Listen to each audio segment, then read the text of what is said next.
us as promised. Navia is such a good person. Now that the serial disappearances case has been solved, no one's going to come after us for anything.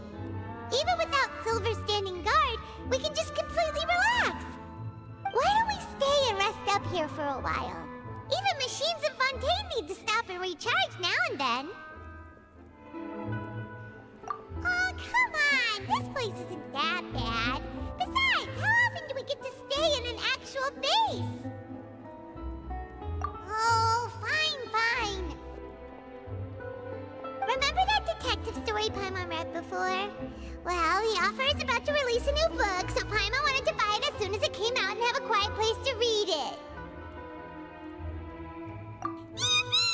Then it's agreed. Come on, let's get some sleep. We'll need to be up first thing in the morning to get in line and buy a copy.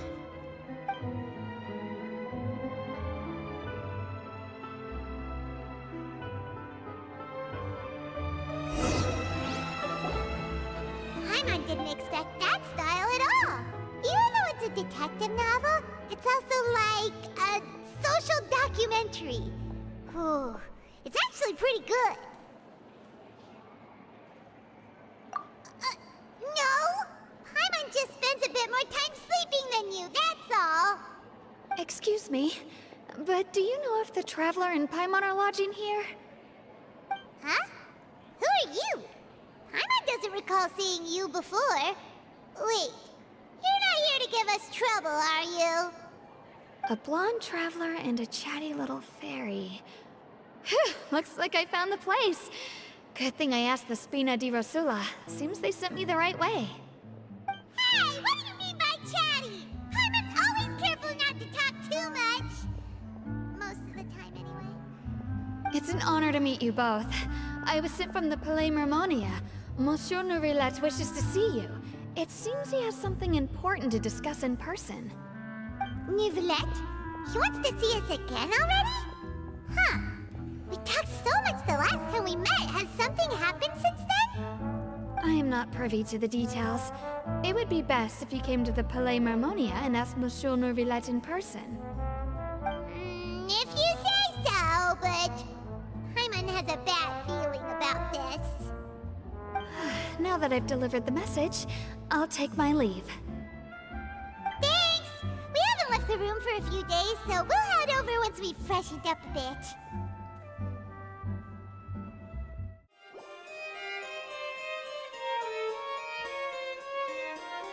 Nourillet! We're here! Did you want to see us about something? Huh? Why were you just standing there? You daydreaming or thinking something over? Yes, I did send someone to fetch you. But as for what I'd like to discuss next, well, I still have some reservations. Given that we've already made the trip here, you should just tell us. Bet you need us to help you with something, right? I do indeed have something I'd like to ask you to do. However, you should wait until after I tell you the details, then decide for yourselves whether you'd like to help or not. The situation is this. It has come to my attention that the Snezhnayan Harbinger known as the Knave wants a diplomatic meeting with you, correct? I heard that she was originally from Fontaine, but for her to suddenly arrive here and abruptly request such a meeting like this, I sincerely advise you to refuse her invitation outright.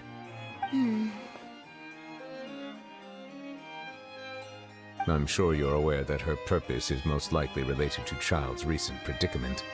We convicted one of the Snezhnayan Harbingers in a court of law, but we have yet to provide any form of detailed report on the matter. This does indeed provide an opportunity for Snezhnaya to put pressure on us. I believe we should adopt an evasive stance until we can provide a proper explanation and have a preliminary plan on how to deal with the matter. No, we shouldn't. I think we should agree to the meeting. Oh? Well, you see, we are the ones that owe an explanation.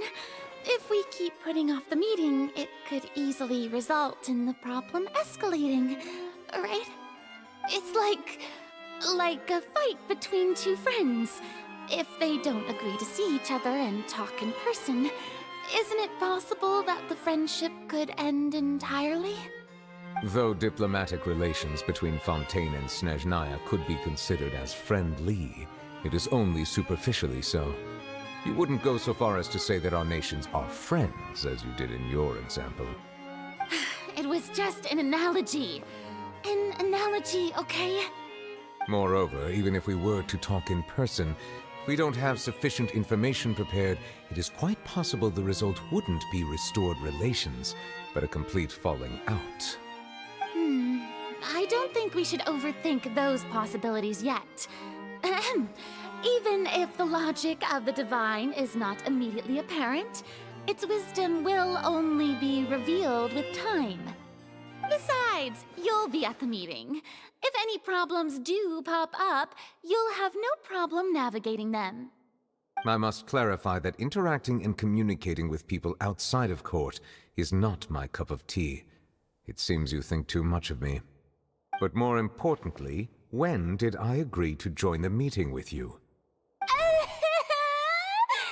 You mean you won't come? No, that won't do. I can't go to the meeting alone. You have to accompany me. I must take you with me. Lady Farina, could there be something else regarding this matter that is being kept from me? No, not at all.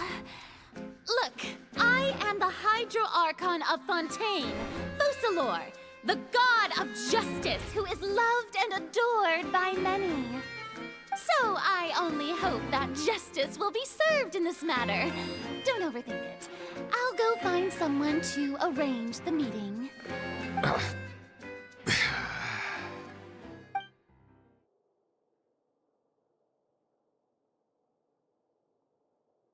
Though it could officially be considered a diplomatic conference, I prefer to see our meeting today as an ordinary tea party. I assume you see it the same way, Miss Farina?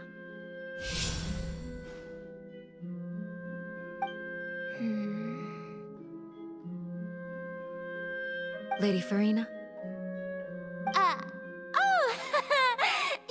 Yes, that's right. Just like you said, a tea party. I should thank you for providing the pastries. They look delectable. To make this tea party even more lively, I've invited someone else to join us today. It's a pleasure to meet you, Monsieur Neuvillette. I was born in Fontaine, so naturally, there's no need to introduce the nation's revered Eudex to me. Hello. The pleasure is also mine. First, I would like to thank the two of you. I'm often away on business outside of Fontaine, and I'm told that the children of the House of the Hearth have been well taken care of by you. Oh, I'm not referring to when my children, Linny and Lynette, were falsely accused by you. Please don't misunderstand. The children of the House of the Hearth are often misunderstood. Perhaps due to the reputation of the Fatui. There's no getting around that. All I meant to say is that Fontaine has been stable in recent years. The people are well off and the children lead happy, fulfilled lives. That is something truly worth cherishing, and no one wishes to disrupt such peace. Now then, you have come regarding the matter of child, correct? Well, yes. It appears the ever-busy Eudex Neuvillette doesn't wish to waste time with diplomatic pleasantries, and hopes that we can get straight to the point of our talk. Yes, as you surmised, understanding child's situation is indeed one of the goals of this trip. As we are both diplomats from Snezhnaya, as well as Fatui harbingers, Child and I have always been colleagues. Were anything to happen in Fontaine, each of us would serve as the other's attorney to resolve the issue. So now, in my capacity as his attorney, I request that Child be turned over to Snezhnaya. We have a responsibility to cooperate with Fontaine and resolve what has happened to him together. The rules governing attorneys only apply before a trial has concluded. Since a verdict has already been rendered, we see the case as settled. I apologize for being unable to grant your request. An outright refusal. Very well. I respect all the rules of Fontaine's courts, just as I respect you as Chief Justice. Okay, why don't we back up a step?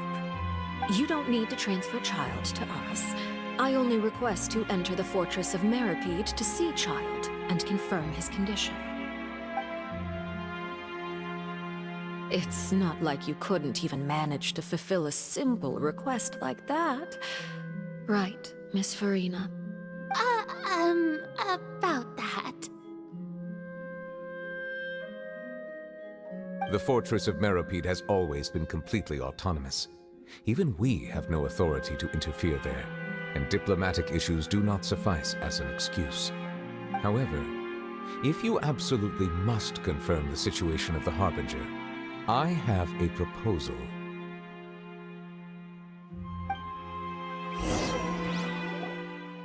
The knave showed up already?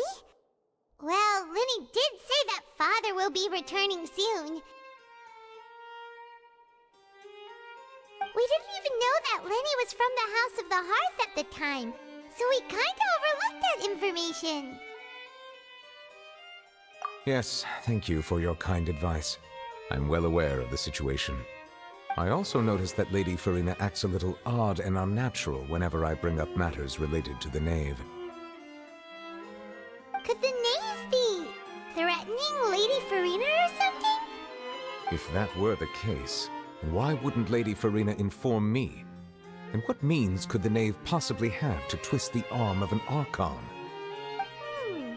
So maybe that's not very likely. Even though Farina can act a little weird at times, she's still an Archon. In reality, this problem is even more thorny than it appears. According to reports from the Fortress of Meripede, Child recently disappeared under mysterious circumstances. The details are still unclear. We cannot rule out an escape, but there have also been no reports of him outside of the Fortress of Meripede. Special guards oversee the fortress, and its internal systems are extensive. Combined with the special characteristics of the surrounding terrain, an escape should not be possible. I suspect that there's something else behind Child's disappearance. I was only willing to share this information with you because you are friends of Child, and it is my duty to see justice done. So this is what you wanted to see us about before. Yes. I would like you to go to the Fortress of Meripede and investigate Child's disappearance.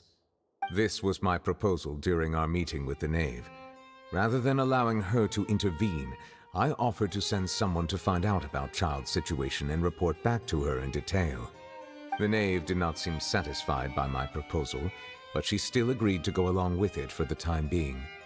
Her words were, "We will talk more once we have that report." So that means we bought ourselves some time.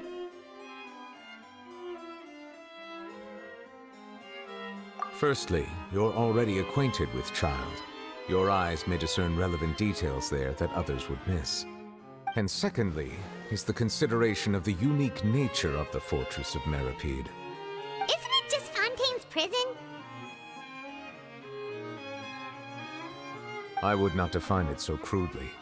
The Fortress of Meripede is not affiliated with the court system of Fontaine on paper. It has always existed as an autonomous entity. Early in Fontaine's history, criminals were punished with exile, not imprisonment. Even today, sentences against convicted criminals still include exile, just as before. The Fortress of Meripede may seem like a prison, but it should in fact be regarded as a gathering place for exiles. All we do is dispatch guards to keep watch and help maintain security, but we have no right to get involved with any other matters. Although I do have a personal relationship with the administrator there, neither myself nor the courts have the right to be directly involved with the investigation, no matter how serious the grounds. Oh, Paimon gets it now. That's why you need us to conduct our own investigation as a third party, right? Correct. I will arrange false charges against you so that you may secretly investigate inside the fortress during your detention. This will save us a lot of unnecessary trouble. So, are you two willing to accept my proposal? Yeah, no matter how you look at it, it seems we're the best choice. Alright, we hereby accept difficult task. Reluctantly. You too have my sincere thanks. This matter is of critical importance to Fontaine's current situation. Also, I hope that both of you can keep this operation a secret. We will rendezvous at the Fortress of Merope's entrance on Irenaeus once you've prepared yourselves. I will arrange for someone to take you inside. Prepared ourselves? Is there something we need to prepare? Perhaps you could enjoy a good meal and have a nice bath. I'm afraid that living conditions inside the fortress are nothing like those on the outside world. Oh, right! Even though we'll be there on trumped-up charges, we'll be in prison for real. On second thought, is it too late to back out? Please do not worry. Since you are sacrificing both your time and quality of life for the sake of delivering this report, you will be compensated according to the highest standards permitted to legal staff, regardless of the outcome. Now that's more like it! Come on, Traveler, let's go eat the best meal we can find! We'll eat so much that we won't need to eat another meal for a whole month! Your treat! Are you leaving now? In that case, please take this cake as a token of my personal gratitude. I'll have that, and that! Oh, and one of those two! Ooh, no Fanta, thank you! That cake was pretty good. But as soon as Paimon remembered that we were about to go to prison, Paimon's stomach suddenly became completely empty! Now that Paimon thinks about it, we've always been super careful ever since we arrived in Fontaine, just to avoid breaking any strange laws here. But here we are, about to willingly send ourselves off to the Fortress of Merope. Maybe this is what they call fate. Let's just try our best to investigate everything quickly once we get there. Paimon doesn't want to stay in prison too long.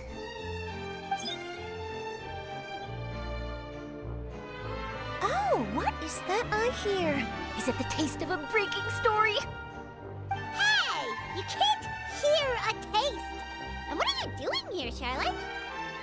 Oh, don't remind me. I invited an eyewitness to a case to eat here, and I was planning to get some great material out of him. But he didn't even show up. Calm down, calm down. This is nothing new. As a journalist, you should be used to this by now. And as long as you can score some juicy tidbits from the Traveler, you might still be able to recover the cost of the meal. You know we can still hear you, Charlotte. Never mind. It's nothing. I just heard you mention the Fortress of Merope. You didn't commit a crime, did you? Please tell me all about it. No way! We would never! We're just going there to...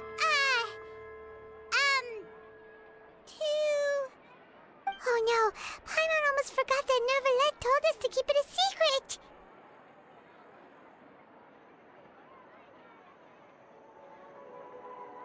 Huh?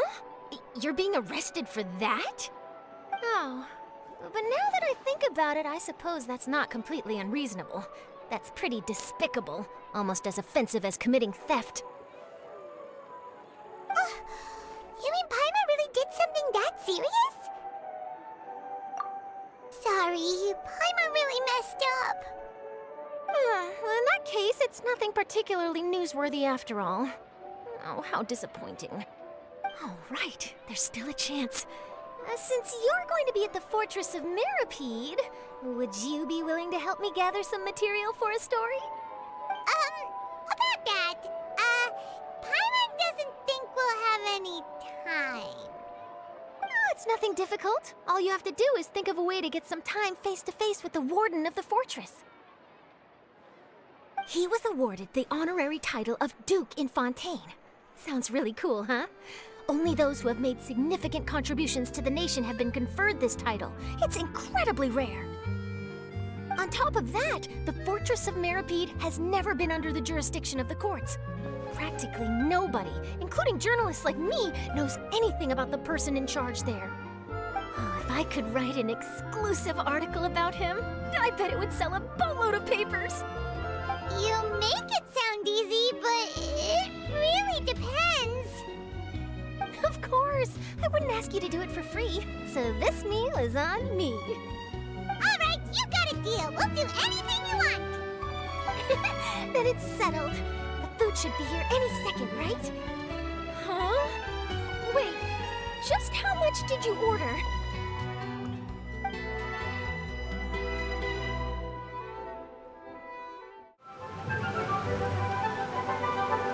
All right, Nervalect, we're ready. Is this where the entrance is? You have come just as promised. Yes, this is the one and only entrance to the fortress of Meripede from Araneus. Careful. You may want to step back a bit. Ooh, so you have to go down from here? Is the prison underwater? Utilizing both the barrier of the water as well as the fear humans have of the depths, the fortress of Meripede is naturally the perfect place to confine and guard criminals. But do not worry. It is not nearly as frightening inside as you may think. You will see for yourselves once you are down there. Paimon hopes you're right. Don't know about you, but just thinking about being at the bottom of the sea like that gives Paimon the heebie-jeebies. Oh, and there's one more thing. I mentioned that I have had personal dealings with the administrator of the fortress, Writhsley. He's a very shrewd fellow. Yeah, we heard about him too. He's that Duke, right? Correct. He is the highest-ranking manager of the underwater prison. Even though you are going there to investigate at my behest, it would behoove you to avoid any confrontation with him or any of his subordinates. The Duke rarely ever leaves the fortress of Meripede, but that does not mean he is not privy to all that is happening inside and outside the fortress. He is quiet, but not unaware, so please bear that in mind. All right, that's about all the time that we have to talk privately. I'm counting on you two. Don't worry, we won't let you down. Good. Madeline! I'm here, Monsieur Nervalette. These two are the newest convicts, I presume?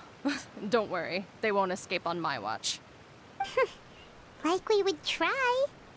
Please follow me, you two. I'll process your paperwork for entering the fortress of Meripede.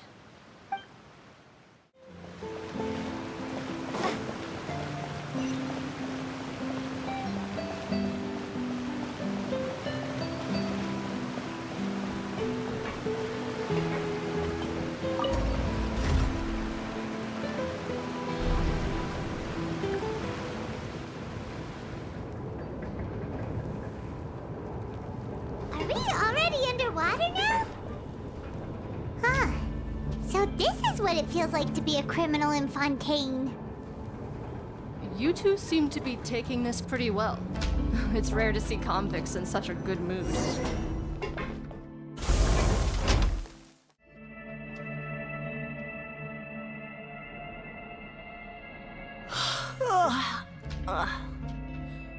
Oh, it's you, Madeline.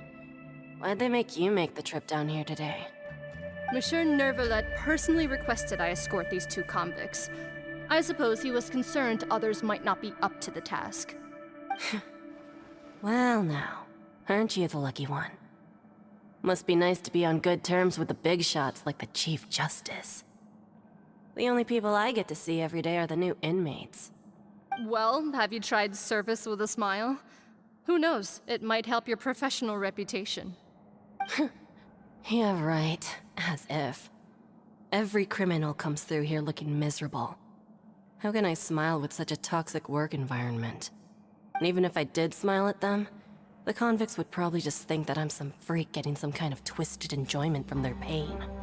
Oh, she's got a point.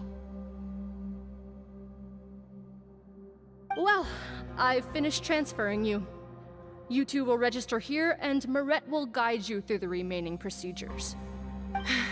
Yep, I'll take it from here. You head on back to that bright and sunny world above. Okay, let me see. You are the Traveler and Paimon, correct? That would be us. Let me confirm your charges and sentence. Let's see.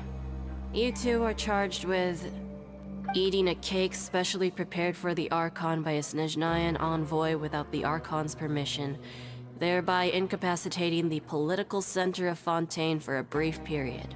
Sentence: 45 days? Huh? Wait, you mean the cake that Nervalet gave us was... Just looking at the charges, it seems you two are capable of causing some serious trouble.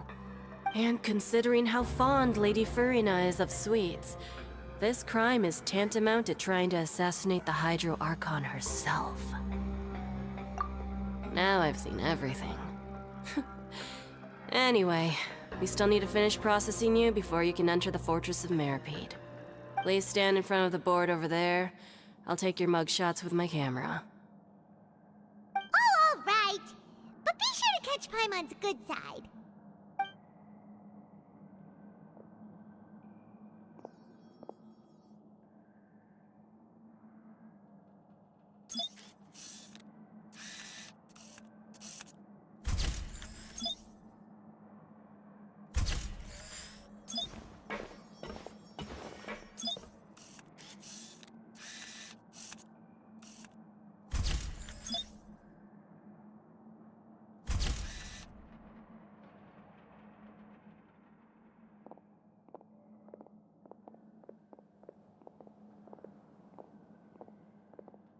And we're done. Thank you for your cooperation. Next, someone will be along to guide you inside the fortress. Please be sure to cherish this opportunity for rebirth. Huh? Rebirth? Isn't that a little much? We're only gonna be here for 45 days! You two are the new inmates, right? Follow me. Oh, okay! Paimon is Paimon and this is the Traveler! Save it. Not like I'll remember your names. Move it.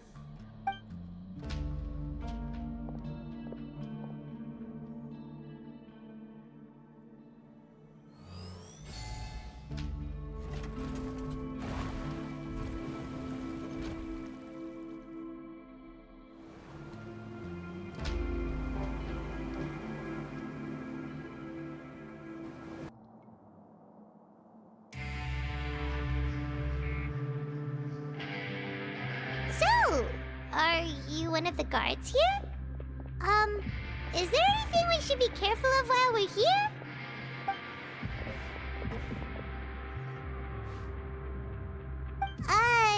Did Paimon already ask something she wasn't supposed to? Why should I tell you anything? What's in it for me?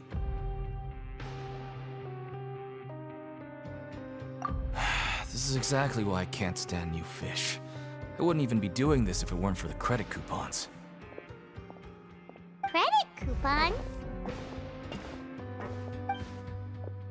Alright, seeing as you're not the annoying kind that's getting dragged in here crying and blubbering, I guess I can tell you a few things. The next time, it'll cost you some coupons. Mora means nothing here.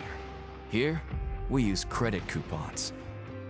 Coupons can get you almost anything in the Fortress of Meripede. Desires? Fulfilled. You want power? No problem. Coupons can even change fate itself. So, credit coupons are a currency that can only be used here? It's not as simple as that. Like Moret said, everyone gets a chance at rebirth. No matter how much money or power you had before, it means nothing once you set foot inside the Fortress of Meripede. You have to start over and earn your coupons. Everyone starts from the same place, and you have a chance at a new, less terrible life. I guess that's the real purpose of the coupons. They symbolize true fairness and true justice. And this is also exactly why so many criminals choose not to return to the outside world, even after they've served their sentence. Oh, so that's what the Fortress of Meripede is like. Huh. Paimon was under the impression that it'd be more like a prison. It certainly ain't all sunshine and roses here, but it's also not the worst place to be. You'd better take a good look at the scenery now. It'll be the last chance you get for a while. After being away from the sunlight for so long, even the terrifying depths of the sea start to feel like home. It just stops feeling oppressive, you know? Oh, I'm actually an inmate like you two. Welcoming newcomers is a job I've picked up to earn some extra coupons.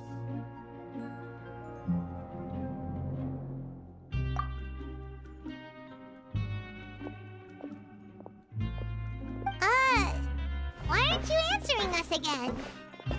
I've told you enough for free. Any more info is gonna cost you. So all you care about is Mora! Wait, no. Coupons? Almost there. It's down through here. Your turn to give it a try.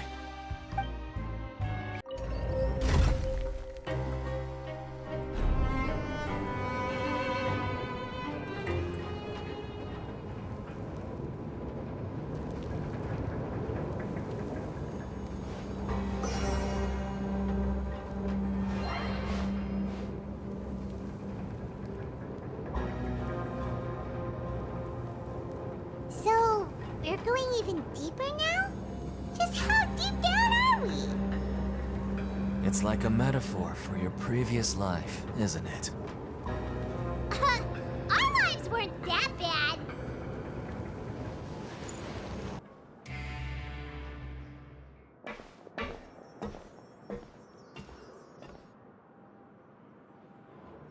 So this is the actual entrance to the Fortress of Meribed? Huh. It looks like there are other new arrivals, too. Oh, they sure don't look happy. Maybe we look too relaxed for fresh convicts. Oh, right. We're on someone else's territory now. We need to think of a good way to act like criminals to get by. If we're discovered, even Nervalet might not be able to rescue us. Hey! Don't scare Paimon! Oh, Paimon's not ready for all this. Look, I don't really know you, and I have no idea what kind of crime you committed, but... You wouldn't have happened to anger someone important, did you? Someone important?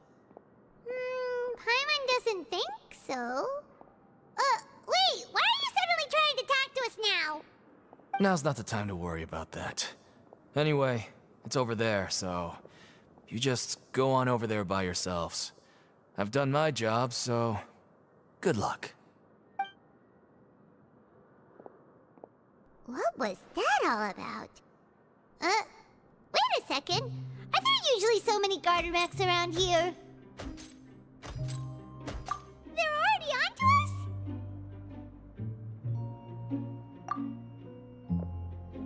Prisoners numbers 7459 and 7560. Welcome. Oh, no need to be anxious. These Gardemex aren't here to attack you. In fact, they're here as your honor guard. When I heard that you were friends of Monsieur Nervalet, I had the Gardemex come and wait in formation. Wait! You know about our connection with Nervalet? The seafloor isn't as cut off from the world as you might imagine. However, I'm afraid that I know nothing more than that you are friends of the Udex. And as you can see, committing a crime means being sentenced here, even if you're friends with the Chief Justice. Quite fair. The Duke! Greetings, Your Grace! Lovely weather today, isn't it? Oh, greetings, my good fellow. Well, I'm willing to imagine that the weather is as good outside the sea as you say it is. How great it would have been if only the Fortress of Meribed had been built on the coast, huh? It would have been so convenient to enjoy a nice chat in the sunshine. My profuse apologies. I just got so nervous when I saw you, So this is the Duke. He sure looks a lot younger than Paimon imagined. The Traveler and Paimon, correct? Mr. Deacon here was responsible for your welcome. I trust you were satisfied with his guidance?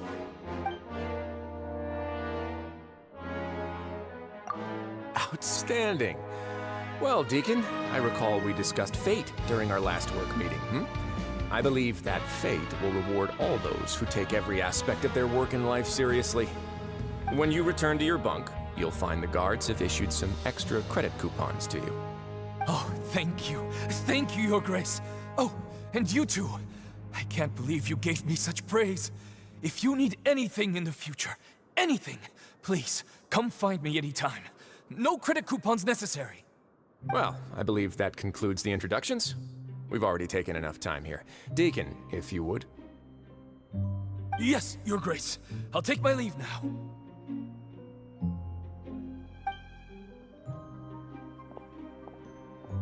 Please, follow me. To make you feel more welcome, I'll show you around the various facilities of the Fortress of Meripede. I hope it'll help you adjust to life here. He's going to personally give us a cure? Huh. Paimon can't figure out what this guy's thinking at all. No wonder Charlotte's so interested in him. He's one of those mysterious types. Alright, let's keep up with him.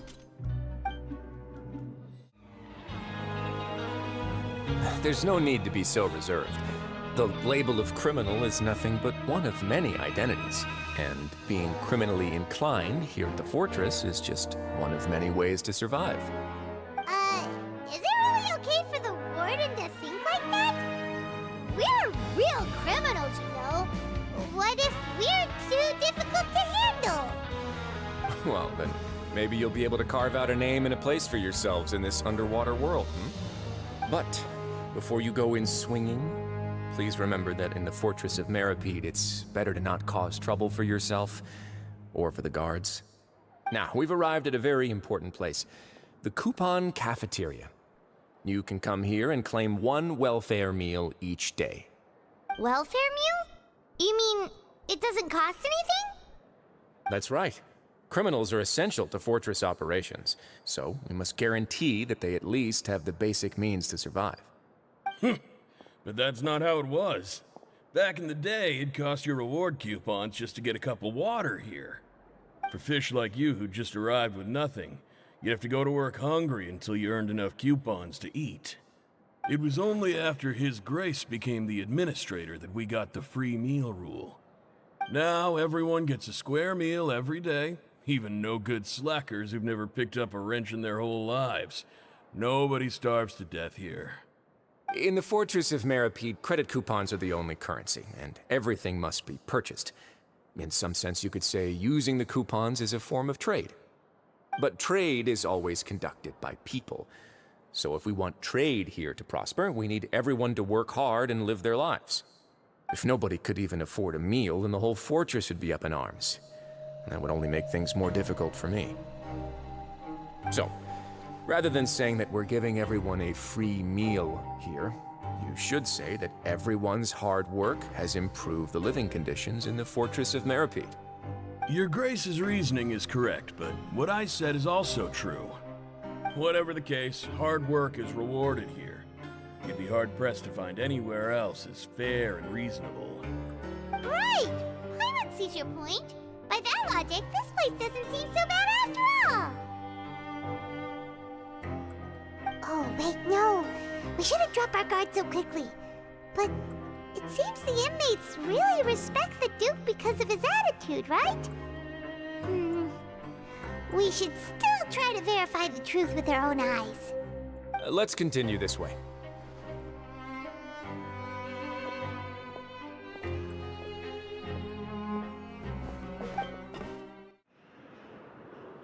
This place is known as the Pancration Ring. Sometimes we have criminals who have more energy than they know what to do with. Their daily work alone isn't enough of an outlet for them. So, instead of leaving them to their own devices, we've provided them with this dedicated venue. This way, nobody will get involved unless they want to be. Pancration matches? And you can earn extra coupons? Oh, what do you think, Traveler? Interested? But I must warn you that your sentence will be extended if you fail to restrain yourself and end up seriously injuring or killing your opponent. So, did you set this place up too? No, actually. I just granted approval for the organizer to use this area to build the ring, and I collect a portion of the proceeds in return. Of course, the fees are also quite useful. Oh. Do you mind if we ask what they're used for? Sure. Ensuring personal safety, maintaining the arena, and resolving any conflicts that arise. Why? Are you interested in how to manage a pancration ring? Oh, no. Paimon was just wondering if that's how you paid for everyone's welfare meals. A reasonable guess. I see you have a talent for entrepreneurship. Oh, you hear that? Paimon has a talent! So we can start a business here? That is something you can discuss between yourselves later. Let's move on for now.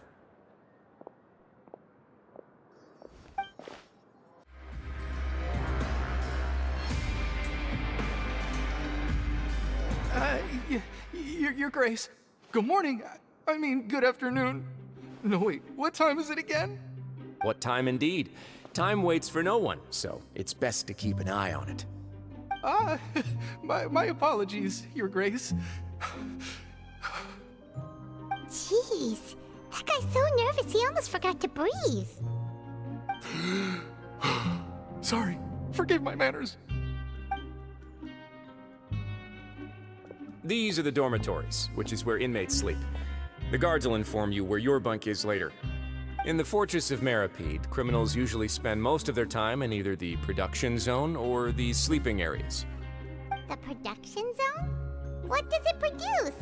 Is that where we'll be working? Not necessarily. Though working in the production zone is the most reliable way to earn credit coupons. If you have other skills, you can skip your shifts to earn them in other ways. Wow. Wait, you're the manager of this place? And you're just telling us to our faces that it's okay to skip work? The fact that the Fortress of Meripede has continued operating completely autonomously is proof enough that most people are willing to work honestly and earn a stable income. As for what we produce, many of the clockwork machines seen all over Fontaine originate from our workshop. Therefore, the Fortress of Meripede is not only a place where criminals serve their sentences, but also a giant machine factory. There's no need for me to get into specifics about the production process now. You'll experience it all firsthand when you report for work tomorrow.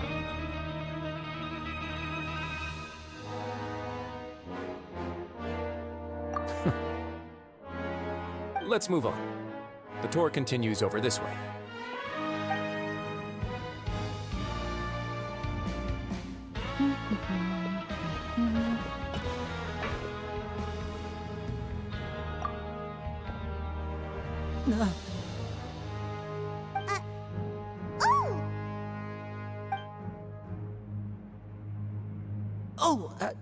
You really scared me there. I didn't expect to see you here, Your Grace. I thought maybe I was so tired from work that I was starting to see things. The only thing you should be seeing is the work in front of you. Stay focused and keep up the pace. Oh? Is something the matter? It's nothing. Paimon's just worried about how hard we'll have to work tomorrow.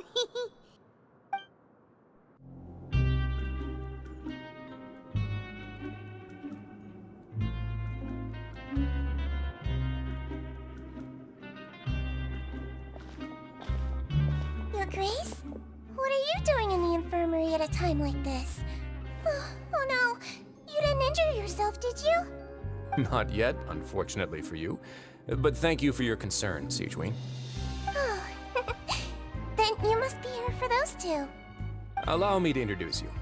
This is the infirmary, and Sigewin here is the Fortress of Meripede's head nurse. Hello, new faces. They call me the head nurse, but I actually handle all the nurse-related work all by myself down here. Since you seem to have some rare downtime with no patients, perhaps you could find the time to join us for dinner? Oh, then these two must be some important convicts. Sure, I'll join the welcome party.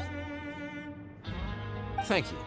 Your presence will be the pièce de résistance for today's tour. Oh, so the tour part is over now? I believe I've already covered the primary aspects of life here in the fortress. As for your work, there'll be someone else to guide you through the details. Is there anything else? I seldom conduct tours, so why don't you just ask if you have any questions? Well, this is our first time here. I'm not sure what to ask. Then let's head back to the coupon cafeteria. Maybe a meal will help you think up some questions. You should at least try to be excited. Our gluten-free meals are actually pretty good here.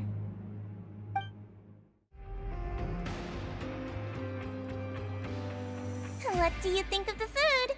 Does it meet your expectations? Wow, it looks delicious! Neverlet made it sound like living conditions in the Fortress of Meripede wasn't very good. Who would have guessed that criminals get to eat tasty food like this every day? Oh, isn't that the meal box that only super lucky people manage to draw? Seems like you two are quite fortunate. It actually has nothing to do with luck in this case. I had a word with Walsey, so you didn't have to draw lots like everyone else. Oh, you mean the meals are random? Yes, what you get to eat depends completely on your luck. You could say that it's a distasteful little game that Chef Walsey likes to play here in the cafeteria. Paimon knew it! If criminals got to eat tasty food like this every meal, the crime rate in Fontaine would skyrocket for sure! Excuse me, did I hear you mention Nervulette just now? I've been wondering how he's doing. Is he busy with work? Has he been taking care of his health? He seems healthy no matter how you look at him. But he works so hard all the time, so it must be really tiring. Sounds like he hasn't changed a bit. Looks like you can stop worrying so much, Sigewinne. Oh, that's good. But I still feel like it's been too long since I've heard any news about him. No news is good news. Maybe next time I've got something to discuss with him, I can invite you to accompany us. But isn't the Fortress of Meripede independent from Fontaine's court system? What do you two have to discuss? Well, we provide all kinds of mechanical products for official use, and some essential goods have to be obtained from the overworld, so we naturally have to stay in touch about this and that. Monsieur Neuvillette's character is unimpeachable. No matter the question, you can discuss it openly and freely with him. Talking with him feels quite effortless. In light of that, I am quite willing to go out of my way to show respect and accommodate him. In fact, right now, I'm treating you two as guests invited by Monsieur Neuvillette. But unfortunately, I can only do so until the end of this meal. After this, you two will just be inmates here. You're very welcome. Well, your new life awaits. The Traveler and Paimon, right? Listen up. As new inmates, the only thing you need to worry about is what to do and when to do it. Don't make any extra trouble for yourself. Your bunks are right over there. Follow me.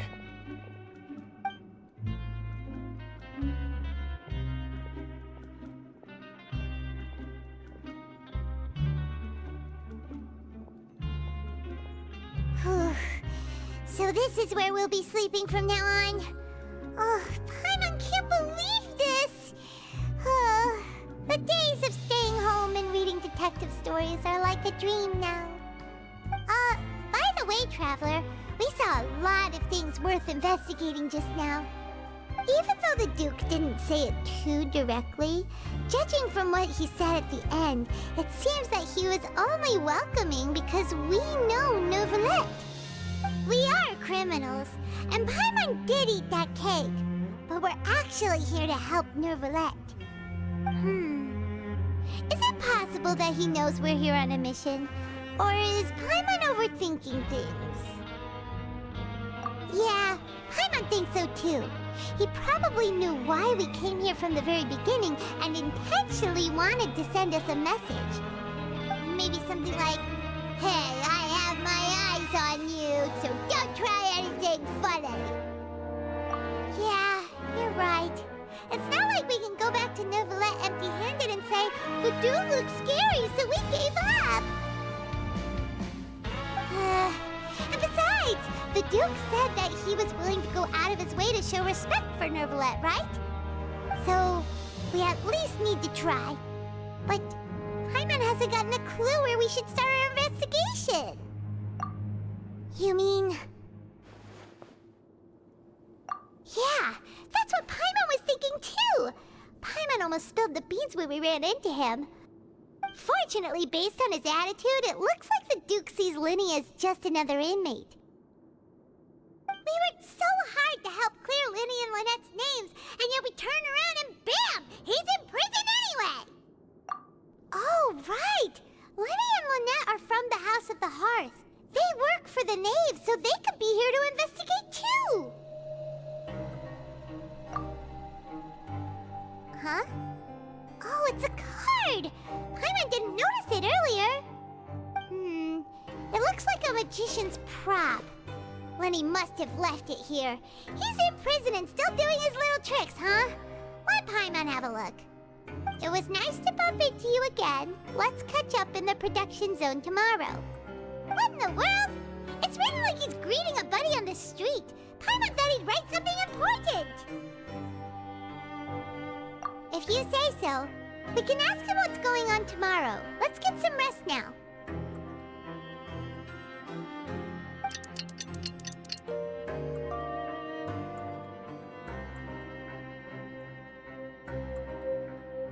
Hey, you're finally awake! Well, it's Paimon's first day as a prisoner. Last night, Paimon dreamed about getting interrogated by the guards until Paimon told them everything, and then Paimon woke up. Hey, come on! It's just a dream, okay? Paimon wouldn't really squeal. Maybe. Hey, lazy bones. What are you still doing here? If you don't want to starve, then get yourselves over to the production zone. Sorry! We're going right away!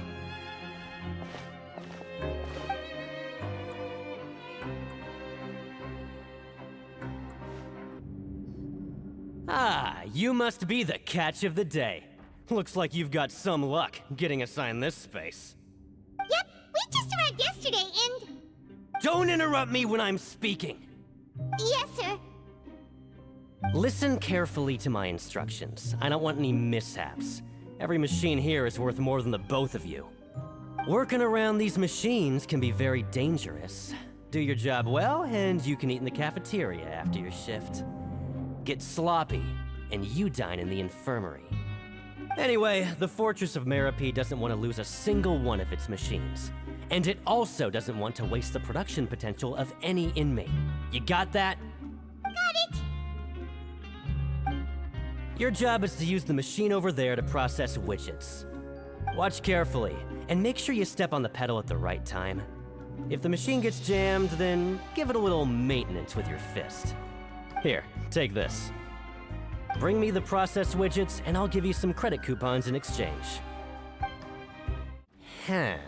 This one is tolerable. Though since the processing is done by machine, the product is all pretty much the same anyway. Alright, I'll pass you for now. And we'll count up how many credit coupons you've earned.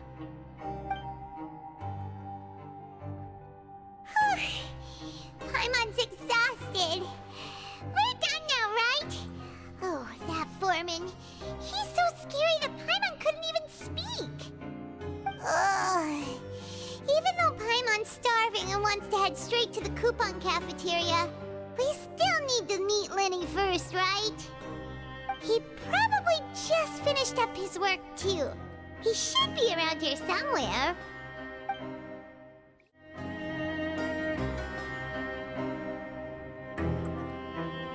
Hey, over here. Oh, you scared Paimon! How did you appear out of nowhere like that? Oh, you scare so easily now? Is there something worrying you these days? You little... The only thing we're worried about was trying to find you. Sorry. Come over here and keep it down.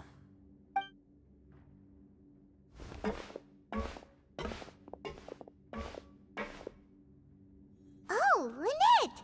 You're here too! You two really are inseparable. That's right. My brother simply can't stand to be away from me. It's not just Lynette. Fremine is also here.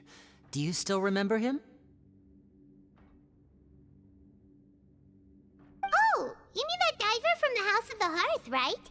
Paimon remembers seeing him in the court of Fontaine before. Now hurry up and tell us, how did you end up as criminals this time? We fought so hard at court to prove you were innocent, but now it looks like our incredible court battle was for nothing!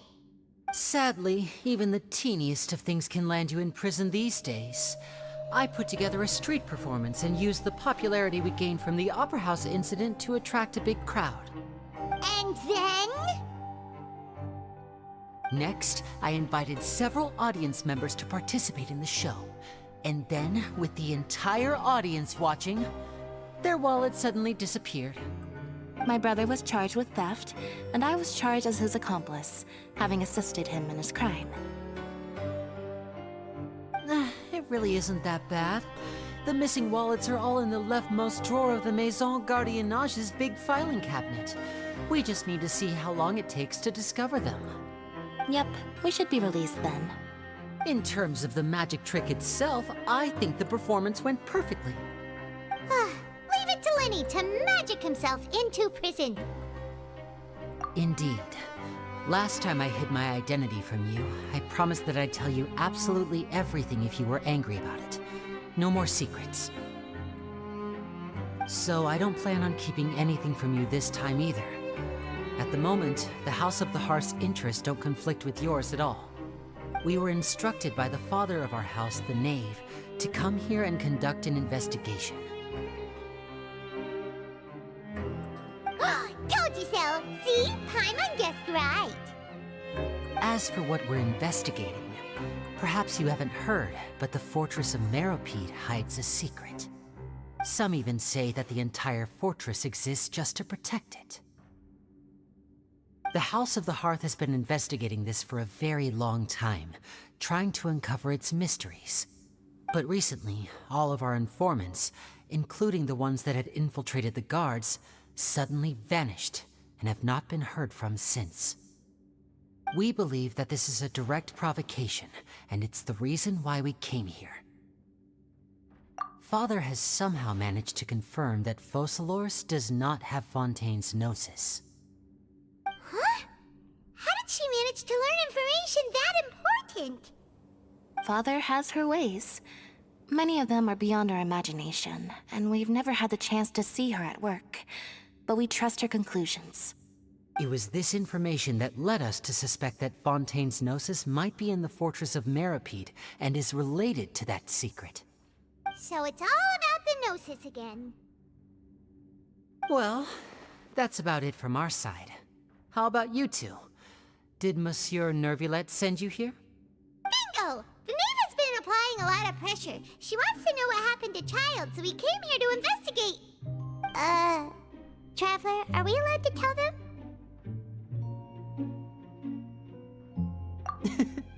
You don't need to worry too much about that. She's just asking for a report on Master Child's predicament as a means of pressuring you. Father used this situation as a pretext to negotiate with two high-ranking officials in the court of Fontaine. She actually just wants to be able to make concessions on this matter for gains elsewhere, almost like a bargaining chip. Sometimes you need an excuse to do things you otherwise couldn't. And a harbinger is more valuable than you might imagine. Of course, it's not a complete farce. If we do manage to find out what happened to Master Child too, then diplomatic relations with Fontaine could improve, and Snezhnaya might even be able to adjust its stance a bit. Is it just Paimon, or does it feel like we're the only ones who actually care about Child's situation? The relationship between the Harbingers must be as bad as ever. I wouldn't go that far. Father just has different standards than we do when it comes to what can be sacrificed for an advantage. By the way, I have a suggestion. Why don't we team up? Even though we have different objectives, we're both here to investigate the fortress of Meropide.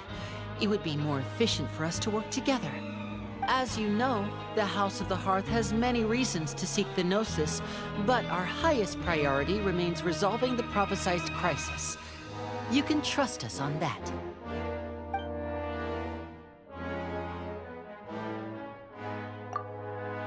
See, I told you. Is that so? Sure enough, it won't be easy to convince them to cooperate with us. Lenny seems to be thinking pretty hard about something. Of course he is. Lenny has been looking forward to a chance to reach an understanding with you ever since last we met. Or, I should say, we were really looking forward to teaming up with you this time. Lynette, just tell them everything, why don't you? It's okay to open up a little.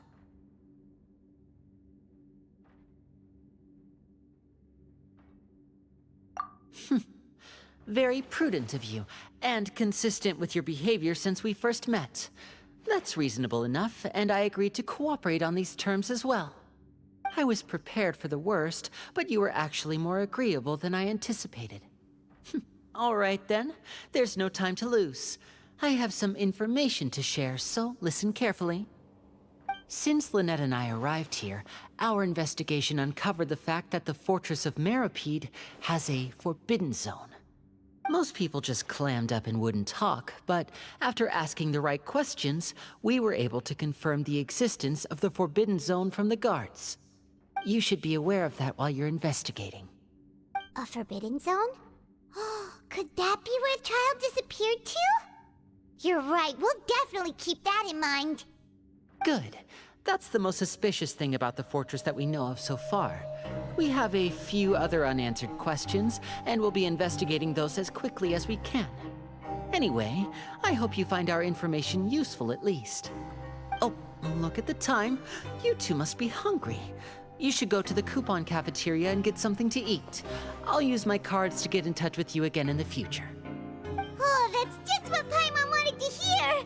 Paimon's starving after all that work today. We can talk more about the investigation later. Let's go get some grub! Oh, he wasn't kidding. Today's meal is nowhere near as good as last time. Oh, who knows how long it'll be until we're lucky enough to get that super tasty meal again? Forget about it then. We'll just deal with the regular food for the time being. Let's just get out of here as soon as possible. But life here doesn't seem all that bad. Other than the foreman being kind of mean and the work being pretty tiring. You think so, mate? If I had a coupon for every fish who said that. Seems you fishies still haven't learned your lessons from your life up on the surface. If you take things at face value, then by the time you reach a dead end, you won't even know how you ended up on that road in the first place.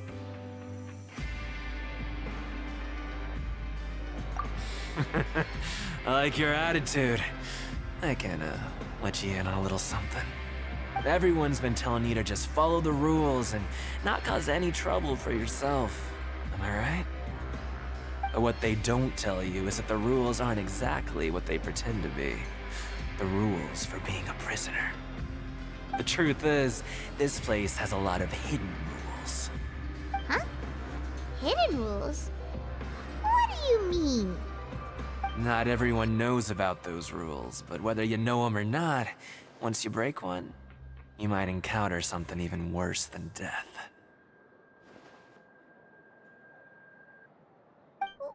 Really?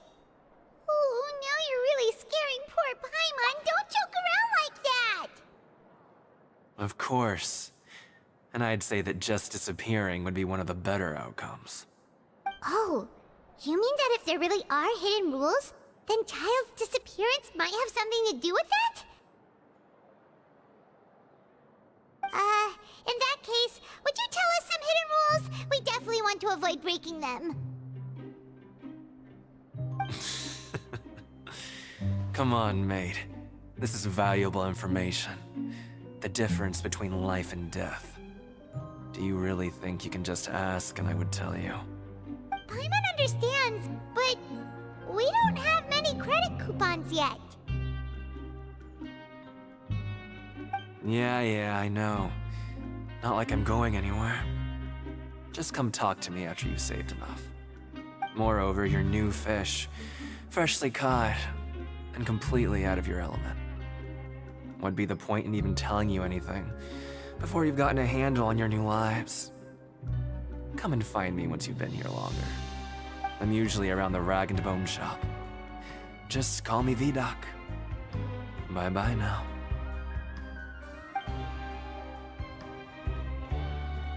He left. Just like that. Huh. Do you think he's just trying to scare us into buying fake information from him? Yeah. It might be a good place to start in our investigation. investigation. Hidden rules, huh? But, like he said, we don't have any coupons, and we're still not familiar with this place. There's nothing we can do about it now. We were so busy talking, we almost forgot to eat. Even if it's not the best, it's probably better while it's warm. Come on, dig in before it gets cold.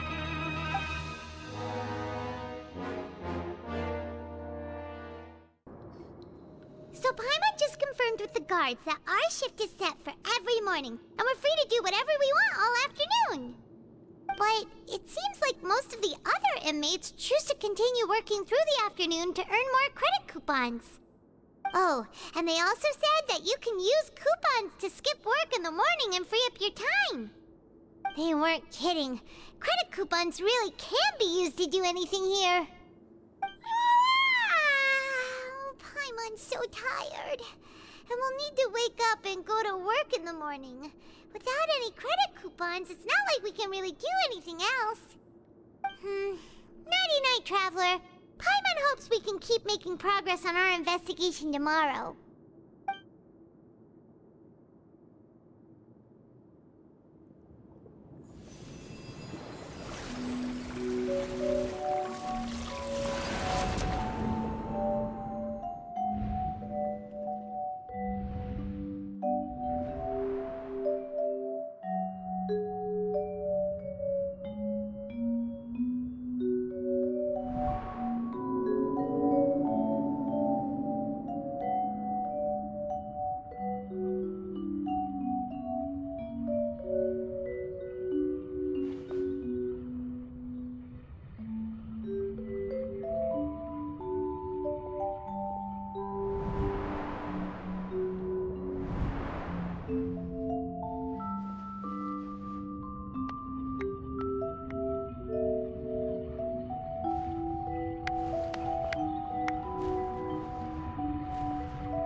What's wrong?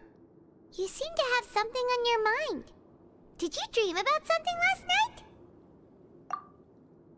Is that even possible? Unless it wasn't an ordinary dream? Oh, Child's vision! So you had it with you this whole time? Maybe the vision connected Child's consciousness to yours.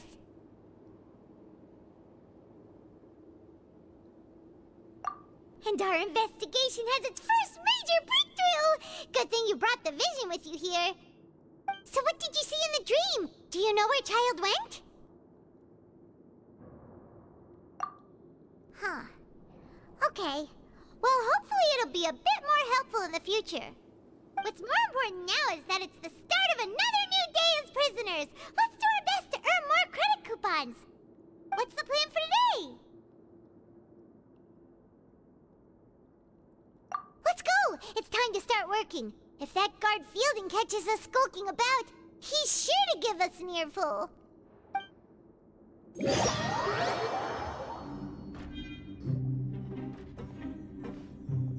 Look who decided to show up. Get your butts in gear and get to work. Time's a-wasting. Good, here you go. Remember to give me the widget once you've finished processing it. I'm on speed. But after so many shifts, it seems we're really getting the hang of it now. Hey there, fellow shiftmates. I saw you finished your work, so I thought I'd come over and say hi. Oh, hey there! We've seen you before. Your assigned workspace is really close, isn't it? That's right. The name's Rowan. This past few days, I couldn't help but notice the new faces working nearby. I guess we were destined to meet. I've been working here for almost 15 years. Even the foreman, Grainville, always calls me Chief. Wow, you've been working here a long time, Chief. If there's anything you'd like to know, just ask me. I know the work here in the production zone better than the back of my hand. Alright, Chief. We'll be sure to come to you first.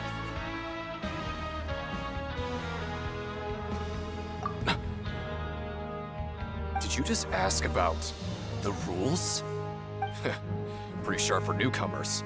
You've already heard about the rules, huh? Who'd you hear it from? Alright. Seeing as I'm the one who came over here, you're already calling me Chief, I guess I can tell you a little. Truth is, you two keep working like this, you might be putting yourselves in danger. Huh? Wait, there's even a rule about that? What would have happened if you never told us about this? Well, it's usually not that easy to break one on accident. The conditions of the hidden rules are usually pretty specific. But once you do break one, bad things happen. If you work continuously in the production zone for 3 days, and if all you do besides eating and sleeping is just work, then something bad will happen during lunch on the 3rd day. Huh? Like what? Oh, don't scare Paimon! If I knew that, then I wouldn't be standing here talking to you, now would I? You mean, even you have never tried working 3 days like that before? There's actually a legend about this rule. They say that there was a worker who worked way harder than me. He was both efficient and eager on the job, and most other workers couldn't hold a candle to him. One time, he tried to test his limits and worked as long as he could. Then during lunch on the 3rd day, he disappeared into thin air, as if he'd evaporated. Later, some people went and asked some of his past friends about him, but they said, never heard of the guy. What the? How could that happen? Unfortunately, we were assigned different production zones. I never saw for myself what he looked like. Wait, are you thinking that it was...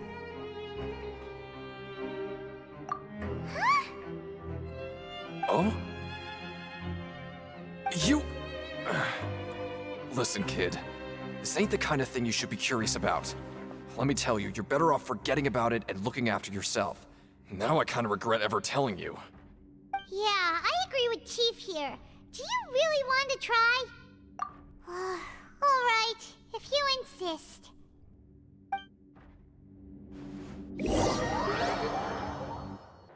Oh, just a regular meal set.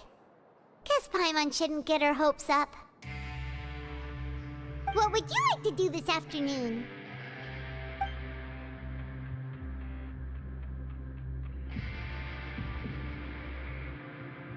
Let's go! Credit coupons, here we come!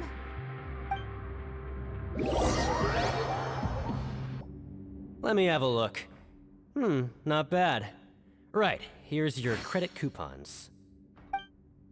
Seems we had a productive day. Hope we can make even more progress tomorrow.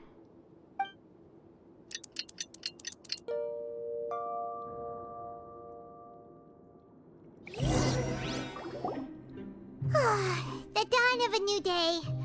Paimon feels like we're getting used to life as convicts. Is that a good thing or a bad thing? What do you have planned for us?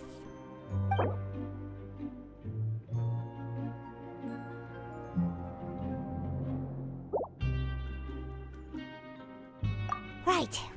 Look who decided to show up. Get your butts in gear and get to work. Time's a-wasting. Oh? What's with suddenly wanting to work so hard? You need coupons that badly? Sure. Let's just say we really want to test our limits.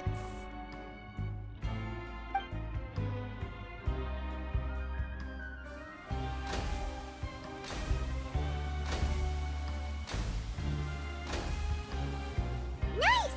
We did well today. Let's keep it up!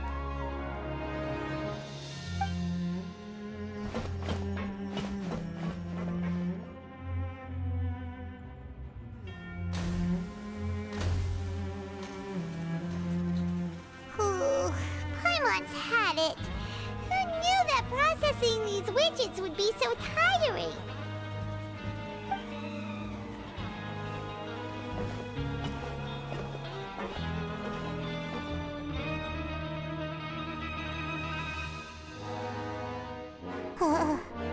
That's it. Paimon doesn't even have the energy to talk anymore. Is it time to eat yet?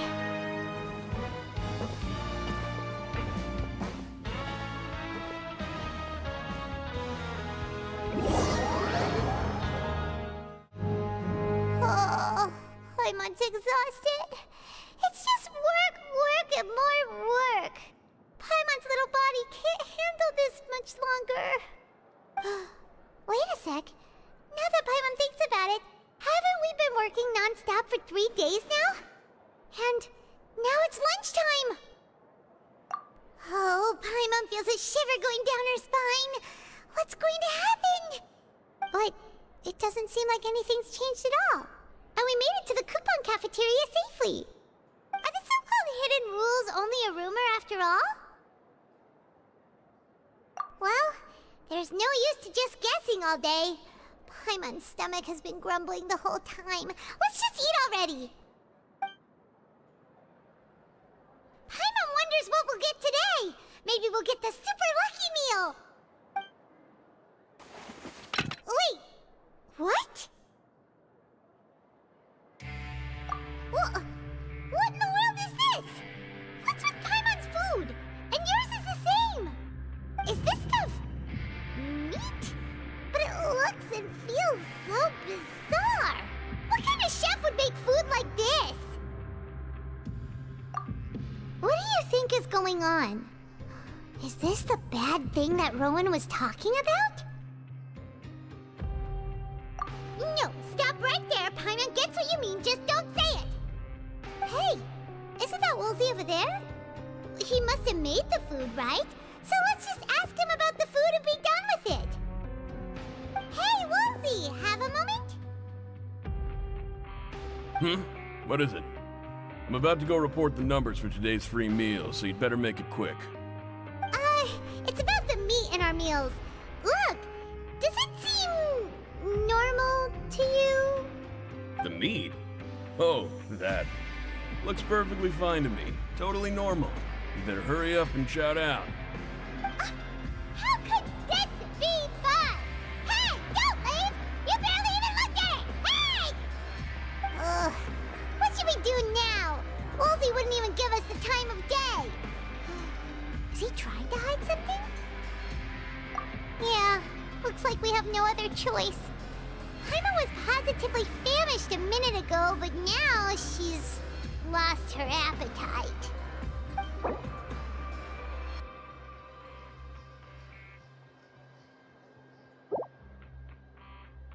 What would you like to do this afternoon? Yeah, Paimon felt like some of the people here were a little strange the moment she saw them. Oh, hello.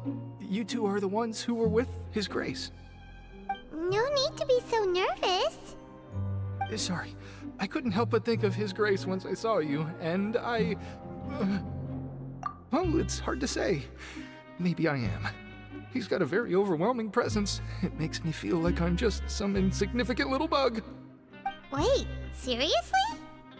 Oh, I'm always indecisive, and I tend to make a mess of things. It's like a reflex. I just instantly start to tense up the moment I see a smart and capable person like His Grace. What? Please, don't say anything like that out loud. How could you possibly think something like that? Hey, it's the Traveler and Paimon. No need to tease me, okay? I won't trip on the same step twice. Listen, I feel ashamed about last time.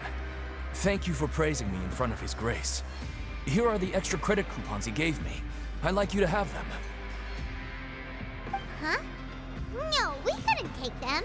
They're your reward after all. But when I was welcoming you, I didn't do anything but give you the stink eye. Come on, I insist. These coupons are nothing compared to getting the attention of His Grace. I won't take no for an answer. Siegewing? Aren't you supposed to be in the infirmary? What are you doing in the production zone? Hello, Traveler. Paimon? Everyone's usually busy around now, and we don't have any patients to look after in the infirmary. I thought I'd come here and enjoy the sight of everyone hard at work. Enjoy? What's there to enjoy here? It's really worth watching. I often stand here and observe everyone. Humans are just so interesting and adorable. I like to watch your expressions while you work. Are you talking about pets or people? Oh, I can see why you think that, but you shouldn't jump to conclusions. See, we Melazines are a different species, and we see the world very differently from humans. It's very easy for me to observe everyone's condition. All it takes is one look, and I can tell which workers are exhausted. Wait, Melazines can see that? Huh, that does sound useful for being a nurse. Yes, running around tending to everyone's health is very fulfilling. But I'd much prefer it if you're all happy and free from exhaustion and pain in the first place. Take care of your body, make sure you eat well. Always rest when you're tired from work, and don't push yourself too hard. We'll definitely take care of ourselves. Thanks for the reminder.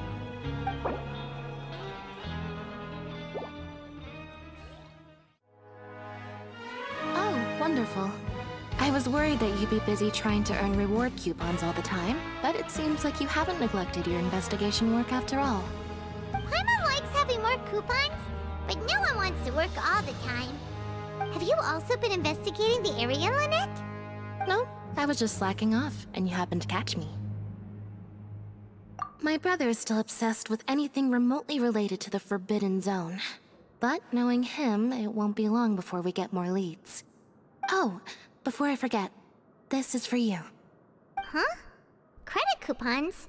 Why are you giving us these? I've been here longer than you.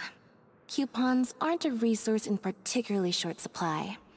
What is in short supply are interesting people to talk with. Aw, that's so nice of you, Lynette. We'll be sure to make good use of these coupons then. Thanks a bunch! Huh? Rowan? What are you doing here, Chief? I was injured a bit just now. Nothing major, I think I just pulled something. Little mishaps like this are unavoidable at work, you know? Huh. Paimon wouldn't have thought someone as experienced as the Chief would still get hurt on the job. Shh. I just knew you would say that. This is pretty embarrassing. Where's Sigewinne when you need her anyway? The one time I need to make a quick trip to the infirmary. Oh, you mean she wasn't in the infirmary? Yeah. The rumors say that there's never anybody in the infirmary in the half hour before lunch, and nobody knows where Sigewinne gets off to.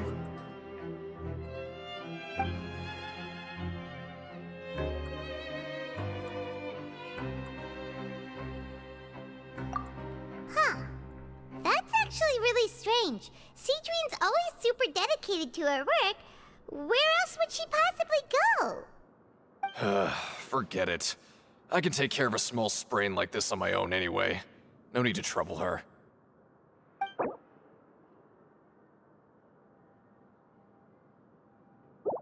Hey, look! There's something here! Looks like a research notebook. That suspicious guy peeking into the infirmary just now. Are they a fan of Sigewinne? He must have dropped this. Let Paimon read it real quick. The Melazine perceive the world very differently from humans. There are significant deviations. As a result, their sense of aesthetics and beauty is also very different from that of humans. This must be taken into consideration when giving gifts. Ooh, this all sounds pretty serious. He sure did his homework. And as for the notebook, let's take it.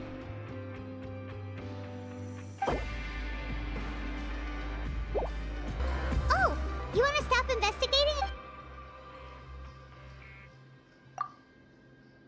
Okay, you should rest up. We'll be back at it tomorrow. So after working a few days straight, we got some strange meat in our lunch. What was that all about? Has our investigation turned up anything useful recently? Really? Then it looks like that part of the investigation has hit a dead end. Well, we'll keep searching for more clues tomorrow. Good night, Traveler.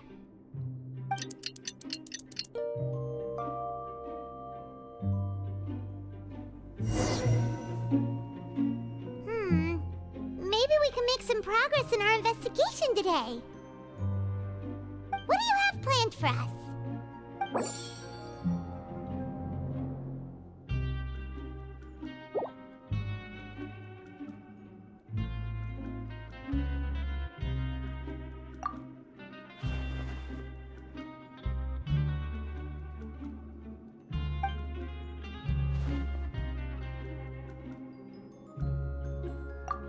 After working here so long, we're really starting to get the hang of it.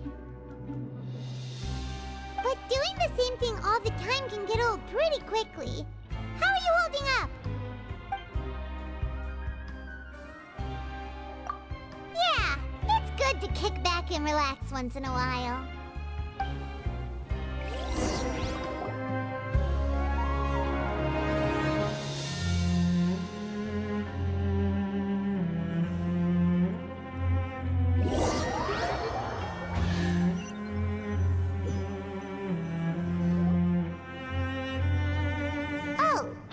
Just a regular meal set.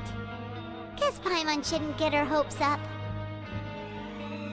What would you like to do this afternoon? Sure! If we're not going to work, then let's kill some time at the Pancration Ring. Oh, you must be the Traveler, huh? Sorry, mate, but competitors as strong as you are prohibited from participating. I don't make the rules, mind you, but I was given very specific instructions. Even convicts value their lives, don't they? I hope you can understand. But we have a game here that'll let you show off your strength, and you'll even earn some credit coupons in the process. What do you think?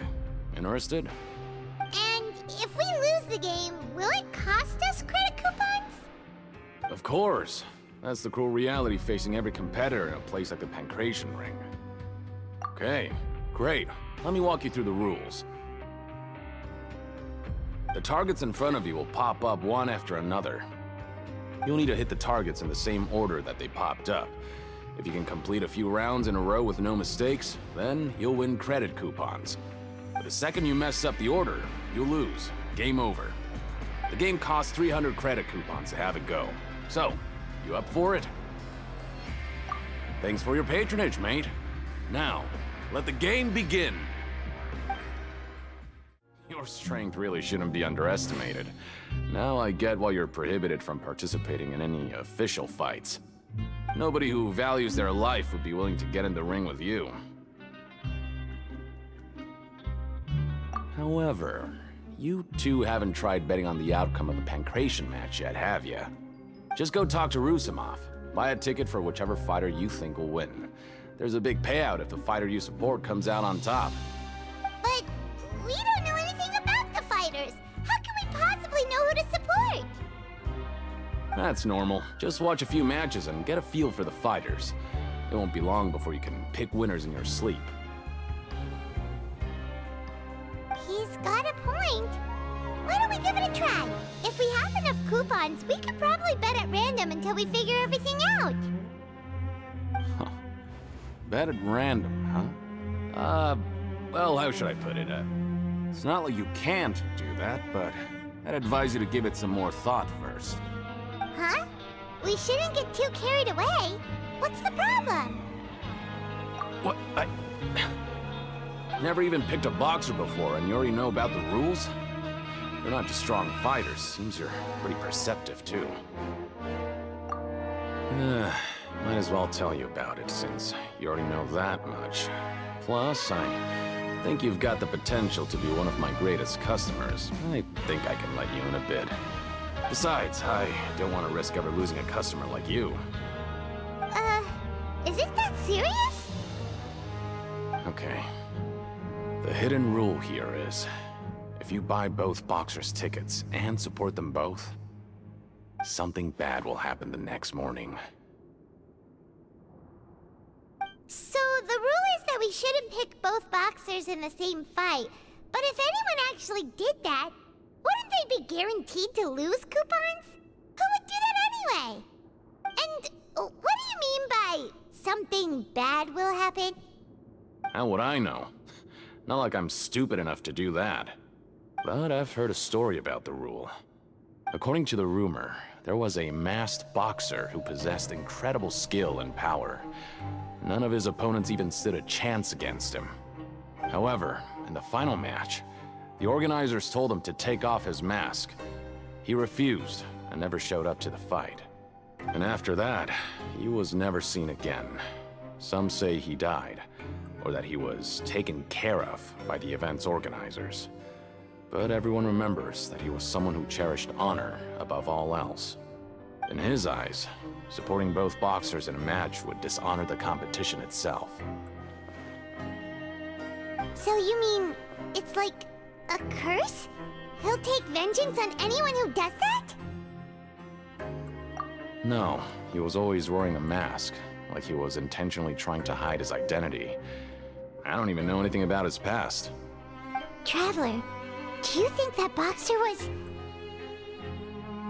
Huh? We will? You're not serious, are you? Look, here I was just trying to be nice and warn you, yet here you are trying to break it on purpose? Yeah, it sounds pretty scary to Paimon.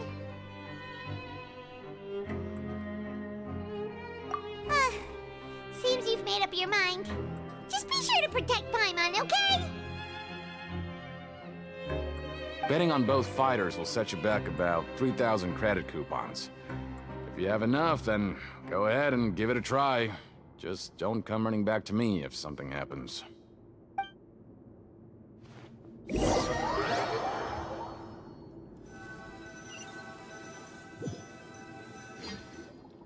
Aw, looks like we won't get a chance to sleep in as long as we're here. Let's get to bed early.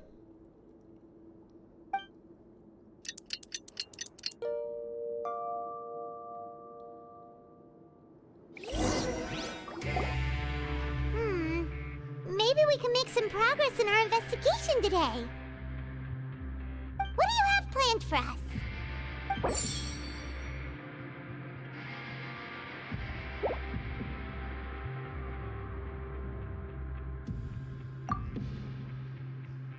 After working here so long, we're really starting. But doing the same thing all the time can get old pretty quickly.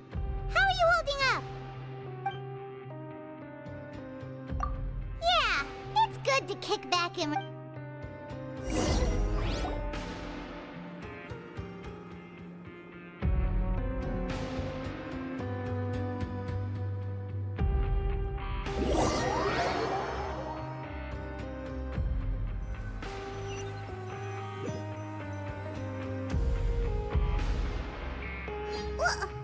What is this garbage?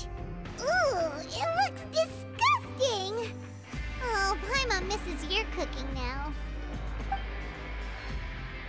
What would you like to do this afternoon? Knowing Child, he must have been there all the time.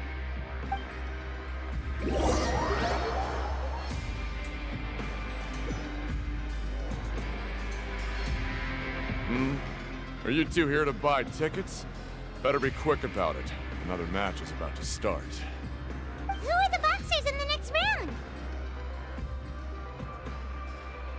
We have the reigning champ, Le Grappler, versus a contender from the Eastern Prison Block, Demon Horde.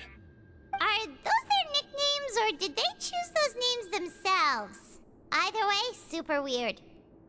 Since you're new around here, I'll help you out and give you a little suggestion. Even though Le Grappler is the crowd favorite, Demon Horde is a first-class dark horse with incredible potential. Anyway, for this match, I recommend that you pick... Huh? For both fighters? I could tell you're new to this, but I didn't think you were completely clueless. Maybe you don't quite understand the rules, no? Let me try to explain again for you more clearly. You see... Oh, no need. We're aware that we're going to lose coupons. Alright then, if you're absolutely sure. Remember, no refunds once you buy the tickets. Yeah, we got it! Just shut up and take our coupons!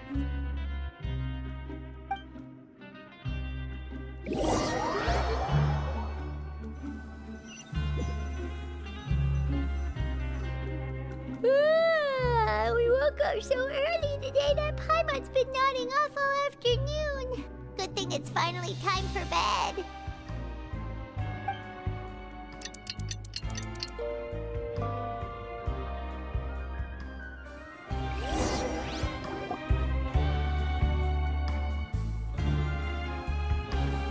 Hey, Traveler, Paimon.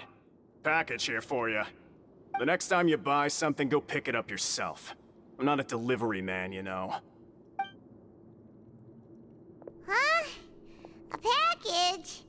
For us? Did you buy something, Traveler? Paimon's not quite awake yet, so why don't you go take a look? Right! Yesterday we broke the hidden rule and bought tickets for both boxers. Oh, maybe this package is the bad thing that Colin said would happen. Paimon suddenly feels wide awake. Wait, maybe let Paimon go hide somewhere first. Just call Paimon after you opened it. Hey, wait! Paimon's still here! Don't open it!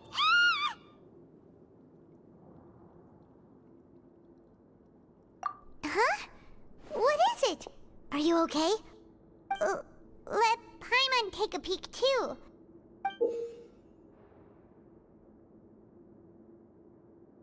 Oh, it's just a small bottle. But the color of the liquid inside looks so wrong. Almost like... Alright, that's enough of that. No need to say it out loud. Paimon already knows what you're trying to say. Ugh, no way! Get that stuff away from Paimon! Paimon thinks we shouldn't open the bottle until we figured out what's going on. Just trust Paimon on this one, okay?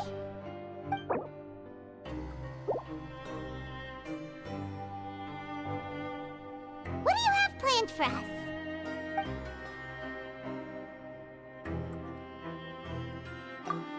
Though it feels nice to slack off a little, less work means less coupons.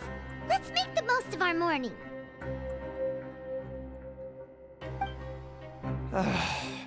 If there's no way to send it all out, then maybe I'll never get a chance to leave. Who are you? We've never seen you before, and you don't look like a fellow convict. I'm not! Of course I'm not. Please, don't mistake me for a criminal. I'm a good, law-abiding citizen. Then what are you doing here? You sure seem anxious about something. I'm a promoter for Fontico, and I'm usually responsible for promoting our drink products.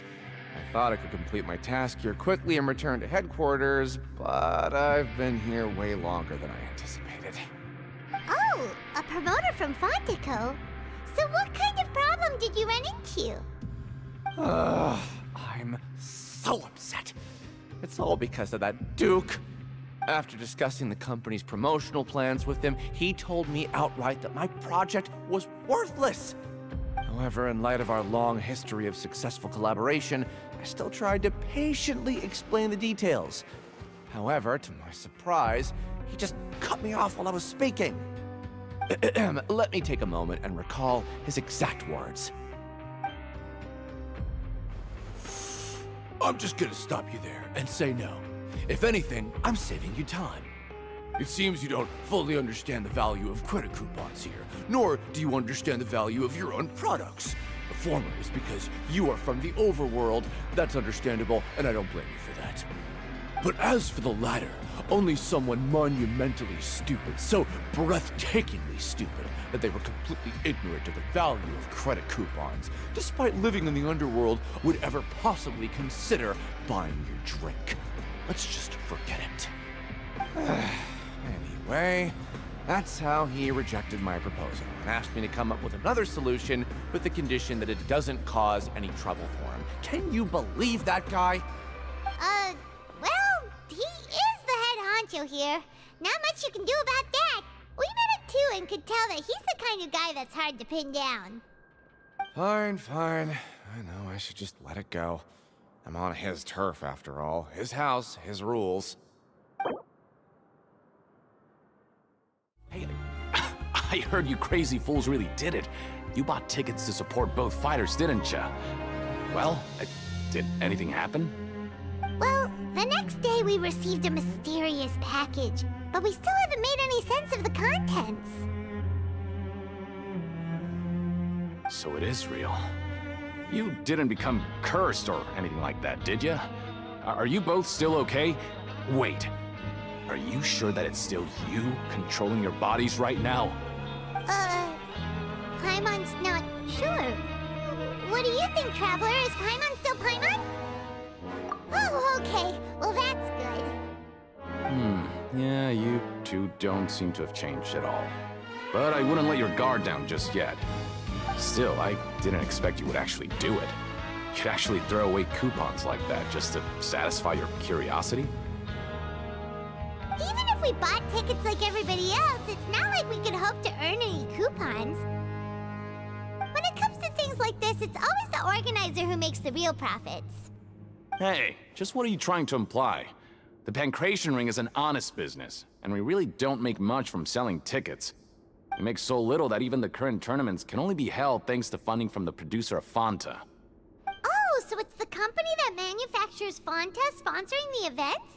Paimon thought all of this was thanks to the Duke's support. Let's just say it's a mutually beneficial arrangement.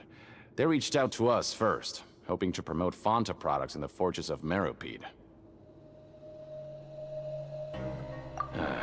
Anyway, you try and take extra good care of yourselves these next few days, you hear? Hey, what are these papers scattered all over the ground? Are they registration forms or something? Maybe not. Every page has the Fontaco symbol on it. Maybe it's some flyers from the company. Okay. But if someone catches us, they could accuse us of trying to steal the company's secrets, couldn't they? Oh, you're right. Guess there's nothing to worry about then. Let Paimon have a look here. Without assistance from the Fontaine Research Institute, development of the new product has been slow, and some researchers on the project have voiced concerns. We have no choice but to let the new product undergo the first phase of promotional trials without a designated name or packaging. We will adjust the direction of future development according to feedback. We have decided to only conduct closed, small-scale trials for the time being. Sure doesn't seem like anything unusual.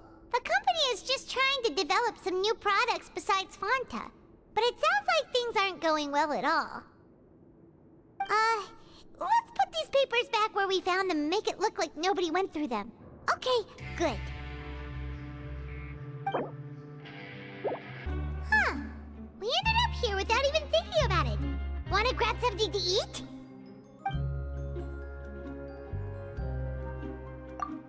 Alright, but remember that we bought this time with coupons, so let's make better use of it next time.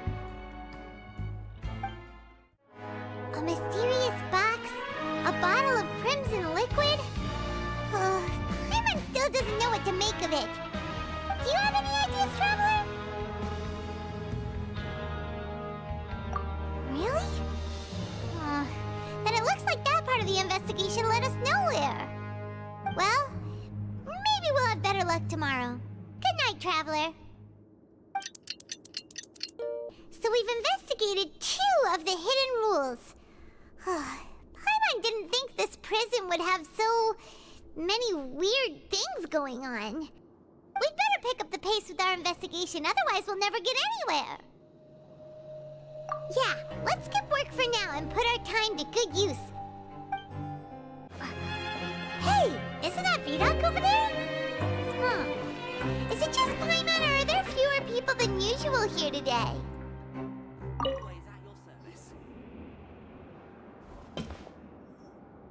Ah. Seeing you at this time must mean you've already saved up a lot of credit coupons.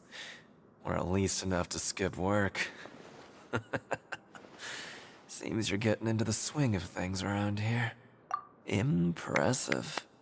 Very impressive. So, now can you tell us about the hidden rules you know? If that's what you want to know, I guess you couldn't have come at a better time. Huh? What do you mean it's a good time? Leonid and those other pesky broke urchins have all gone to work in the production zone. I wouldn't want them listening in without paying up. We get it! Just tell us already! So, you know those pipes that make strange sounds? Don't ever, ever go near them at night. Even if you manage to avoid the guards, you might find something even more terrible there. Something even more terrible? Like what? A group of cannibals.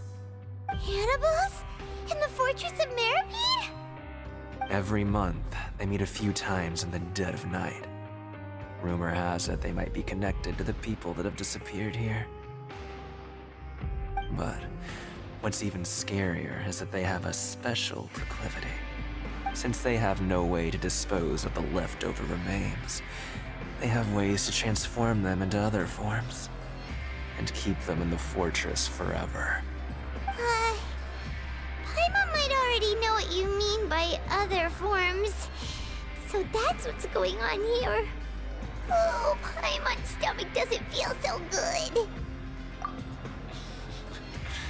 You two look pretty skeptical. No matter.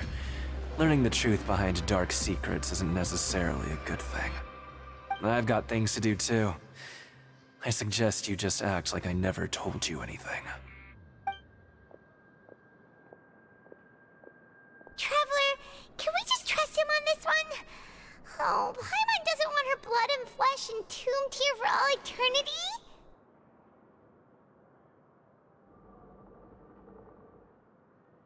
Oh, so that's how you see the situation.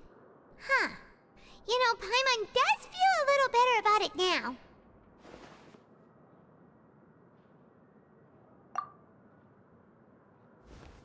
When will all the secrets end?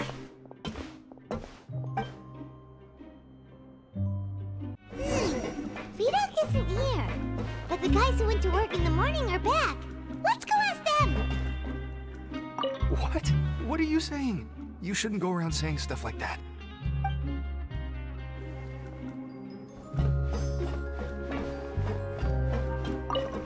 What are you talking about? Listen, you should keep your nose out of other people's business.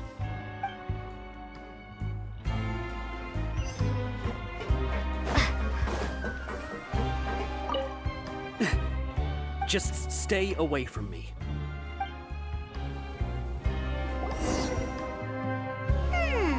Their attitude sure is suspicious. Like they're trying to avoid us.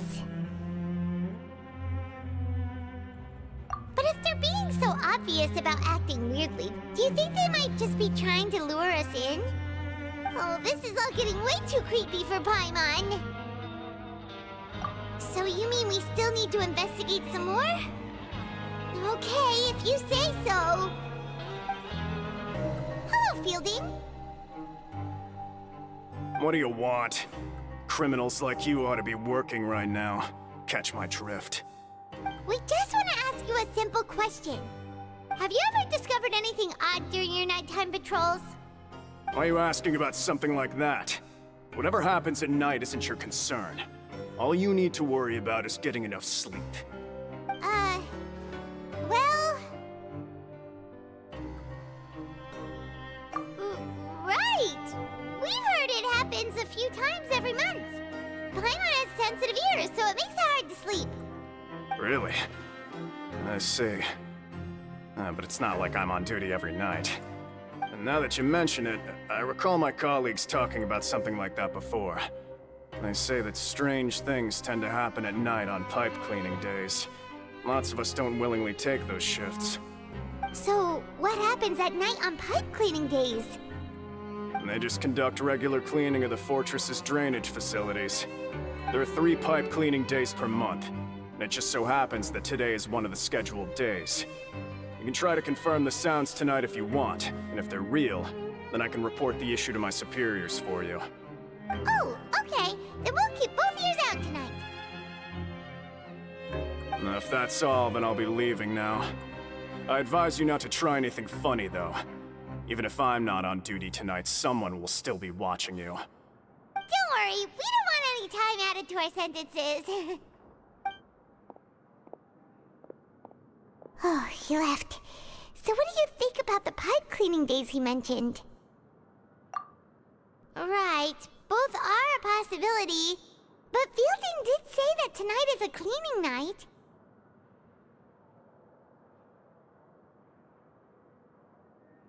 Paimon knew you would say that. Alright, sounds like we'll be up all night tonight then. Paimon just hopes the guards don't catch us.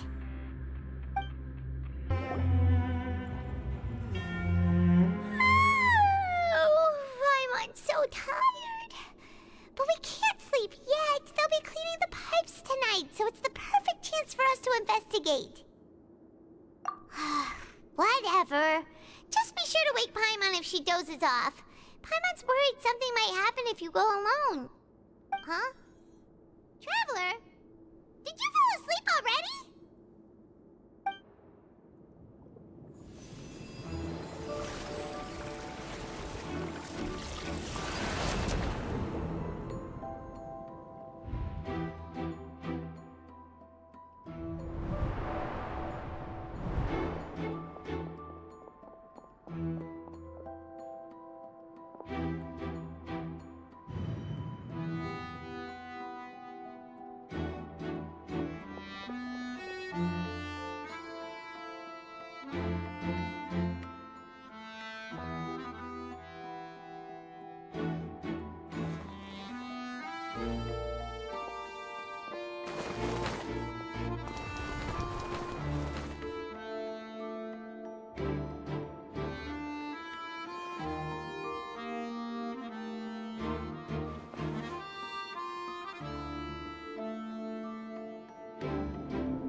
Traveler, come on, wake up! Oh, it looked like you were just peacefully sleeping to Paimon. Well, what did you see this time? Really? So we're finally starting to figure out what actually happened! But what about the cannibals? How do you explain them? Okay, well it's about time for us to get moving. Just be careful to avoid the patrolling guards. I know you. You were the ones we saw. Huh. You've got guts showing up here. You know who we are, right? You'd better leave now. Ain't nobody coming here to save you. What'd you say? Yeah, so what if they were? If you push us, we can make those rumors a reality at any time. Hey, what's the point of all those rumors anyway? What exactly are you trying to do? I don't have to tell you anything.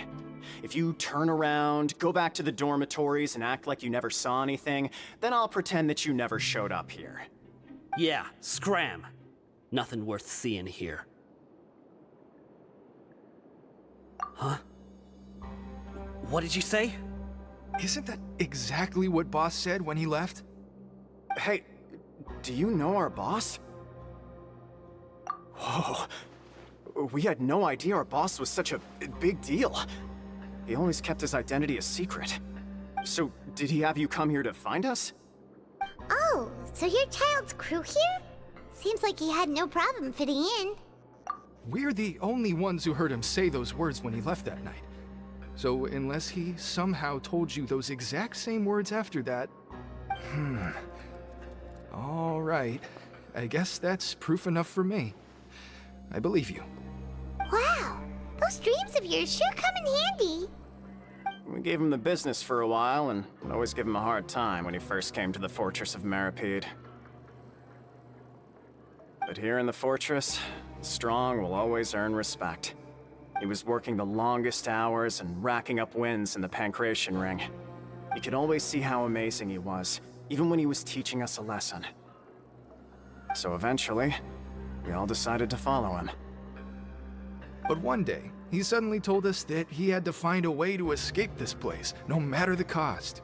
He said it was because he heard that call again. And as his crew, if the boss wants something, then it's our job to get it done. So, we got to work, and used the hidden rules that were here to make up and spread the rumor about the cannibal rule. We just wanted to give him a better chance of escaping on a night after the pipes had been cleaned. Oh, thanks to your rumor, nobody would want to come anywhere near here, prisoner or guard. Wow, it sure is easy to exploit people's fear of the unknown. But has a child already escaped? Why are you all still coming here after pipe cleaning day? Because as far as we know, the pipe he went into isn't actually an exit. It should be a dead end. It leads to an abandoned factory area, and even if there were a way to escape from there into the sea, we're still way too deep. No one could ever reach the surface alive. But Boss still insisted on going in. It's like he was obsessed about it. So we told him that we'd pretend as if he never existed while he was gone. And that if he wanted to come back, he should wait for nighttime on a pipe cleaning day. That way, we could meet him here and help cover the whole thing up. So you come and wait here through the night a few times a month just because of that promise? Yeah, but it's been so long now. We already know in our hearts that he must have managed to escape somehow. Is it also possible that something unfortunate happened to him? Nothing could ever defeat Boss or slow him down. It's one thing we know for sure.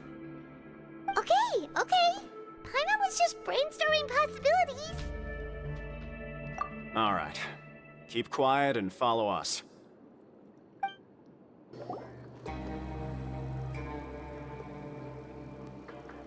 The way up from here has been sealed off. It's impossible to get through. Boss left by going down from here. It wasn't full of water at the time. Later, we came back hoping to have a look. That's when we found out it had been completely flooded. It's impossible to navigate unless you're an extremely skilled diver. Do you think Child got trapped by the water?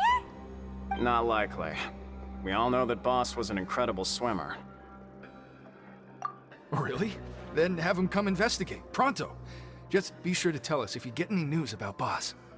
It's getting late. We should leave before the guards come this way. Yeah, we learned a lot about what happened to Child here. Let's get going! Whew. We finally learned some key information. Seems all of our investigative work has finally started to pay off. When you said you knew a diver, you were talking about Fremine, right? If we ask Linny, he'll definitely have Fremine help us. Ugh. Why is Child like this? What was he doing going into the pipes? Not making our jobs easier, that's for sure. Fortunately, though, it seems like it's only a matter of time now before we find out what really happened. Now that we can finally relax, I'm starting to feel super sleepy. Let's try to get some rest while we still can. Nighty-night, traveler!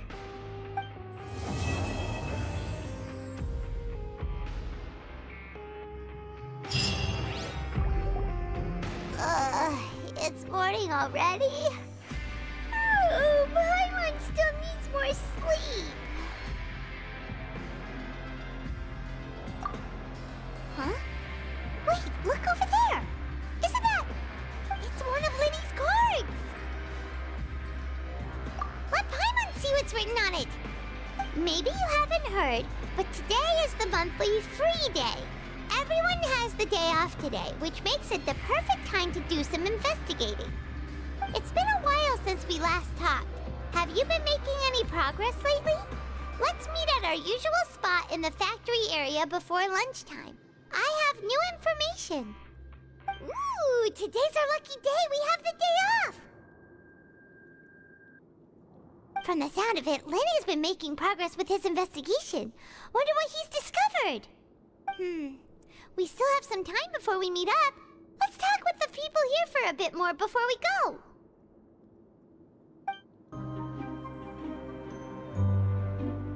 Look, there are some people talking over there.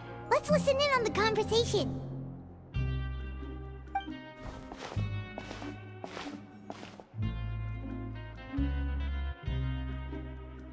If you ask me, those pompous parasites on the surface act like they're all a bunch of aristocrats.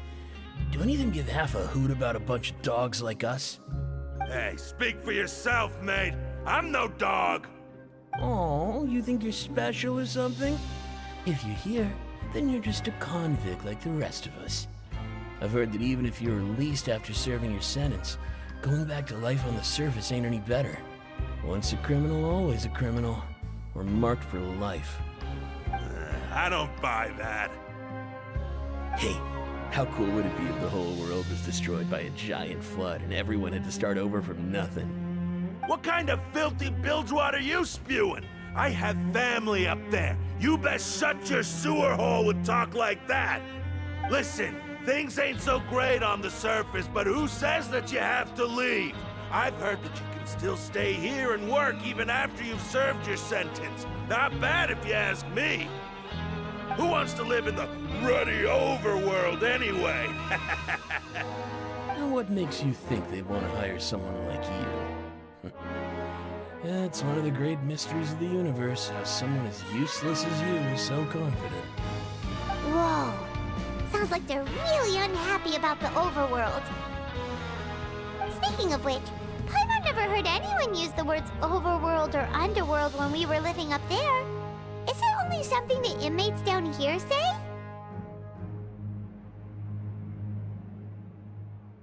That's true.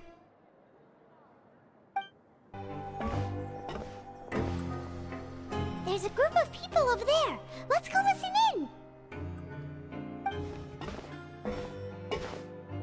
So I said, that's not a faucet. Hey, who are you two? Why'd you come over all of a sudden?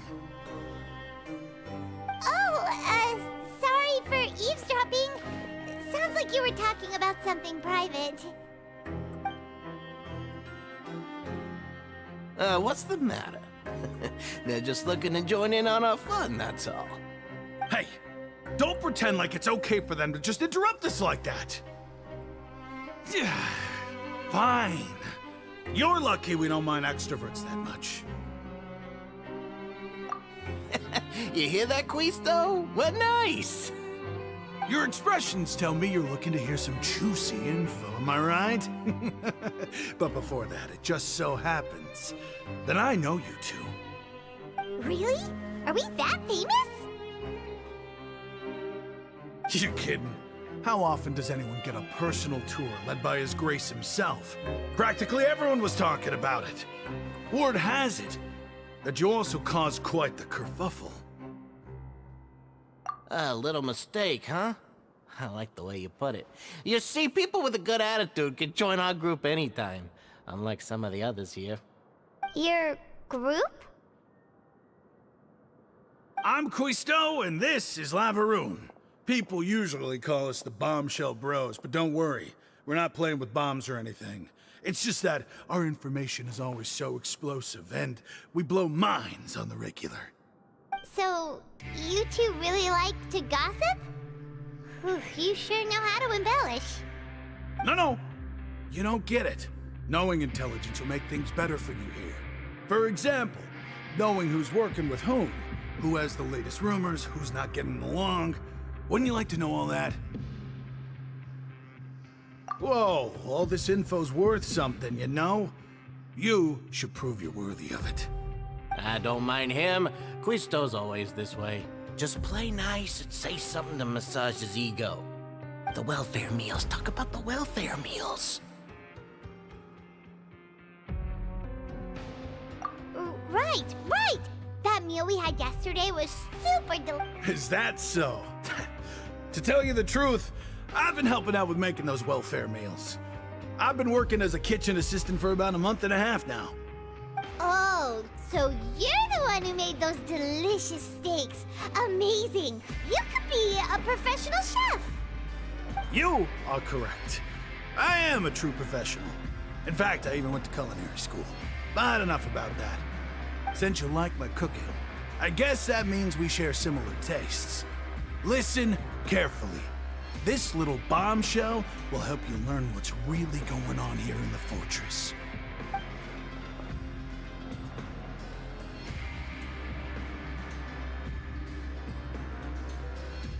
Listen, kids. The power structure within the fortress is quite complicated. The overworlders couldn't care less about us down here.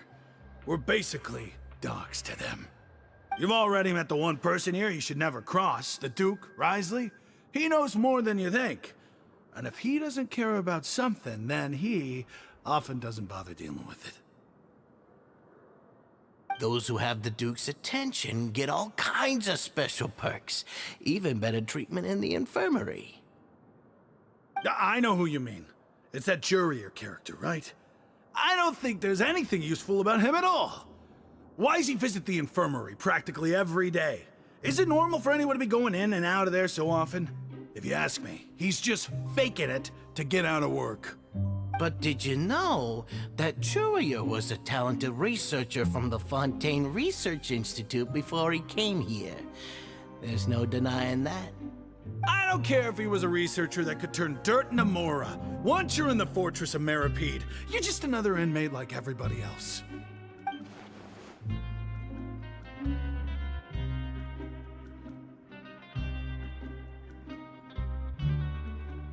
Speaking of which, the last time I saw him, he was passing by in the corridor with Lorvine.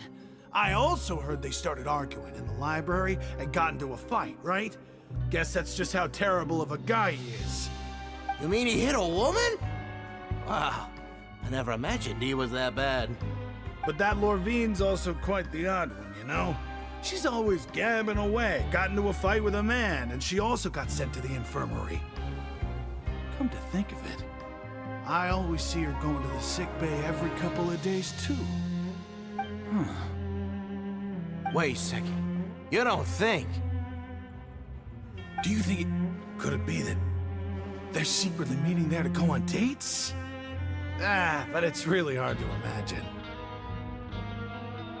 After all, I do remember seeing Lorvine beat Jurier to a pulp that one time. And we might be overthinking things.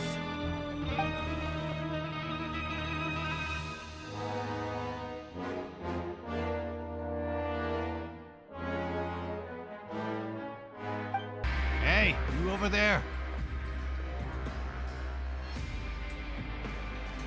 Yeah, you. Say, do you like playing card games? You know, like Genius Invocation TCG? You TCG players are like mint in the wild, literally sprouting up everywhere. Hey, come on now. What's wrong with finding fellow Invocation aficionados? Anyway, care to join me for a game?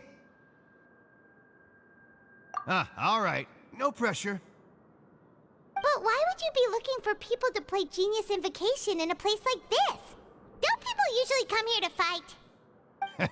Whether you're throwing down cards or throwing punches, it's all a competition, isn't it? It's all the same in my eyes. There are lots of card players here in the fortress. When I saw you, I immediately thought, hey, even outsiders from other nations play cards. So I came over to say hi. Sure. Great! Since you've been here longer than us, you need to flex your seniority a little bit, right? Maybe you could start by telling us newcomers some stories about this place.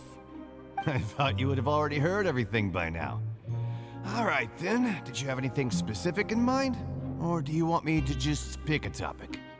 Why don't you pick? We'll let you know if we've heard it already. All right. Have you heard any strange rumors since you've arrived? Then, did you know that there are some people who are always gossiping over in the corner? Yeah, so you've already met those two. They're quite a pair. They always keep an eye out for the latest happenings and gossip about everything. I've never seen anyone with more time on their hands.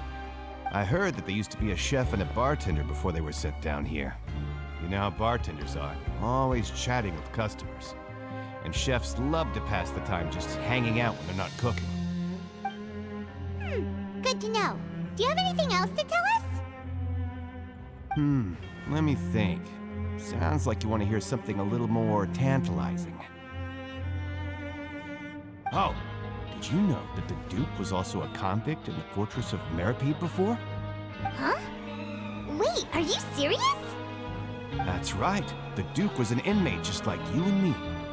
Seems he was exiled here for committing some crime. Who knows how he ended up rising up to become the warden, though. To go from an ordinary inmate to becoming the manager of the whole place?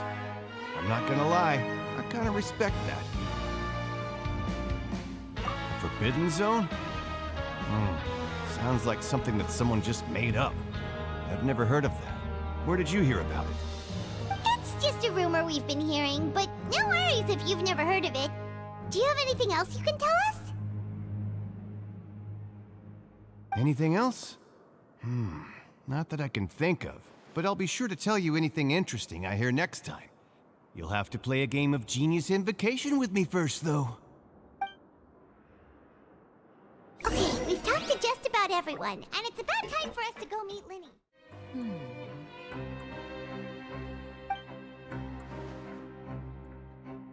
Huh?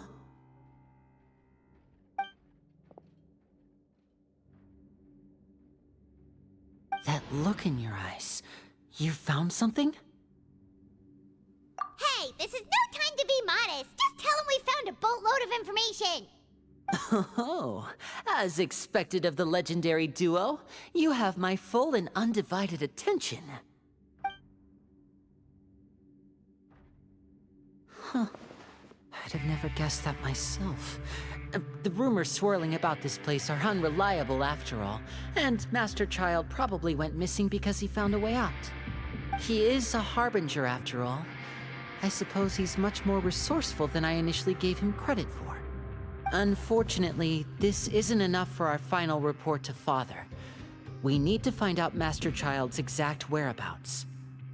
Father told me that even though Master Child said he was just coming to Fontaine for a vacation, he actually had some personal reasons. His agenda might be linked to his disappearance. His escape route is already flooded, so we'll have to task someone with professional diving skills to chase after him. Well, when you put it that way, it's obvious that only Fremine would be up to the task. Bingo! Is he around? He's working today. Coming here as a group would have attracted too much attention. I'll talk to him about it later. It's the least I can do. We're all in this together, so it's only fair for us to fulfill our end of the bargain. Honestly, I'm far more impressed by you guys managing to collect all this information right under Risley's watchful eyes. Collecting information has always been our strong point. Now, let me think.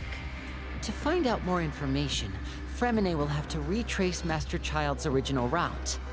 And if he's to do that, he'll have to set out on the next pipe cleaning day at the earliest. That's 6 days from now. And after that, he'll probably take another 2 or 3 days to return. You can even estimate how long it'll take for him to get back? We've been working together for a long time. We know each other's capabilities like the backs of our hands. Traveler, what say you to meeting here 9 days from now? We'll be able to pick up Fremine while we're at it, too. Oh, and there's just one last thing we'd like your help with. Though we can just sit back and wait for Fremine's report on Master Child's whereabouts, we still need to make more progress on the investigation of the Forbidden Zone.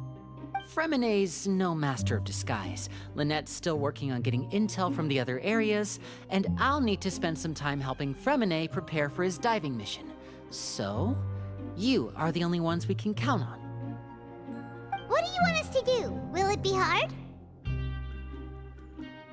Well, I won't call it easy per se, but I think you'll be able to pull it off. Listen carefully. You'll need to find an excuse to get into the infirmary and investigate the room and environs.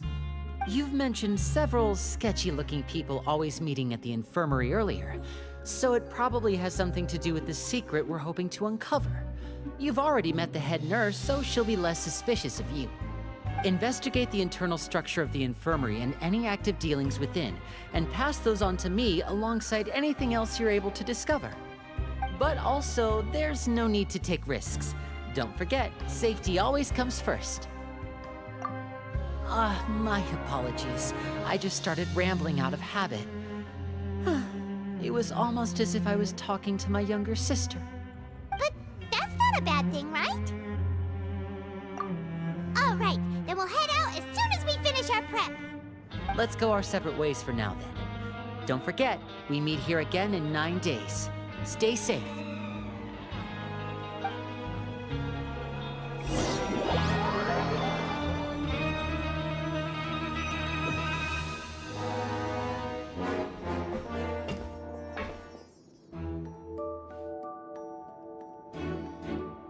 Hey, stay here for now. Paimon will take a peek.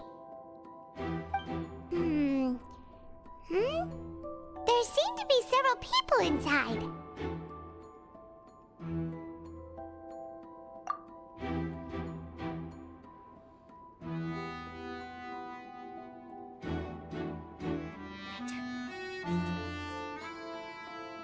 It's not impossible.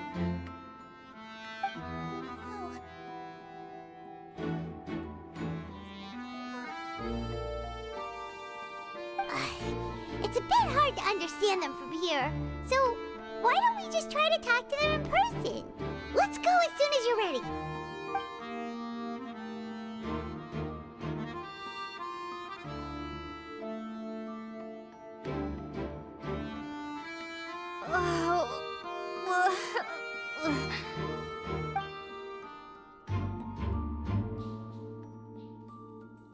Someone, please help! She's sick!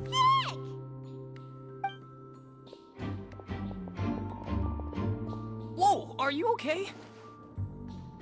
Oh my! What's wrong, little one? There's no need to panic.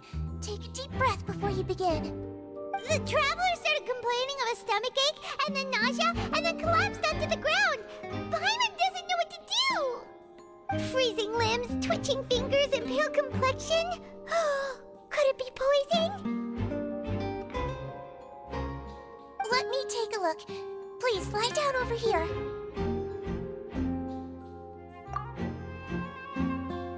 Don't worry, I'll get you to the bed safely. Here, hold on to my shoulder and walk slowly.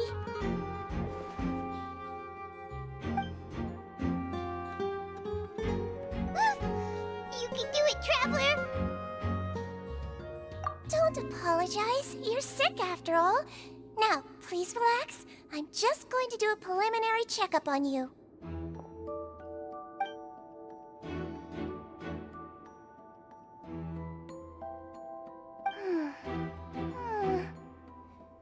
I see now. My checkup has confirmed that she's not in any mortal danger. That's our worst fear out of the way. Eh? Oh, that's good. But I'll continue my diagnosis of the patient now. Please, relax and take a deep breath.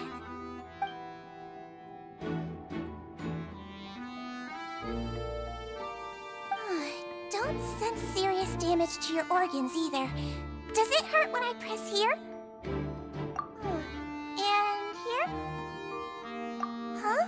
But based on my initial checkup, there shouldn't be a problem here. Oh, how strange.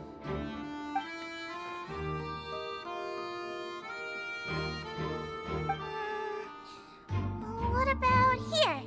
Does this hurt? Oh, I understand. So that's what it is. I think you just ate something that disagreed with you. That's all. Nothing too serious. Outside of a pretty bad stomachache when it decides to act up. So that's what it is. Thank goodness it's not anything more serious. And there have been other inmates complaining about the food recently. I'll inform our head chef, Mr. Woolsey, of this problem as soon as possible. Congratulations! The health risk is incredibly low, so you should recover within a couple days. Why don't you take a rest here while I go get some medicine for you? Miss Levine, I'll have to trouble you to help me look after this new patient while I'm gone. Very well. And she hopped away just like that.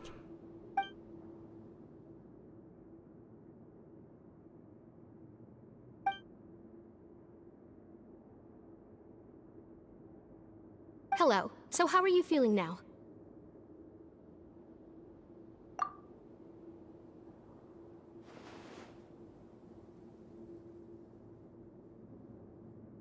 Her stomach aches really bad. She was stumbling about the whole way here, so Paimon's really worried. If Miss Sijuin says it's not a serious problem, then there's no need to worry. She's the best medic we've got down here. But it also looks like she's the only medic you've got down here. Well, that's true. What do you mean, that's true? That's really misrepresenting the situation.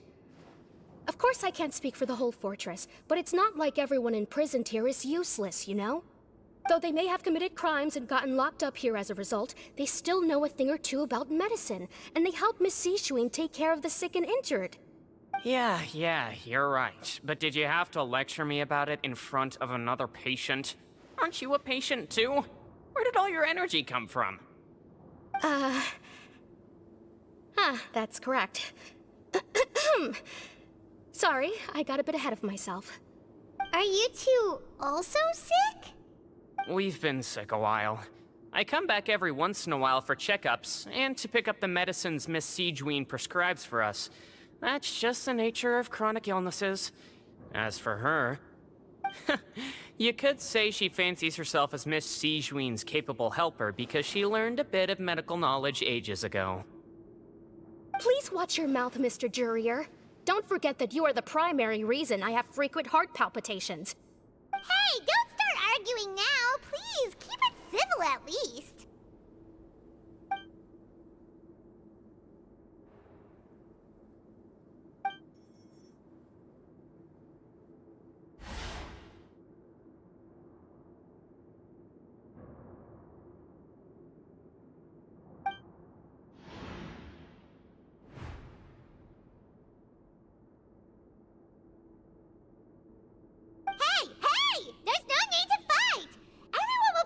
Someday, so there's no need to argue over silly things like this. But... Release. It's way too early for us to even think about that. And who the heck knows if we'd even be able to continue our previous lives?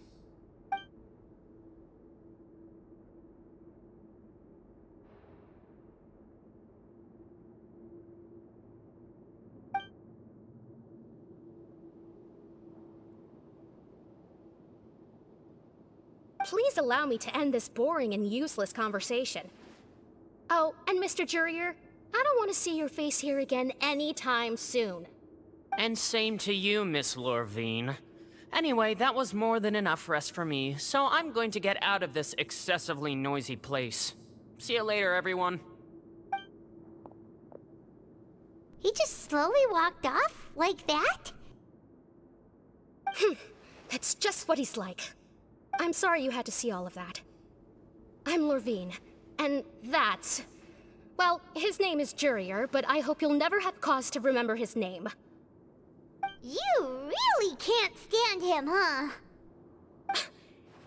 I mean, can you blame me? Who would like someone who's as arrogant and obsessed with weird research topics as he is?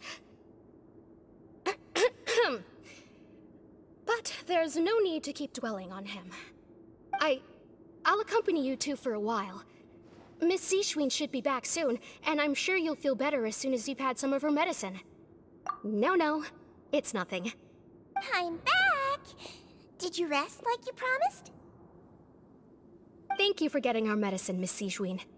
Did you all cooperate with your bed rest? I trust that nobody got up to walk around. Good. Here, this should be 2 days' worth of medicine for you. Take 1 pill now, and then continue your bed rest.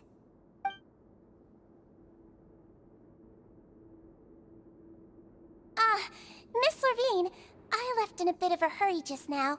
Do you still remember if we discussed the color of the pill that you should be taking today? I remember. You said it should be yellow.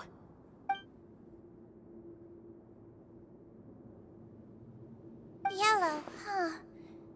I understand. These are yours. Please, make sure to go to bed early after taking them tonight. You'll benefit from a good night's sleep. All right, then I'll also be on my way now. I hope you feel better soon, too.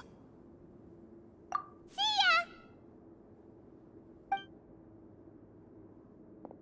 I'm going to fill out your medical record now. You're widely known as the Traveler, right? I just want to double-check a few details, if that's all right with you. Those two made quite the commotion just now, so why don't we let the Traveler rest? Paimon can answer the questions instead. So her primary symptoms are abdominal pain, with secondary symptoms of nausea. Is there anything else? That's it. All right then. Is there anything we should know besides to take the meds? No, her base constitution is quite good, so I'm sure she'll recover quite quickly after taking the medicine. Please, make sure to stick to bland or less stimulating foods, and don't stay up too late at night. Got it. Paimon will hold the Traveler to that for sure.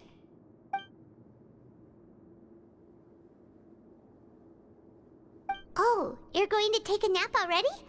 Okay then, you get some rest.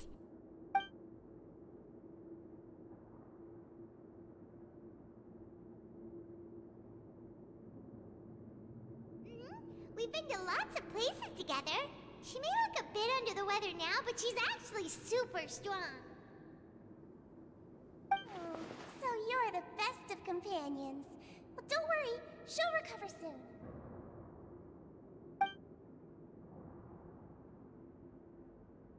Ah, you're awake. How do you feel? You slept for a really long time, but we never left. Well, now you can go back without a worry in the world. Remember to take your meds regularly, and remember bland foods. Thank you, Miss Sijuin! You really are something. To be able to fall asleep like that and even sleep talk the entire time, you scared Paimon half to death! No, but you kept mumbling things along the lines of, Pyron, go take my grilled fish and put down the Adeptus Temptation now! Paimon talked with Sijuin the entire time you were asleep. She seems like she's just a sincere nurse, and Paimon didn't notice anything unusual in the room. Are you sure we're not going off track with the infirmary?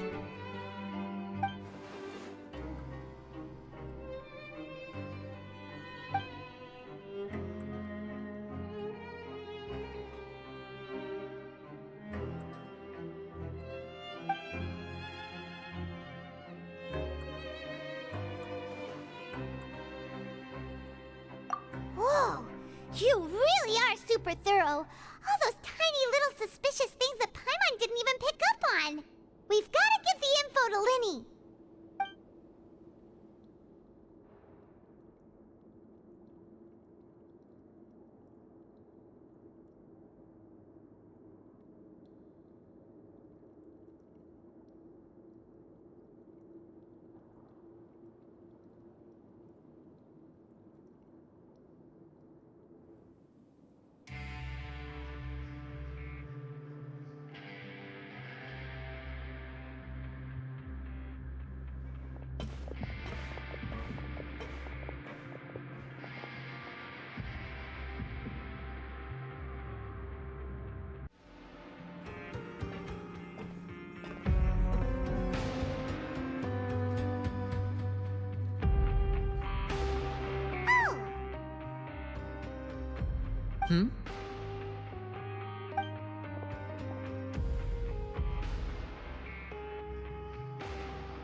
Did you two run into any trouble over the past few days? No, we just worked our shifts according to the schedule. Nothing weird happened. That's good. That means you didn't raise any suspicions when you infiltrated the infirmary. We've taken a look at the slip you've sent. Fremine successfully left the grounds via the pipes 2 days ago, and as of last night, Lynette has also infiltrated the infirmary after faking an illness. Wait, why is she getting involved as well? You already went above and beyond when you scoped out the infirmary. To put it more bluntly, even if we were to view that as something you did in exchange for Fremine's help, you've already done more than enough. Infiltrating a guarded stronghold is a different kind of job from a one-off investigation. We want to avoid using the same faces over and over and reduce the amount of suspicion that will fall on any given person. Lynette also felt like you have already taken the first step for us, so she should be the one to finish the job. So that's what Lynette thinks. Oh, Paimon hopes everything's going well for her. Then, let's go check on Lynette before Fremine returns. If everything went well, then she should be wrapping up her investigation right about now. Is now really a good time to go over? According to my observations, Sigewinne always spends around half an hour away from the infirmary right before lunch. Lynette knows this as well, so this should be a good time to meet up with her. Also, I'm her brother, remember? It's only natural for an older brother to care about his younger sister's well-being. Okay, then let's head over right away! Lynette should be here right now. Huh. Strange. Lynette? As expected, Sigewinne isn't here, but why isn't Lynette here? No, Lynette rarely deviates from the plan. We agreed that if she were to make changes on the fly, she'd find a way to let me know. Unless... Let's see if there are any clues around here. We can look while we wait for her. Who knows? Maybe she'll be back soon. Okay. There are some books here and a few files. They all look like medical records. Advanced nursing, how to raise the spirit of your patients, a quick guide to the psychology of emotions, and the meaning of laughter. These sure are some interesting books. Who knew Sigewinne would be interested in these kinds of things? She even has books on understanding people's motivations and feelings. Is it because she's a Melusine? Or does she have a need to understand her patient's emotional state? Seems quite normal to me. These are skills that would come in handy for a nurse from time to time. None of the beds have any signs of having been slept in. Except that one over there. That's the one Lynette must have used, right? You said she was pretending to be sick. She would have said her migraine was having a particularly bad flare-up. Generally speaking, the head nurse would then ask her to lie down and rest, while she left to retrieve the medication. Which means, either the head nurse didn't return the entire time from when Lynette laid down up until she left the bed, or the nurse intentionally left it this way.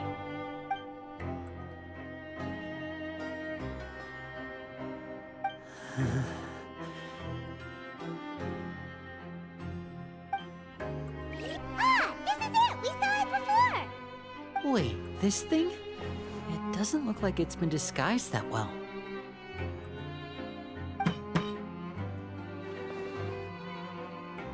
The space behind it is empty.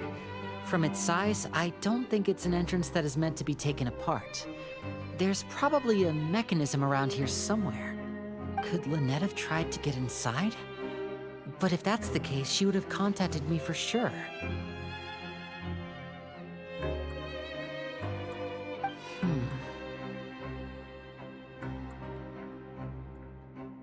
Let's look around here for some more clues. Don't panic, just take another look.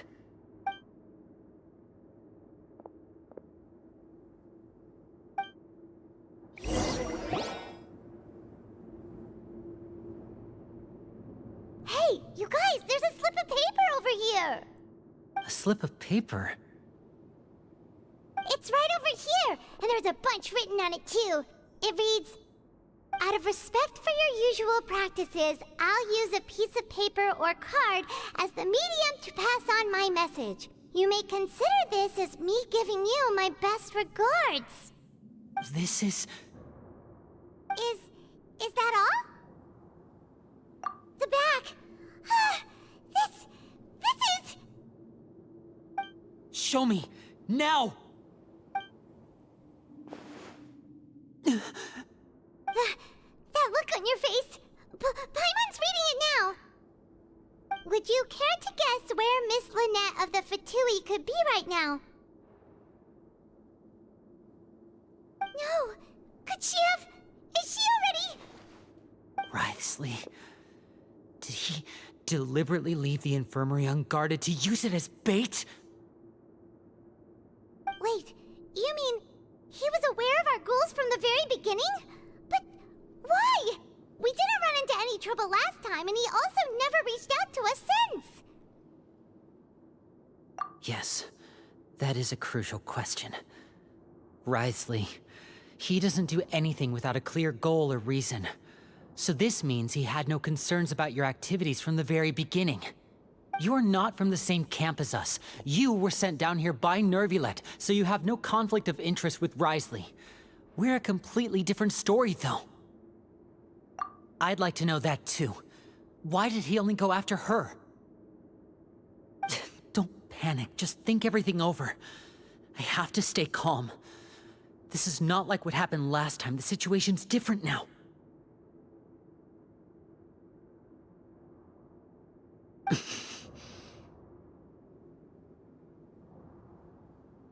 Wait, you're right.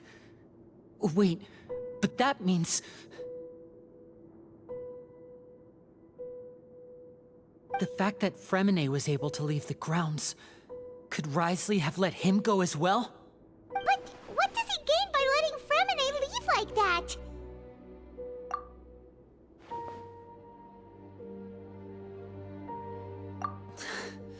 So he's challenging me and trying to provoke me, I'm sure of it. We never should have sent out Fremine. We had to go through all that trouble to find an opening to sneak him around the guards and into the pipe, and we even thought luck was on our side. If Wriothesley let him leave on purpose, then he's probably in a terrible spot now as well. Lenny's getting more and more panicked. We have to calm him down. Don't be like this, Lenny. Fremine wouldn't have left if we hadn't told you about Child. That was our fault. No. I'm the leader of this operation, and I'm the one responsible for this team. I was the one who failed to protect them. I'll go talk to Wriothesley. Hey, don't be reckless! Traveler, please, talk some sense into him! I simply cannot allow Lynette to be abducted again. I have to go. I'll find a way to get them back! He's rushed out the door! After him!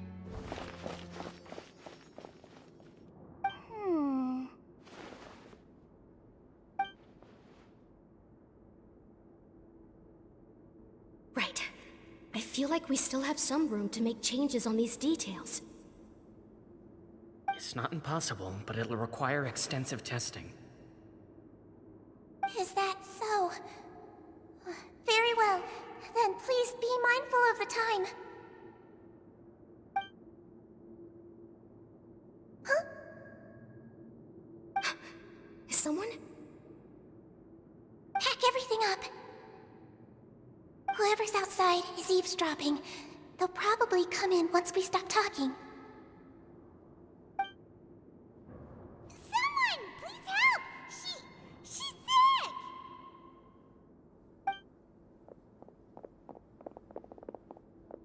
Whoa, are you okay? These two. As expected, they've already found this place. Oh, they are quite sharp. What a delightful turn of events. I like smart people, but I also like playing dumb. I like the feeling of being trusted. Oh my! What's wrong, little one? There's no need to panic. Take a deep breath before you begin. Being Being able to read human expressions is quite the useful skill.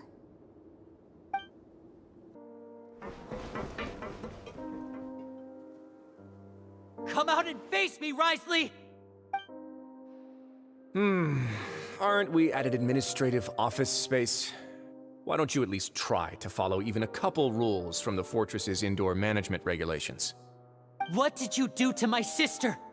I ran into the young miss at the infirmary.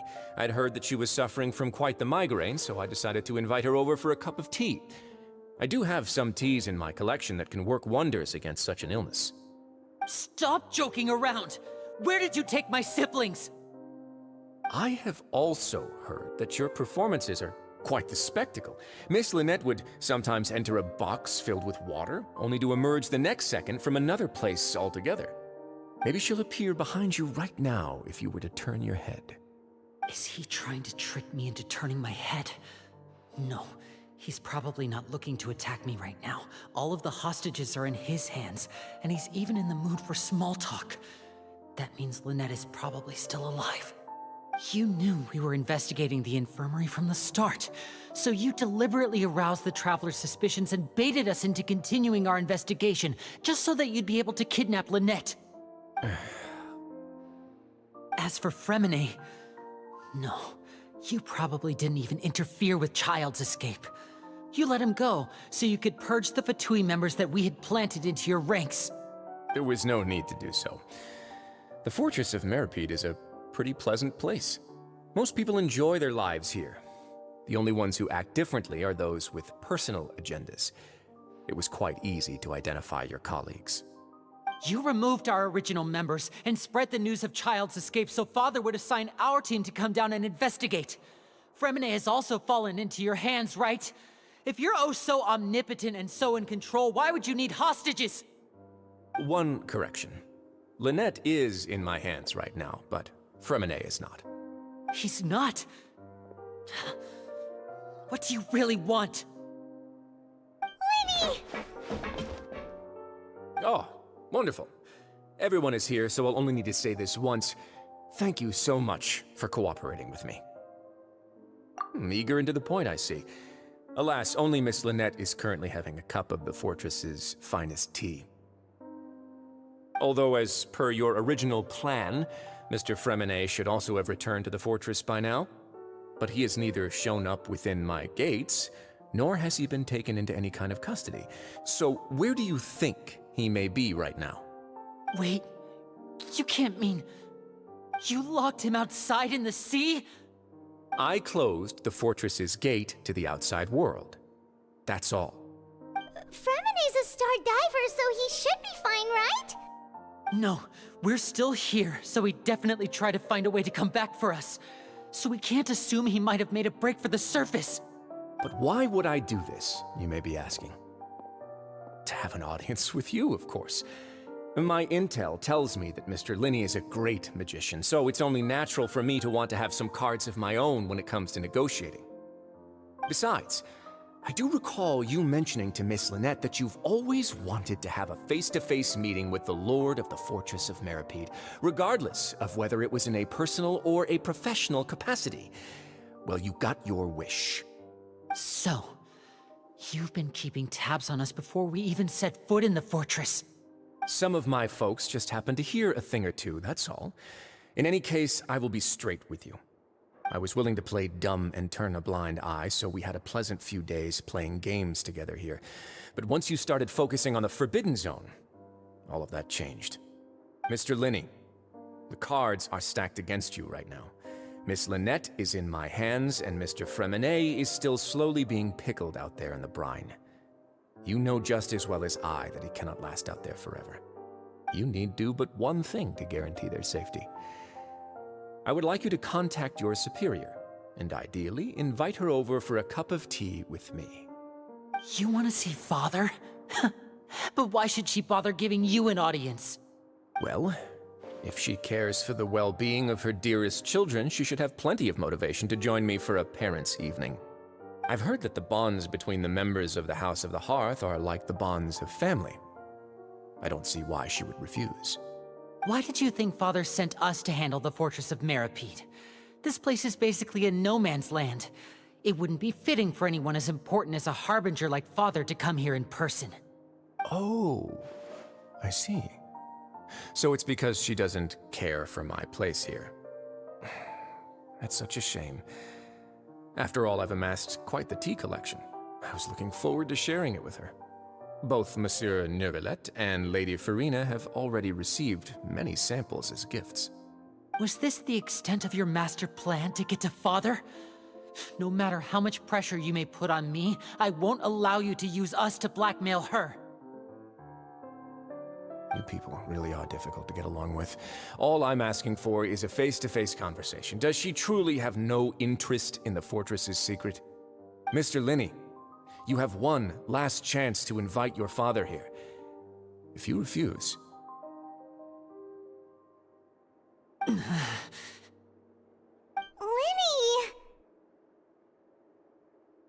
Instead of asking why I'm doing this, why don't you try to see things from my perspective for a second?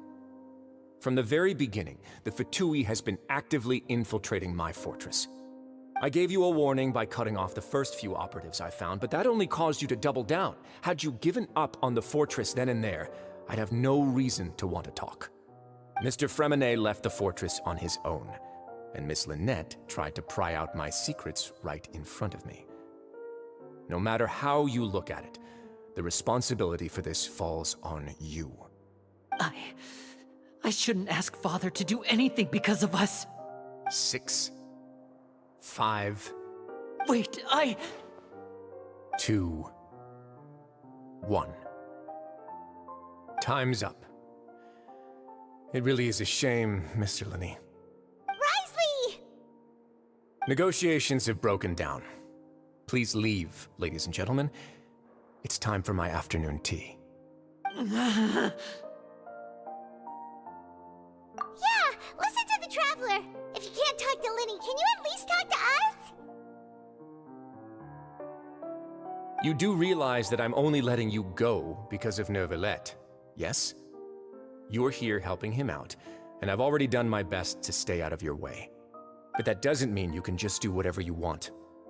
The fortress may be small and remote, but it still has its own set of laws. Then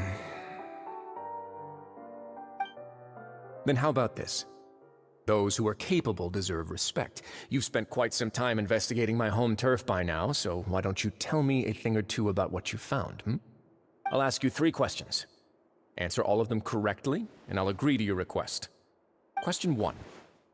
Regarding the hidden rules of the production zone, what is the truth behind the one about not being allowed to work for 3 days in a row?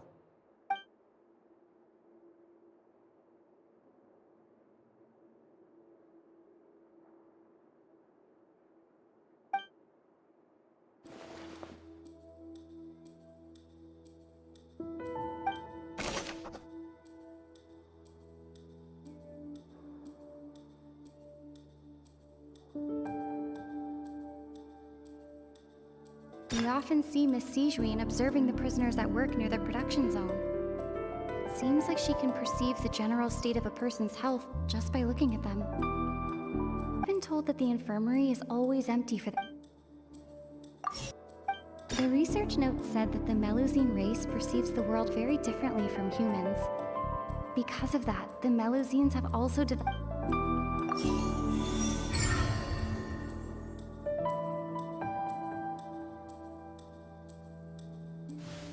So that's what's going on. Paimon understands it now. Who would have guessed? The hidden rule of the production zone. People are not supposed to work 3 days in a row, and if they do, they'll get strange meat in their welfare meal. At first, we thought this strange meat must have something to do with the people who disappeared, but in reality, they were all prepared by Sigewinne, the head nurse. She often visits the production zone to observe the workers' health and makes a note of anyone who has worn themselves out after 3 full days of work. Out of her sense of duty as the head nurse, as well as her genuine concern for the workers' health, Sigewinne visits the cafeteria right before lunch and cooks an extra dish for those who can use the stamina boost. Sigewinne has only the best intentions with her surprise gift and doesn't want anyone to find out about what she does. However, unfortunately, Melusines as a race perceive the world differently from humans, and their sense of aesthetics is even more alien to us. The recipients of her lovingly prepared special meals cannot taste the care within and usually just freak out. Are we on the right track? Not bad. You've uncovered Sigewinne's secret and even guessed her intentions correctly as well. It's nice to know that her efforts have not gone unacknowledged. All right, now for my next question. There are also some hidden rules in the Pancration Ring, including the one that you're not allowed to support both sides of a fight. Why is that?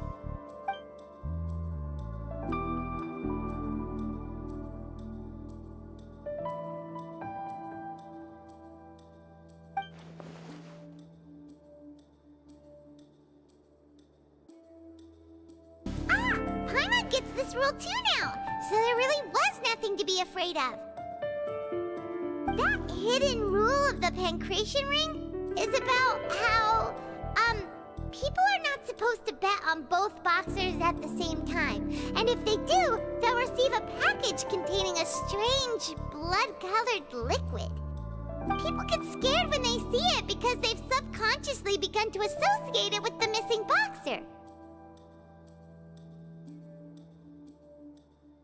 But really, it's just a bottle of the latest yet-to-be-named and packaged new Fonta trial product.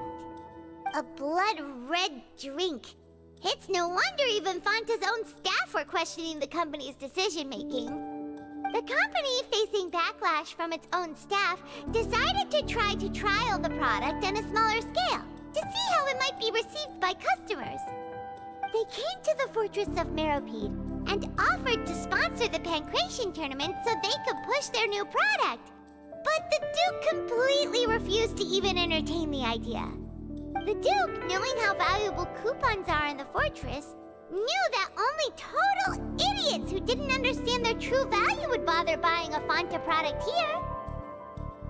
And so, only those who proved their stupidity by being dumb enough to bet on two opposing sides of the same match were selected to receive the drinks. I acknowledge the effort you've put into bringing the truth of this mystery to light. Although, based on your description, that Fonta promoter is a bit too careless with his words, I may just reconsider my collaboration with the company. All right, and here's the final question. What's the secret behind our head nurse and all of her patients in the infirmary?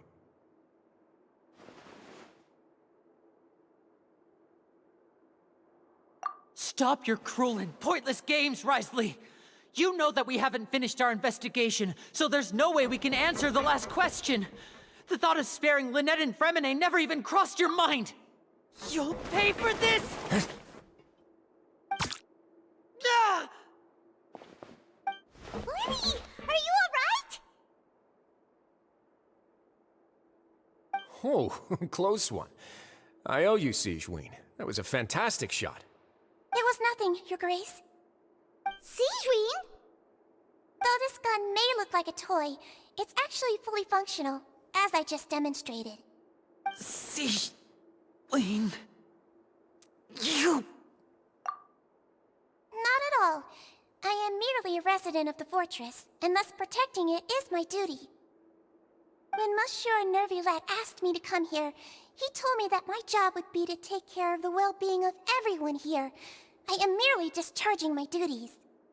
But if you mean what you just said, then isn't Linny someone you should be looking after as well? Isn't he a resident here just like the rest of us? But I really am just doing what Monsieur Nervulette told me to do.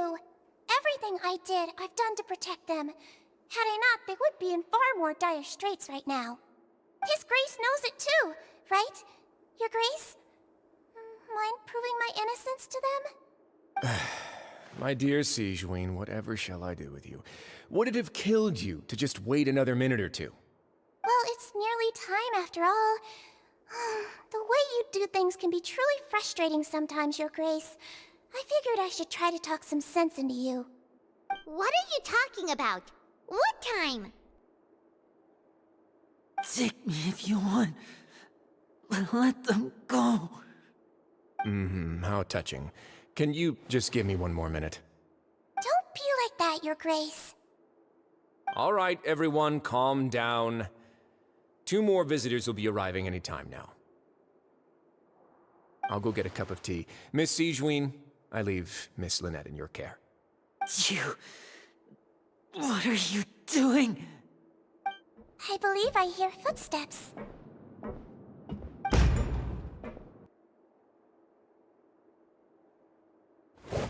Some space, please. Ah, Miss Clarande. My door. Freminet. Freminet. What's going on? What is Clarande doing here? Work. I'm sorry about shooting you, Mr. Linney. The tranquilizing effect will begin to wear off soon. Please take it easy in the meantime, though. What happened to Freminet? Wasn't he diving just outside of the fortress?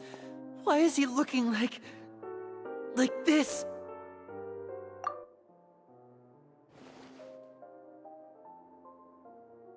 A flushed face, an accelerated pulse. He must have consumed primordial seawater. What did you say? Please, make some space. I'll need to give Mr. Freminet a more thorough checkup. Your Grace, I'll leave the rest to you. I'll talk to Clarande while you get Freminet to where he needs to be. Everything else can wait.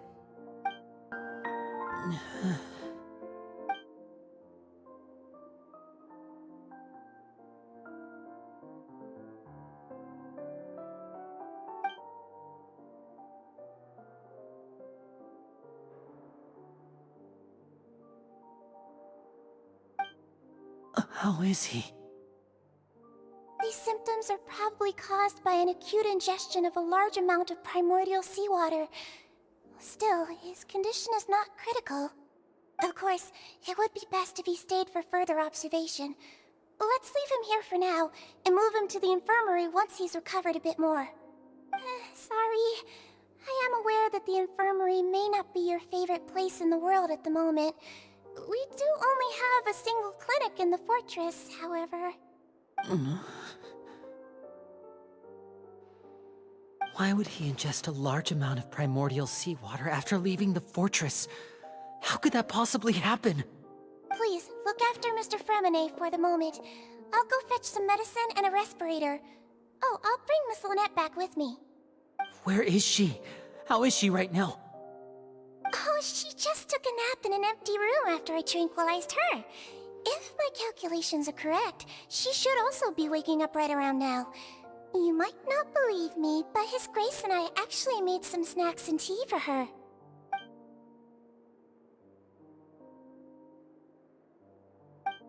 What's that look on your face? I thought I made good time on the way back. Oh, I'm just admiring your punctuality. Had you arrived just a few minutes later, Sigewinne may have been forced to shoot Mr. Linney again. How's the situation out there? The water has changed. It's pretty much as expected. The concentration of primordial seawater has increased significantly. I was only out there a short time, so it wasn't too bad. But if one were to stay for any significant amount of time... well, you can see how that boy's doing. Where was he when you found him? The abandoned zone at the end of the pipes. A good distance into the water. Closer than I thought. He must have recognized it early on and tried desperately to swim back. Locking the door was necessary. I don't think we could have saved two.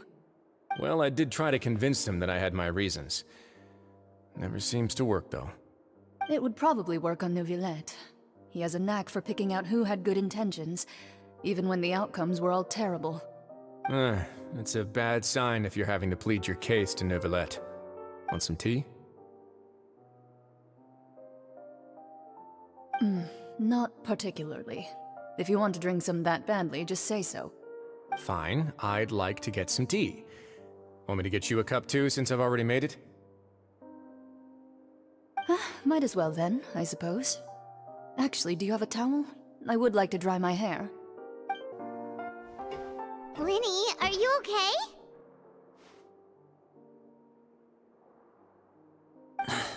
I'll be fine. They're all here now. Don't worry about me. Are you sure? You don't look alright. My hands and feet are still a bit weak, but that's probably just the residual effects of the tranquilizer shot. I'm back, everyone. Lenny! Oh, Traveler, Paimon, you're here too. Freminet? Is he... He'll be fine. But for now, please help me lift him up.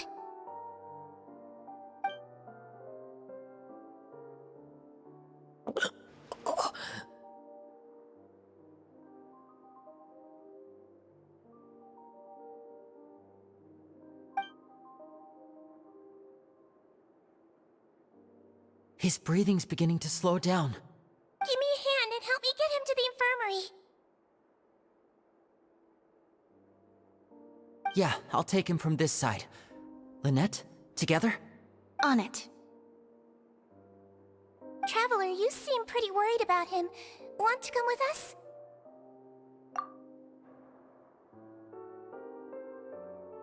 The Duke and Clarande are gone. They probably went to get some tea. The Duke will explain the truth in just a bit. Miss Clarande will need a break, since she only just returned from rescuing Freminet out of the sea.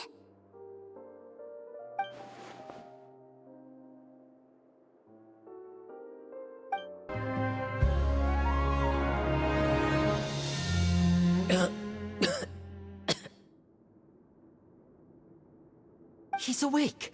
Freminet, how do you feel? Linny... Lynette... We're all here. Where... am I? The infirmary, at the Fortress of Meripede, Mr. Freminet. And you are no longer in any danger. How do you feel? Don't push yourself if you're not feeling up to it. Traveler... Paimon... It's been so long. The sea! There's something wrong with the seawater. Shh, it's okay. We can talk about it after you've recovered. No, listen to me. This is really serious. There's primordial seawater mixed into the regular seawater. I don't know why it's there, but no one should touch it. Pipes... Right, the pipes. It's all coming back to me now.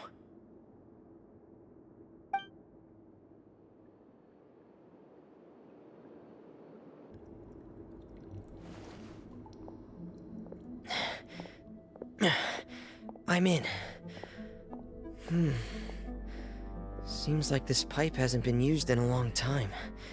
It looks abandoned.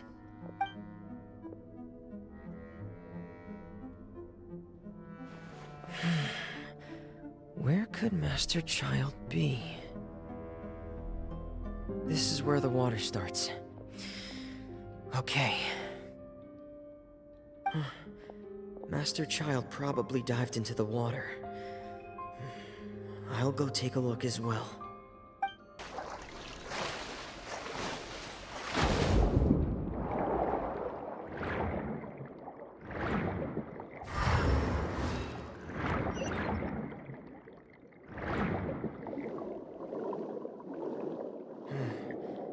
The vegetation here is a bit more sparse. These traces aren't natural. A person must have left them, and recently. I should be going in the right direction. There are traces here too. I need to keep going. Huh? The traces are gone. But I don't see where he could have gone from here. Wait, what the?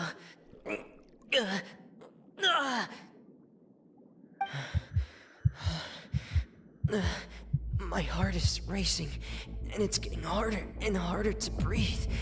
What's going on?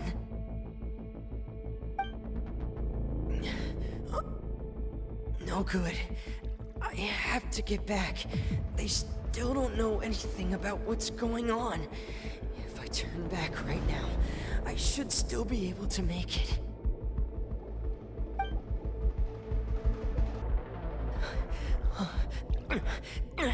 I can't die here.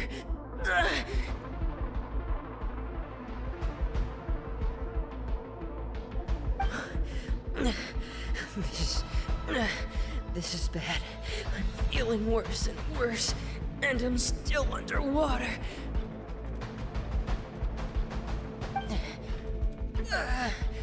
I have to push on.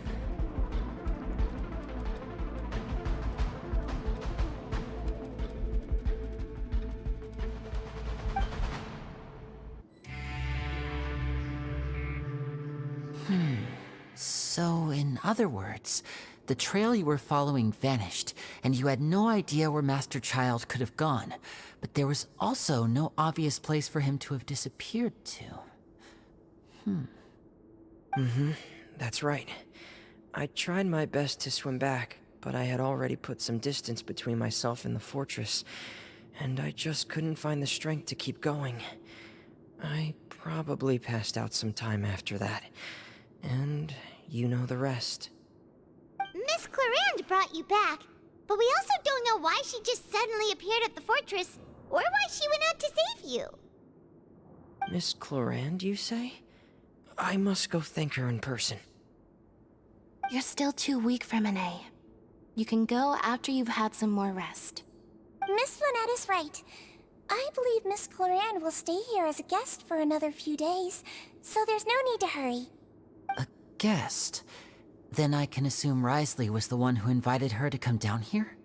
You should ask His Grace about that. He'll be able to explain better than me. Yeah, it's about time he actually told us what's going on. Wanna come with us, Lenny? No, please go on without me. I don't want to leave just yet. Lenny. The logical part of my brain is aware that we're safe right now, but I still can't bring myself to leave.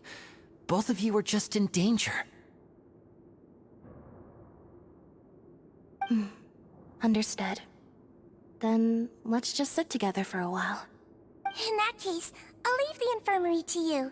The Traveler and I are going to head out for now. As long as you stay in here, I don't think you'll be disturbed. Thank you.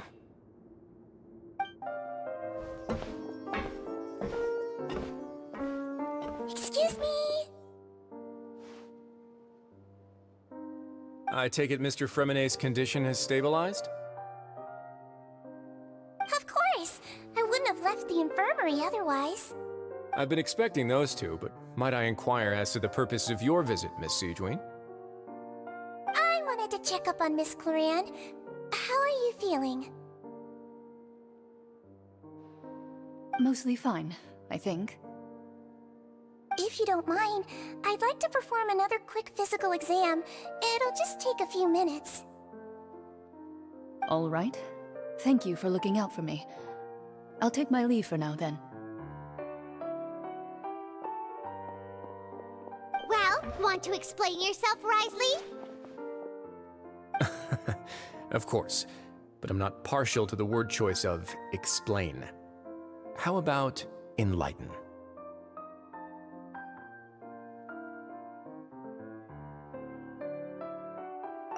Where should I begin? How about you start by asking me any questions you have? You can start with whichever one you'd like to get answered the most. Then Paimon will begin. Did you know about Lenny's goals from the very beginning? No. I just knew they were Fatui operatives sent to the fortress by the Knave. As for their specific goals, I only figured those out as you made progress on your investigation. You managed to monitor and stay ahead of them even though you didn't know what they were trying to do? They came here with ulterior motives. I'm quite adept at discerning what that kind of behavior signals. Initially, I thought their goal was just to investigate Child's disappearance. Linny suggested that I had deliberately let him escape, but in truth, I didn't really do anything special to help or hinder him while he was here. Everything he did, from finding helpers to leaving this place, he did on his own. Of course, it's inevitable that the knave would make a big deal out of her fellow Harbinger's unexplained disappearance. I'm also quite curious about where that Harbinger went, so I figured I might as well let the Fatui do their own investigative work. All I care about is the answer. So you were hoping Linny's group would just do your work for you! You make it sound like that's a bad thing. Unfortunately, things didn't go as planned. I assume that Fremine has told you already, the ratio of primordial seawater around the fortress of Meripede is on the rise. The Forbidden Zone has always been Linny's target, and you got roped into that investigation after running into him. I began to intervene out of concern for your safety, and also to prevent the fortress from becoming entangled in more irksome matters. Are the rumors true? That you're also a former criminal? Why would you put it like that?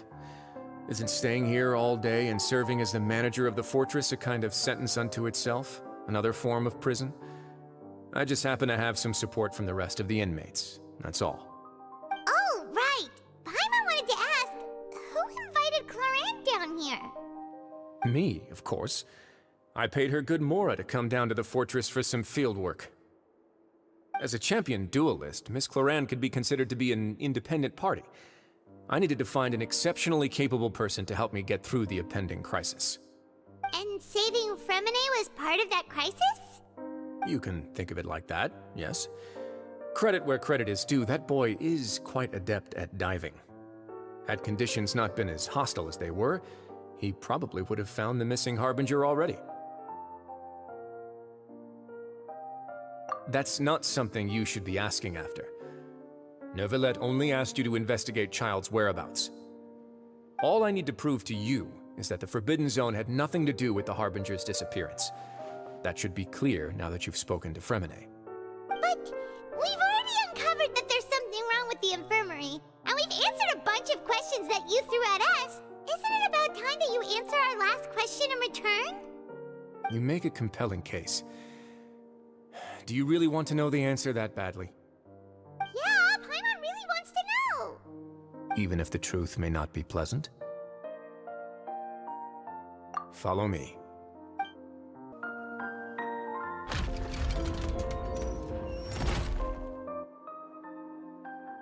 There's a hidden door here? And a whole basement behind it? Huh. You're pretty good at hiding stuff, Wriothesley. It seems you've forgotten just what kind of place the Fortress of Meripede is. Stand on the central plate. Wait, is there a secret mechanism or... Whoa!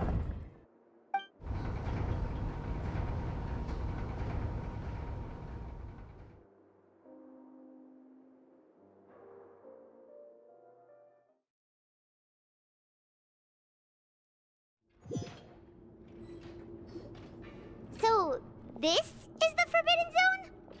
Honestly, for a place so well hidden, Paimon sure doesn't see anything special. What a huge door! There are 3 such isolation gates in total. Generally speaking, I'm the only one who's allowed to go inside. Hence the name Forbidden Zone.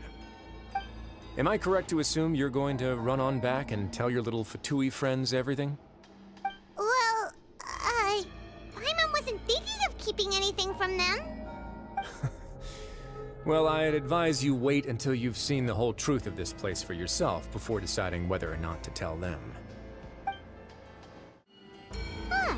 So there's a switch on the side. Stand back.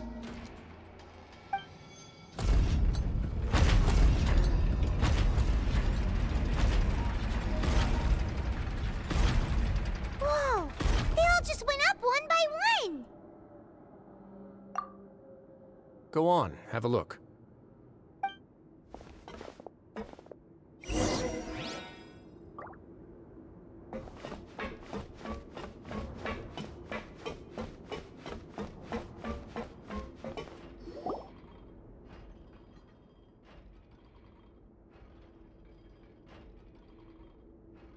I've been interested in what lies beyond that gate ever since I assumed leadership of the Fortress of Meripede.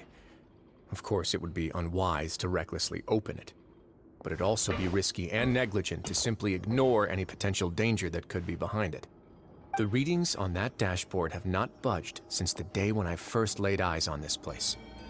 But over the past year, the needle has crept upwards from its original position, likely because some parameter it's been tracking has changed, if only infinitesimally. Normally, I would have ignored it, but I happened to have some free time when I noticed it, so I investigated. Any guesses what the reading could be tracking?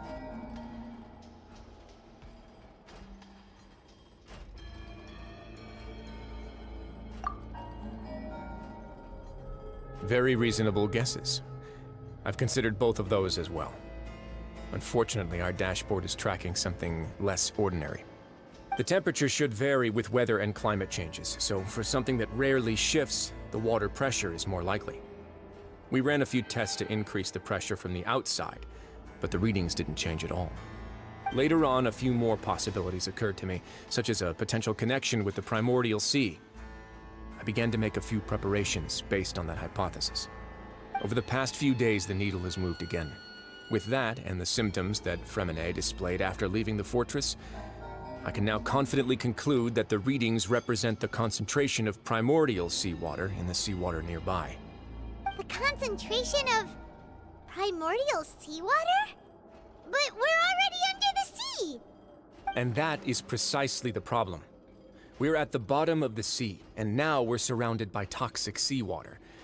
Somehow, primordial seawater got mixed in, and the concentration is steadily rising.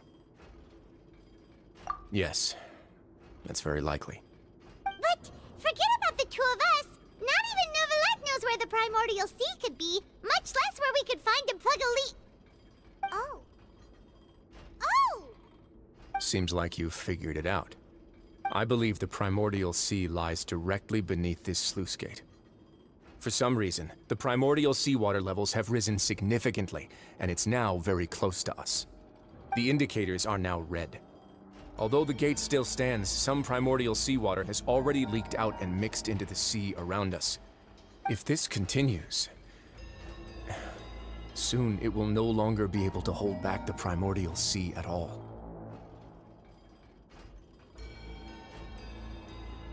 Yeah, you know what the legends say. If this place falls, then everyone in Fontaine will be turned into puddles in the span of a night. But that's just too weird! Why would the Fortress of Meripede be built right above a sluice gate for the primordial sea? Who built this place anyway? Your expression tells me you think this might be part of a vast, complicated conspiracy. To be honest, you might find the actual answer may be exceedingly boring. It's just that the secret of the Forbidden Zone had been long forgotten by the nation before I rediscovered it with my research. There's no single founder of the Fortress of Meripede in any traditional sense. What we know about its history has been left to us by the people who used to live here. When the previous Hydro Archon Egeria ruled the land, all convicted criminals from Fontaine were exiled. The people drove the criminals away like a wolf pack chasing away the banished. The criminals received no sympathy of any kind from the people. They were exiled to the desolate seaside, where they experienced only pain, struggle, and the bone-chilling cold. Some of them began to repent, and prayed to the Hydro Archon, asking if there was still anything they could do. The Hydro Archon took pity on them, and said, "You may go guard my secret, deep underneath the waves." And so, leaning on the power of the Hydro Archon, they gathered underneath the sea and began to build a fortress. They became a community down there in the deeps, and over the years helped it to grow. As the number of exiles increased, more and more people joined the community. When the first group of exiles died, they left the yet unfinished fortress to their successors. The Hydro Archon continued to lend her support, allowing the fortress and what it stood for to continue growing ever larger. Before long, this dark underwater fortress became the sinner's only home. And with that, the people here stopped referring to the fortress as a prison. They saw themselves as repenting sinners who would regain their freedom once they had sufficiently redeemed themselves. But as time went on, people also realized that the fortress was a lonely place. Once they had gotten used to life here, they could no longer feel comfortable living in the overworld. Once they had finished serving their sentences, some people left and some others chose to stay. They'd find some idle position and let their withered souls fade away with the ancient secrets of the past. After many, many centuries, few people still remember the reason for the fortress's founding. Now they just see it as an integral pillar of Fontainian society, as the place where criminals deserve to be sent. Now and again, researchers manage to break one law or another and live out their days in the fortress. I learned all this from an elderly historian. Everyone else just thought he'd made it all up. But now you know every part of that history is true. Indeed. It's just as the prophecy says. If this gate fails, then everyone will be dissolved into the sea. To be frank, not really. But sadly, that hasn't stopped this prophecy from proving all too accurate. Prophecies are troublesome things. Just hearing one will create the first wave of panic. Seeing signs of it will bring about the second, and actually witnessing it in real time, the third. Let's go somewhere else. I want to show you something.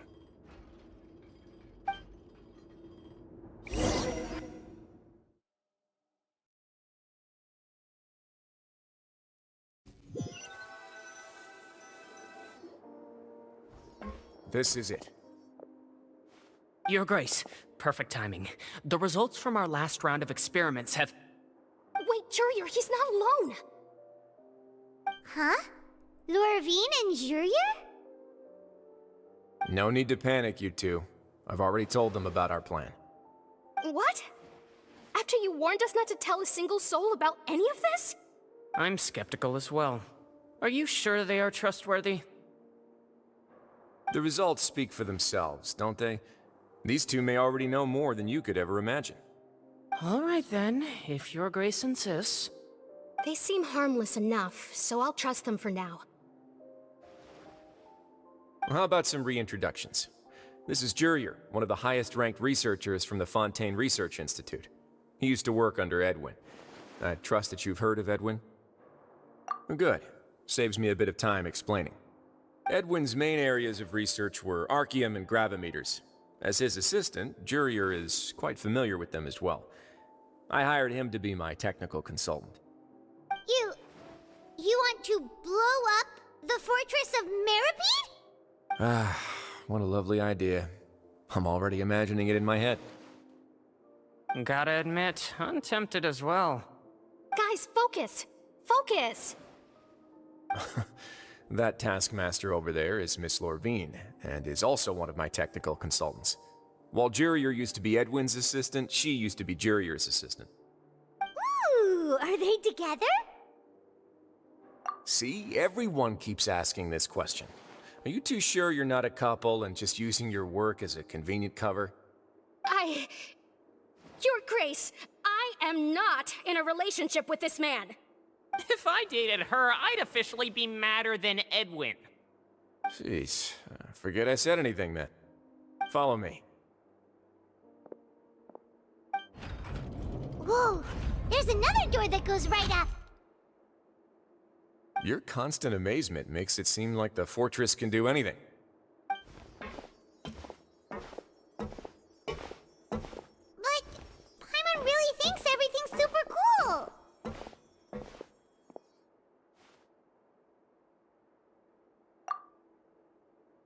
Well, let's spice it up a bit.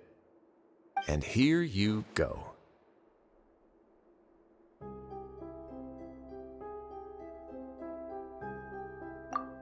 What a huge ship!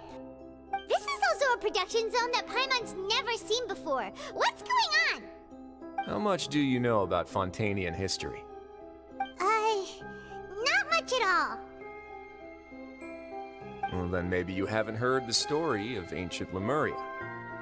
To give you a quick rundown, Fontaine used to be ruled by the Lemurian dynasty. According to legend, the Lemurian king Remus came to this land after being inspired by divine revelation and found the seer Sibila, who had taken on the form of a golden bee. taking the Golden Bee with him and riding on a huge ship, the Fortuna. He created his nation above the surging waves. He called his nation Lemuria, and used the Fortuna to incessantly search for new tribes and islands, calling on them to join his empire. There's a ship in this story too? Where there's water, there'll be ships. People believe that hope can always be found at the end of a voyage. Do you believe that too? To a point, I think. As you've already seen, I have a whole factory's worth of labor, materials, and technology at my disposal. Certainly can't hurt to give it a try. So the moment I began to speculate that the Primordial Sea might lie underneath the gate, I also began this project. Were you inspired by the legendary Fortuna? Maybe. Fontainians need something to hold on to cope with the impending disaster. Were the workers to find out the truth behind this ship, riots would destroy the fortress faster than any catastrophe. As the fortress's administrator, I'd never make such a reckless call. Alright, that's enough talking for now. I'll need another 3 cups of tea to soothe my throat. Do you have any other questions? Seems like you're good.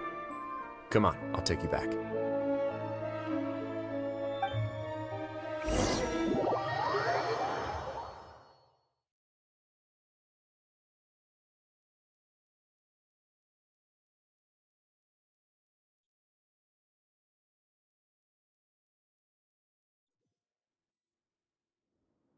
I'll leave you here for now. Oh, thank you so much. No worries. But don't forget, it's up to you whether or not you want to share what you just saw. What you do from here on out will likely affect those 3 as well.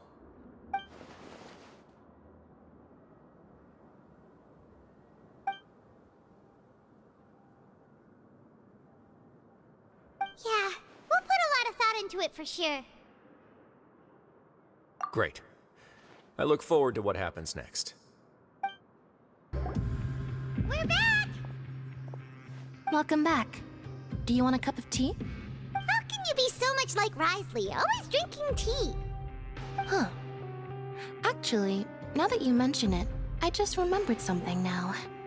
While I was sedated, I could still barely hear 2 people talking next to me.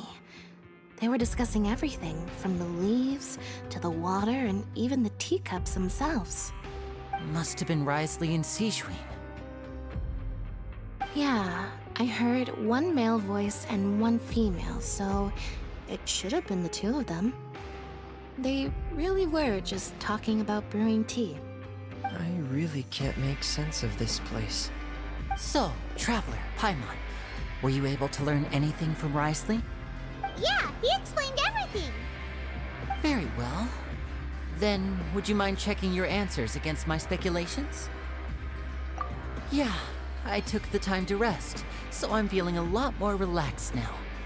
Nobody else is around, and the Sigewinne is also busy with something or other, so let's just talk here.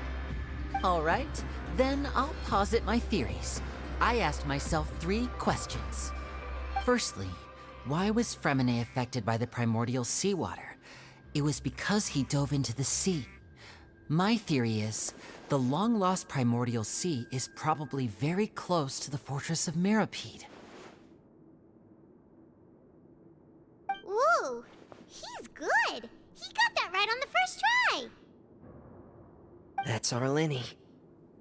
Secondly, Wriothesley's attitude changed dramatically during the course of our stay here. He ignored us completely at first, then suddenly roadblocked us. Why? I spent quite a long time thinking about this. If he has been monitoring the Fatui since the very beginning, he probably ignored us at first because he was hoping we could find Master Child for him. What's more, the Fortress of Mirapede is not part of Fontaine's court system, nor does it report to Udex Nervulet. Wriothesley is basically the king of a no-man's land. As long as the fortress doesn't do anything about Master Child's disappearance, Father can use it to pressure the Fontaine authorities. And while the 2 factions are pitted against each other, Wriothesley will be free to move between the parties of interest. If I had to guess, he probably has something that he's working on himself.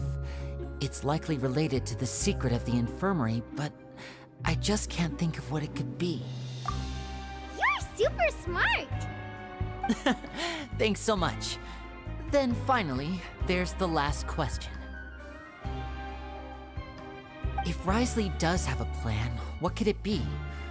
All I know for now is that his plan probably has something to do with the changing nature of the seawater. He's even gotten Cloran to help him out. That can't be the full extent of what he's doing. There's probably a secret passageway behind the block in the infirmary, and there's something big in the fortress that most people here never get to see. He has a bargaining chip, and it could be important enough for Father to deal with him directly. I don't have enough information, so I have no idea what his chip might be. But let me guess. You have the last piece of the puzzle.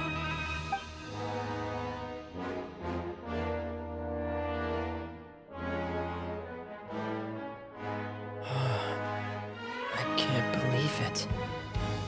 The sea will engulf everyone. Just like the prophecy said. Could Wriothesley have wanted to meet Father to figure out a way to deal with this crisis? If you remember, I once mentioned that Father sees the House of the Hearth as her base of operations, and she truly wants to resolve the crisis. But how could Wriothesley have known that? Or perhaps he didn't know, and just wanted to bring Father over to his side? Which could be why he said he just wanted to negotiate. Yeah, that makes sense to me. I understand your concerns as well, Traveler. I'll figure out a way to pass this on to our father. No matter what, we're on your side. The two of you have already aided us far too much. We probably wouldn't be standing here right now if not for you. If you ever need anything else going forward, please come to the House of the Hearth at any time. Though you may not share the sentiment, after all that we've gone through together, the three of us basically see you as family now. You have my gratitude.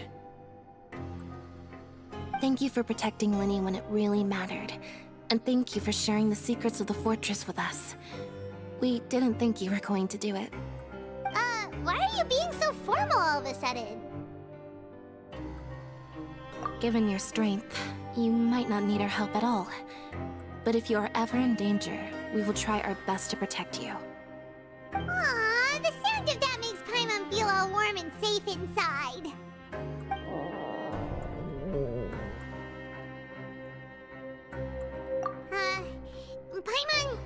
Paimon's hungry. Oh, you've done so much already. Go get some food. Alright, then we'll catch you guys another time. It's time for dinner. Welfare meals now being served in the coupon cafeteria. Come on, let's go pick up ours as well. Traveler and Paimon, over here. Are you here for dinner too, Miss Sigewin? And I'm taking the opportunity to prepare Miss Cloran's dinner as well. Huh. You're right. She's actually sitting in the fortress cafeteria. What would you like to eat? Yep, you can. I've already talked to our chef, Mr. Wolsey. It's all on me today, so you can get whatever you'd like.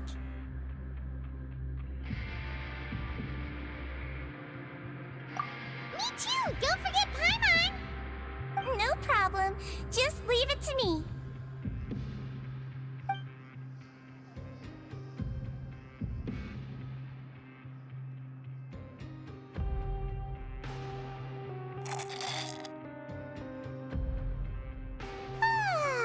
So delicious. Paimon's so happy. Paimon wants to feast like this every day. Feeling full yet? How's the food? Delicious.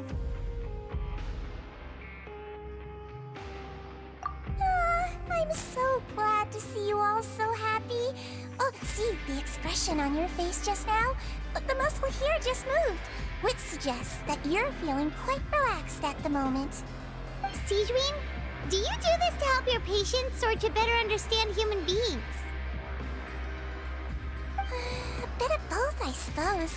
I'm a Melazine, which means I'm very different from human beings. I must know what you're thinking if I want to take good care of you. You're really good at taking care of people.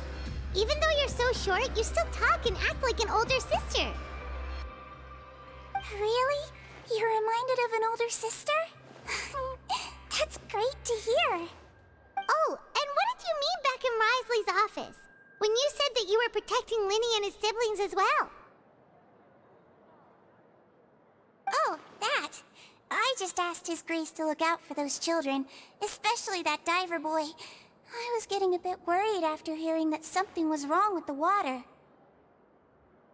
Thankfully, Glorand is very strong and managed to save him in the nick of time. His Grace also sealed the pipes after Glorand left, to make sure that Linny wouldn't impulsively chase after his brother. Although the path was blocked, we still stationed some guards there to stop anyone from approaching.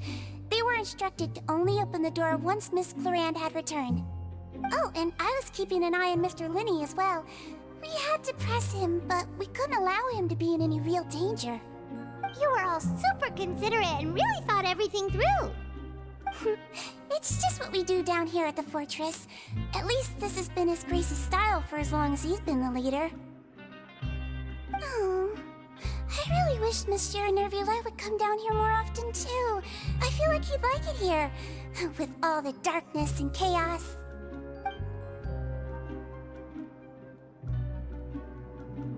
Get a good night's rest, you two. You both worked very hard. So much has happened. Paimon just feels absolutely exhausted now that she's finally relaxed. Paimon's super sleepy. Are you sleepy too?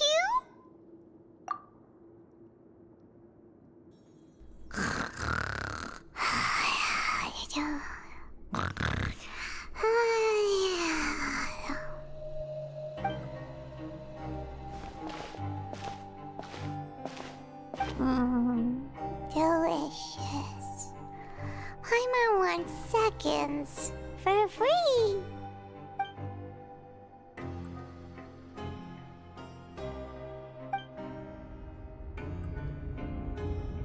Out of my way! Get out of my way! What happened? Why is everyone running? No idea, but something must have happened. Stop asking!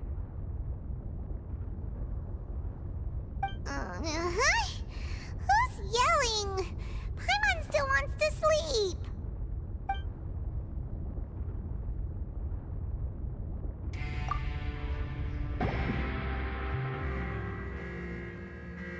What happened? Why is everyone running around? Hey, what are you doing? No time to explain, mate. Goodbye. Hey, wait!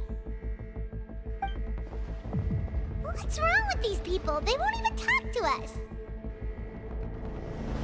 They're here! There you are! Oh, thank goodness! Quisto and Lavaroon, do you know what happened here? We came here especially to inform you. Something seems to have gone terribly wrong just now. His Grace is telling everyone to evacuate and get out of here. Lavaroon was saying you two are new here and you don't have many friends, so you might slip through the cracks. Haven't you heard all the stories like that? An evacuation is successfully completed, yet you only find out once you do a head count that 1 or 2 people are missing. Wait, weren't you the one who brought that up? Why is it suddenly my idea? Hey, shut up! Okay, whatever. The point is, you should come with us. Yeah, he said to get as far away as possible, upwards and outwards.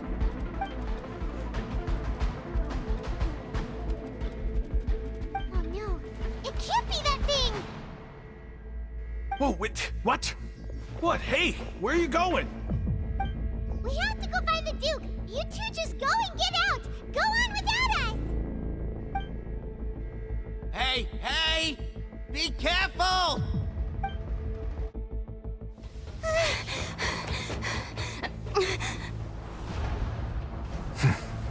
They're here. Just like I said. What happened? Huh.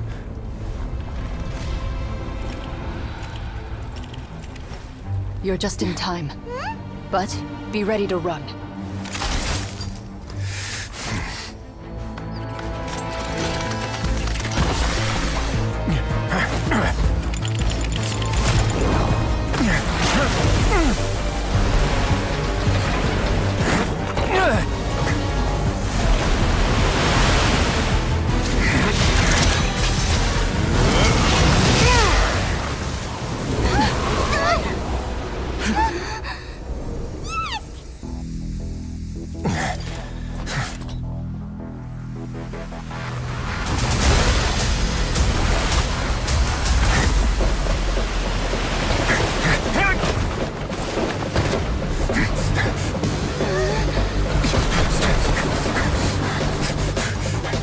Three, 2, 1.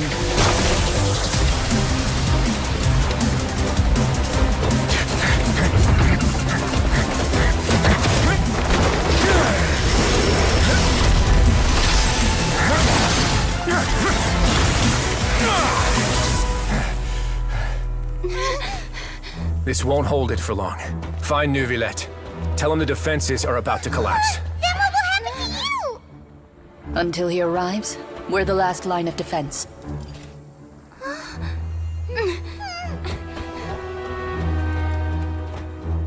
The gate. How long do you think it'll hold? That depends on us.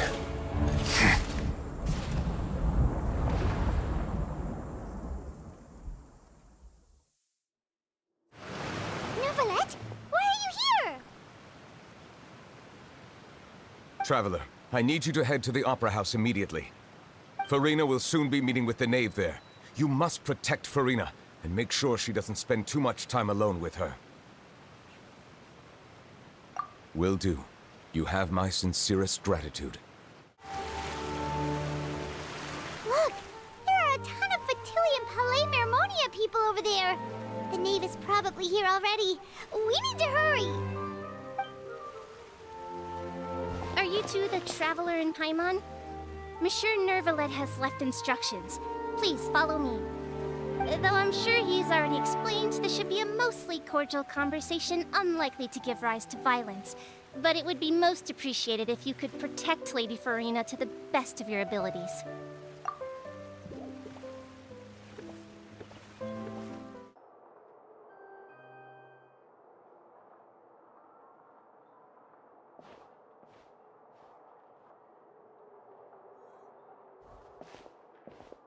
Oh, so you two are the honored guests Miss Farina mentioned. Of course, of course! How could they not attend a meeting such as this? I must always have 2 or more guests at my dessert table. Otherwise, the occasion would be too lonely and unbecoming of my station. It is my pleasure to make your acquaintance, Traveler.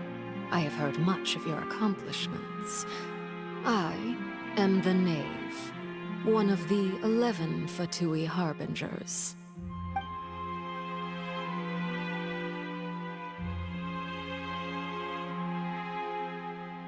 I've already prepared seats for you.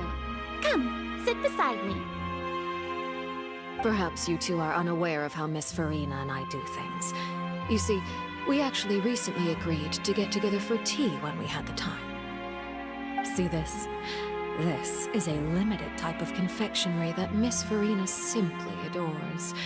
There are only 16 slices sold every day.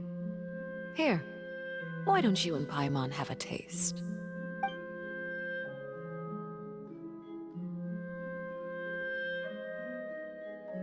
Traveler, what do you think of this cake? That's good to hear. So what Child said was on the mark after all. You do share a taste in desserts with Farina and I.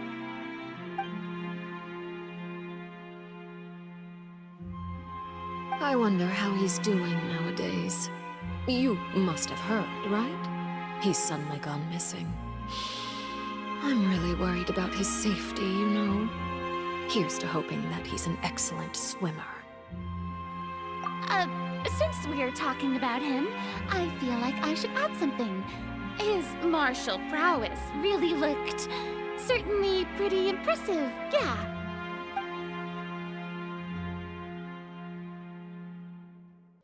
Oh, so you're also familiar with his aptitude for fighting, Miss Farina.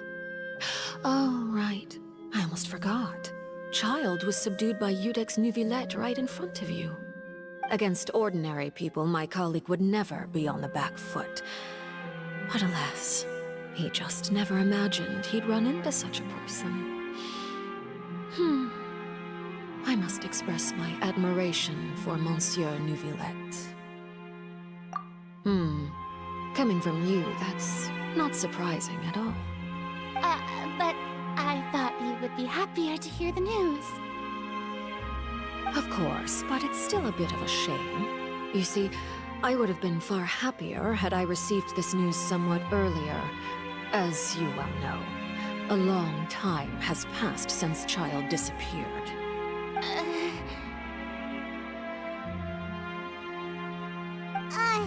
Well, in any case, there's no need to worry. We know for sure that Child is still alive.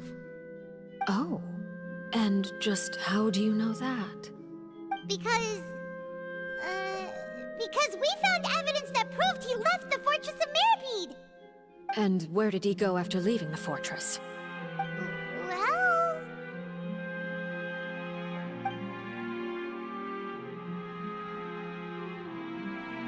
The Fortress of Mirapede lies deep beneath the waves.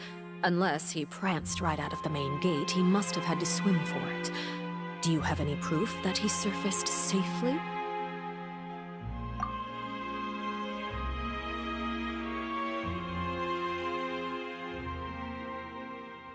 Ah, that is good news at least. His sister Tonya sent a letter to Fontaine not too long ago. Since he was unfortunately unavailable, I picked it up on his behalf. Do you have any idea how he usually writes back to his family? Dear Tonya, your letter made me feel like we were still enjoying our time in Snezhnaya together. I'm currently admiring the scenery on the streets in front of the Opera House. Is it something like that?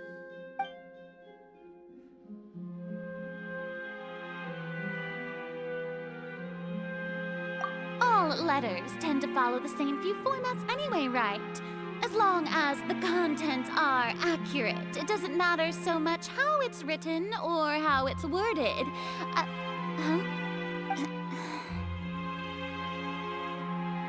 Hold on. The water in the teacup is shaking.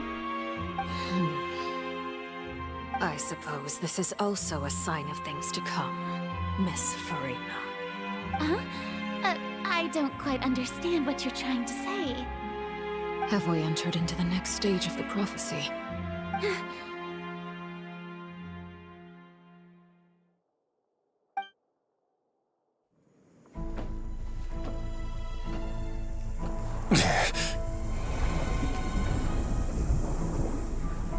My thanks to you both. I will take it from here.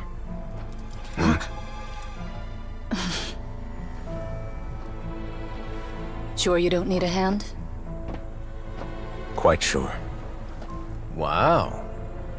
So, what's your secret, huh? Let me guess. Nah, who knows? Maybe it's just your sense of responsibility. Sounds about right.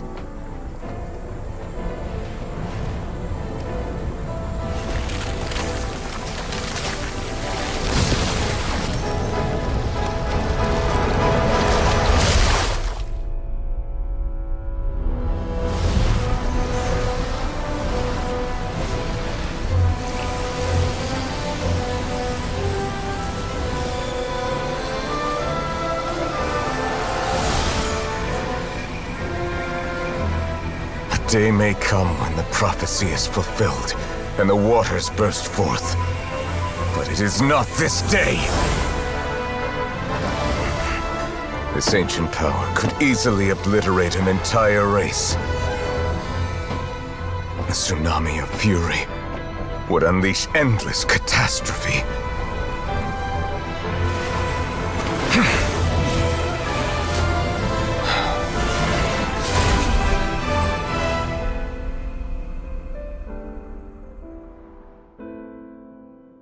This sentence is too severe. Forgive me for overruling it.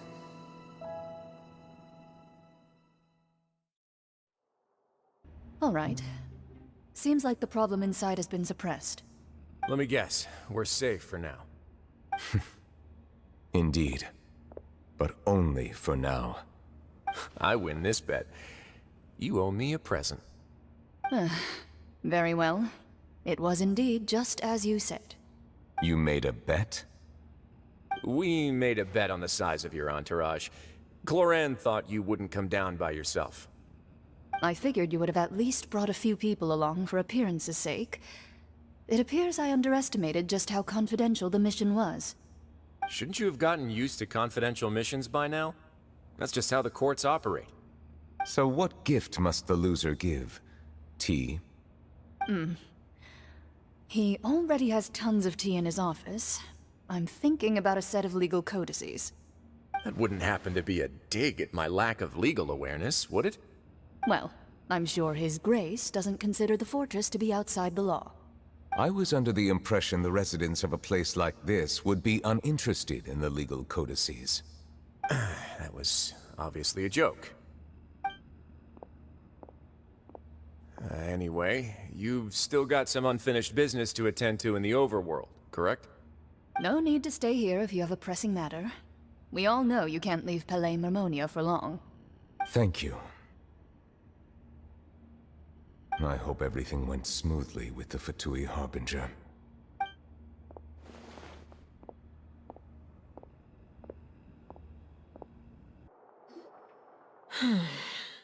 I must say, we've spent long enough playing house.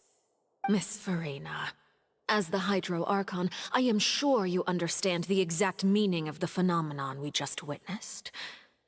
Or should I say, that's what I originally thought. But looking at your expression, was I wrong? And you haven't a clue? What are you trying to say? At this point, I don't think there's any more need to speak as diplomatic representatives. Allow me to speak to you now as just a Fontainian. You know the prophecy by heart, and also that every part of it is being proven true. Yet, here you are, relaxing, drinking tea, and eating desserts as if it's all nothing more than a few stray bugs in your garden. Do you really think that's acceptable? The prophecy's hanging above our necks like a guillotine. Every faction is looking for a way to either avert the disaster or save their own. Even the orphans of the House of the Hearth have devoted everything to saving their homeland. But you? It beggars belief just how nonchalant and carefree you have been. From the very beginning, you, the god Focalor, you have utterly failed to take action. You're wrong. I've never ignored the prophecy, nor have I just been passing the time in self-indulgence. Retract your accusation and stop doubting the wisdom of the gods with such absurd conjectures. I am not alone in my doubts, you know. All the children of Fontaine may be harboring the exact same thoughts right now. Oh, great Hydro Archon. How are you going to save them? Save us? How are the people you've sworn to protect supposed to survive in a land that will soon disappear beneath the waves? I have my ways, and I've been working on them for all this time. Even if you look down upon me, you have no right to judge me. Fontaine will be saved. Even if I still cannot see the true future right now, as long as I continue on as I am, I will be able to hold my head up high.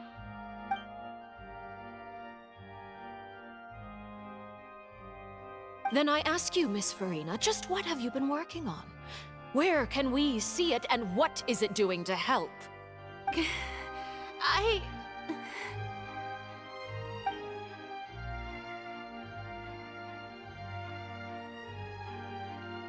My machinations are just like the prophecy itself.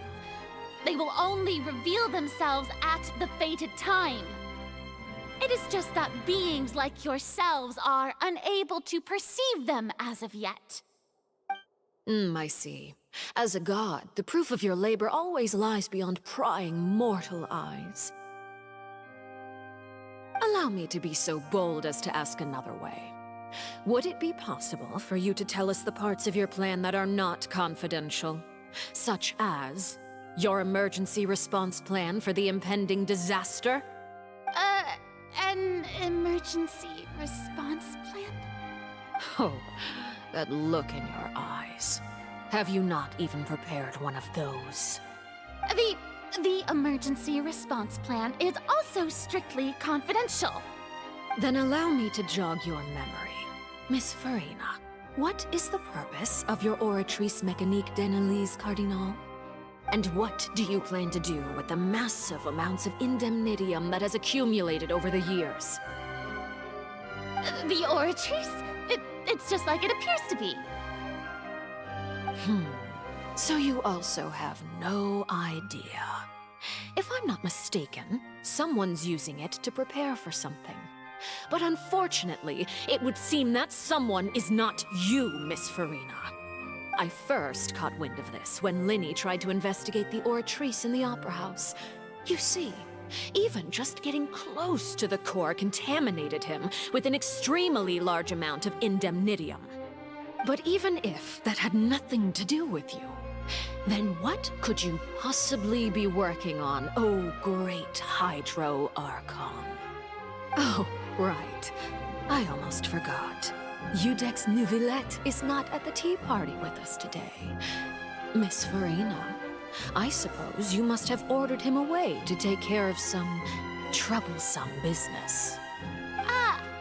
Yes, that's exactly right. Please keep it a secret for me. Of course I will. Although, I must say, Miss Farina, you seem quite insecure without the Udex by your side. Oh, very well. Let's stop that conversation here. There are still a few slices of cake left, so please, help yourselves, everyone.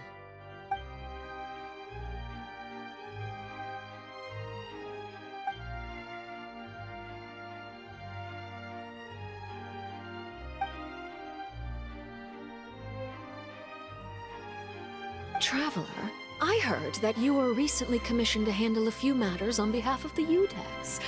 Why don't you take an extra slice of cake? Those who work hard deserve gratitude and praise. You too, Paimon. Thank you. Paimon will take you up on that offer.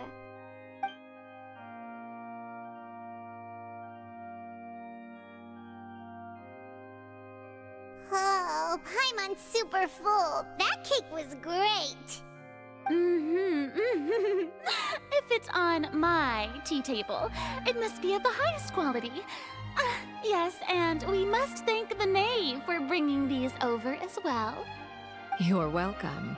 I'm sure the cake also felt greatly honored to be featured at Miss Farina's table. And I was merely catering to Miss Farina's tastes, seeking a chance to chat over tea.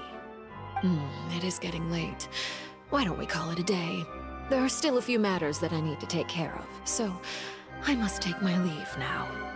Very well. We'll end it here. Mind seeing me off, Traveler? We could use the opportunity to discuss Child before I must be on my way. Paimon's coming too!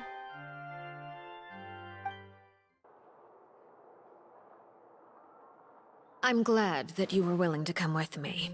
Of course, Child was just an excuse. I have no interest in your dealings with him.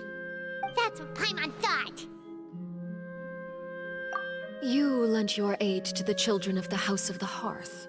As their father, I would like to express my gratitude. Do I look like an irresponsible father to you? The House of the Hearth is very important to me. You should know that I care deeply about my children. That was all. Formal topics should be discussed in formal settings, and informal topics in informal settings. I know you just returned from the fortress of Meripede. Relax. I have no intention of trying to get anything out of you. Linny, Lynette, and Fremine are still there, and I trust their judgment and abilities. They've all been working very hard and have always done all they can to fight back against anyone who tried to stop them, especially Linny. You mean Ridesley. He's a tricky one to deal with. It's unfortunate that Linny's so eager to prove himself that he can't learn to rely on others, including me. By the way, and you can just consider this a bit of idle gossip, but what's your impression of Furina?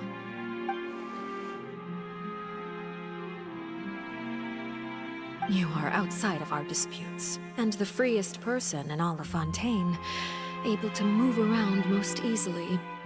Allow me to share my perspective with you. And that's everything that happened during the trial.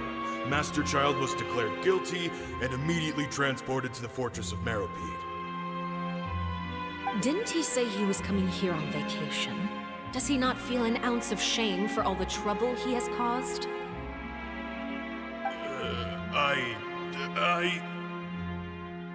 Forget it. He did give us an opportunity. I will be meeting someone shortly. Do you require help with any preparations? No need. I will take care of it myself. I need to meet with Furina, the Hydro Archon. She is at the heart of Fontaine. But what's fascinating about her is that she often seems more like a celebrity than a working Archon. Oh? Come over here, you little critter, you!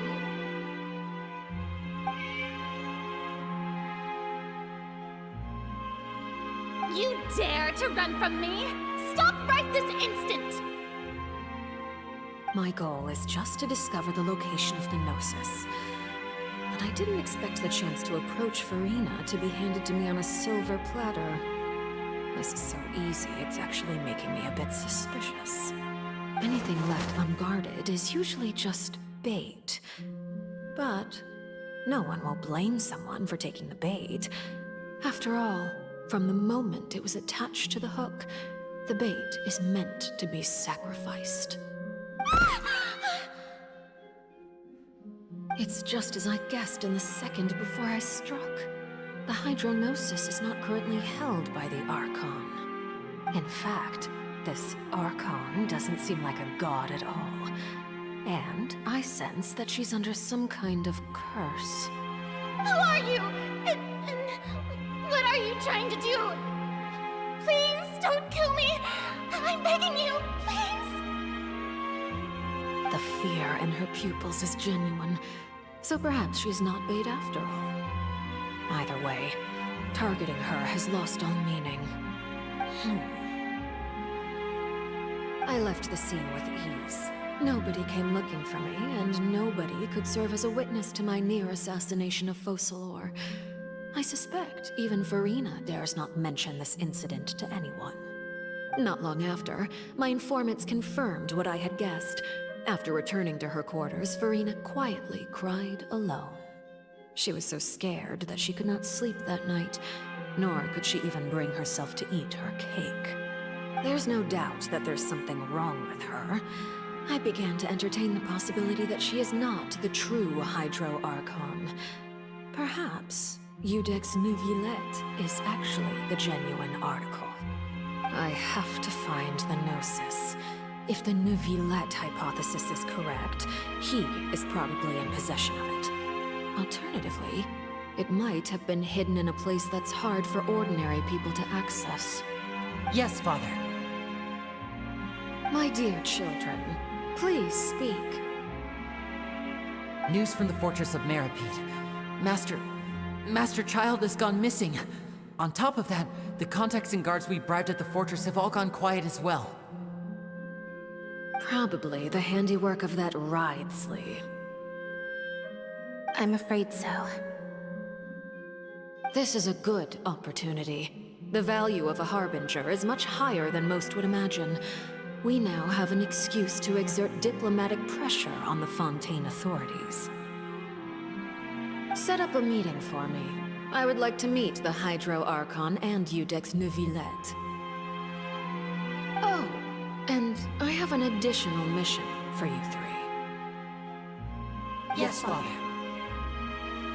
Tartaglia's disappearance was not a part of my plan, but I can use it to make a breakthrough. With this as my excuse, I can ask for an official audience and continue my investigation of Farina and Iudex Neuvillette. The initiative belongs to the House of the Hearth.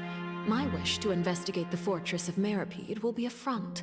Linny and his group will be responsible for the actual intelligence gathering.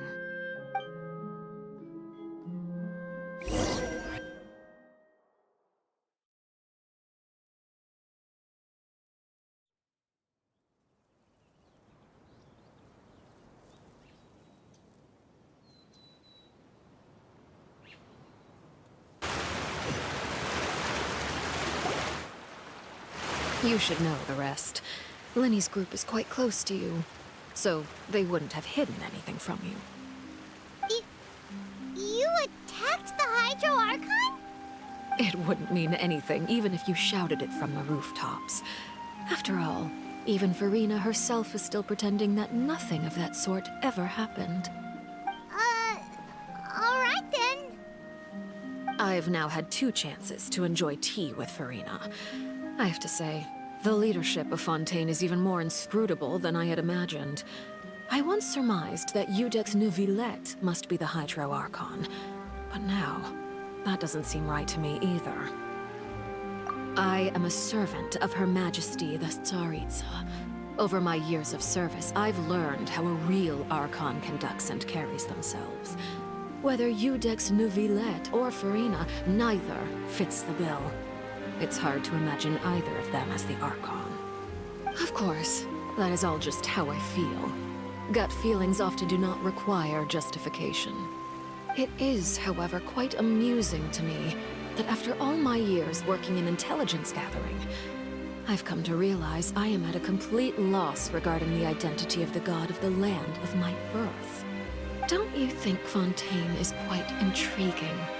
A catastrophe looms, yet many secrets have yet to rise to the surface. It looks like Fontainians will have no choice but to save themselves. Ultimately, though, one must survive in order to do anything else. Should the need arise, I would be happy to cooperate with you. You don't need to commit to anything right now, of course. I have a feeling that the situation will continue to evolve, and as your name is often connected with noble deeds, I'm sure we will work together someday. He certainly returned quickly. You must want to catch up with each other, so I'll leave you to him.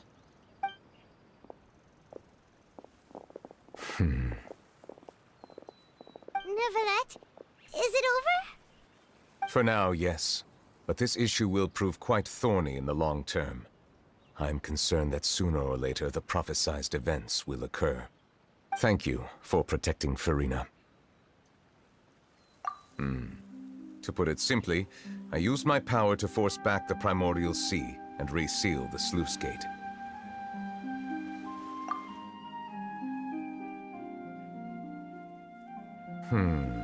So as expected, the knave has turned up the pressure on Farina. She's trying to feel her out, though I'm still unsure as to her motives. Permission granted.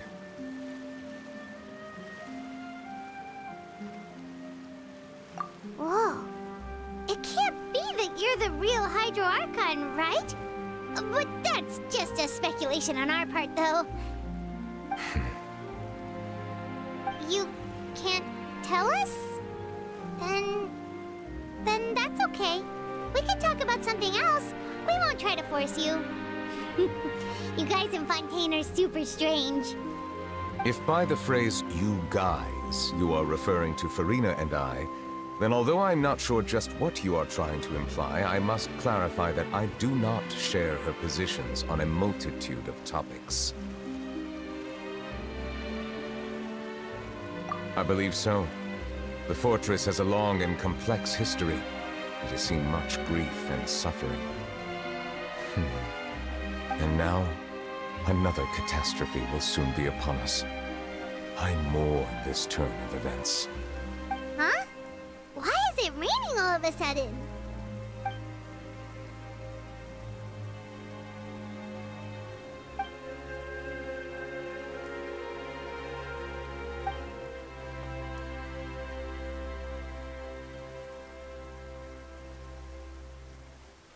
You may be closer to the truth than you think. Oh? And what are you thinking? The dragon of... what? Huh? Please do not be so surprised. Farina?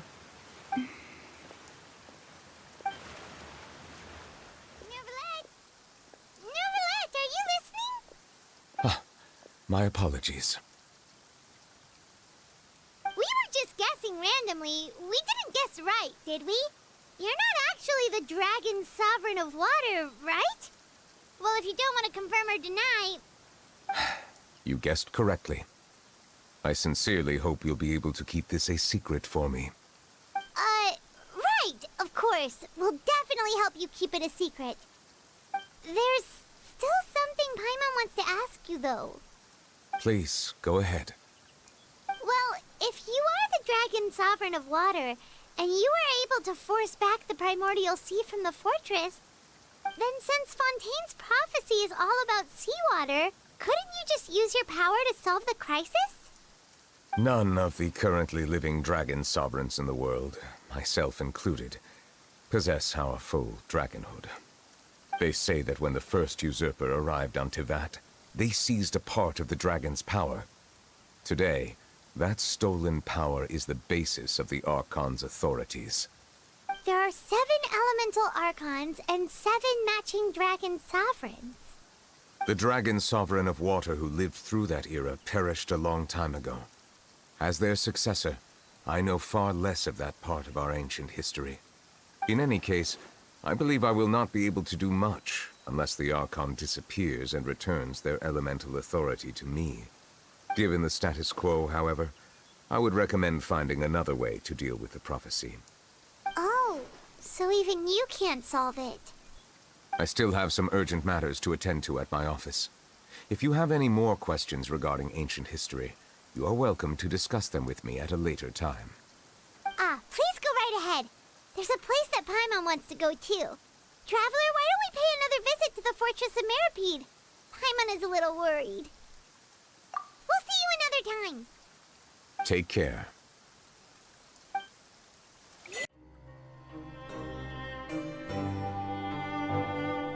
Now guess, what suit will this next card be? A bare-teeth cat? Well, well, look who it is. Traveler, Paimon. Hello, everyone. Looks like you're recovering nicely from it, eh? Mm-hmm. Thanks to everyone's support. Oh, right. I managed to work up the courage to thank Miss Clorant in person. Whoa, how did she react? She told me that it was nothing. It was as if saving a life wasn't a big deal to her at all. She also told me not to worry about it. She didn't want to stress you out, that's all. She's right, and it's best not to dwell on it. Yeah. Okay, but check this out. We went back to the Opera House and we met the knave. You met Father? Did she say anything to you? She said a few things that were, a bit hard to understand. And also that she's looking forward to working with us in the future. Her attitude towards you is even better than what we'd imagined. That's fantastic. You should believe her.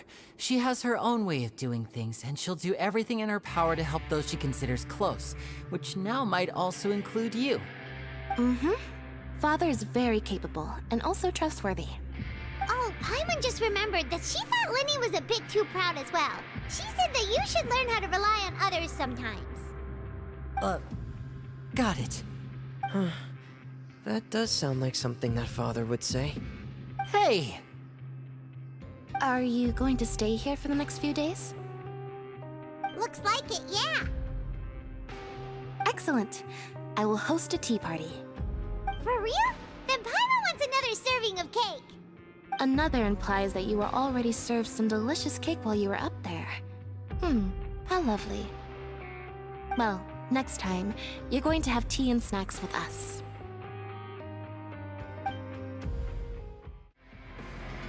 Zijwing! Traveler, Paimon, you're back! Are you still doing alright? Did either of you get hurt? We're fine, but what about you guys? It was such a huge mess. How bad was it? A few people sustained superficial injuries, but that's about the extent of the damage. Monsieur Nervulette paid us a visit. It was all thanks to him that we managed to suppress the crisis for the time being. Of course, we must also thank you for the help you provided. How did Nervulette know that he was needed here? Well, Monsieur Nervulette has strong resonance with the hydro element.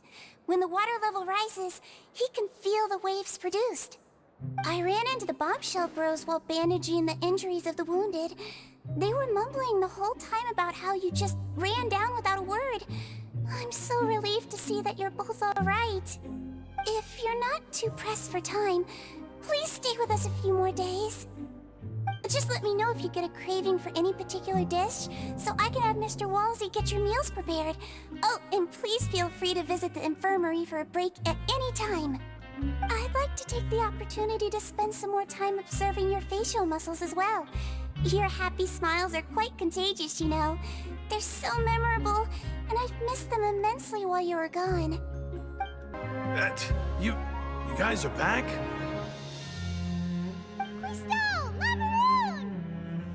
You guys didn't get caught and thrown back down here, right? Huh? No, not at all. And here I thought you'd managed to escape from jail during all the commotion. I'd held you up as legendary jailbreakers, but now you're telling me you just never left? We're sorry, but we just had some business to take care of.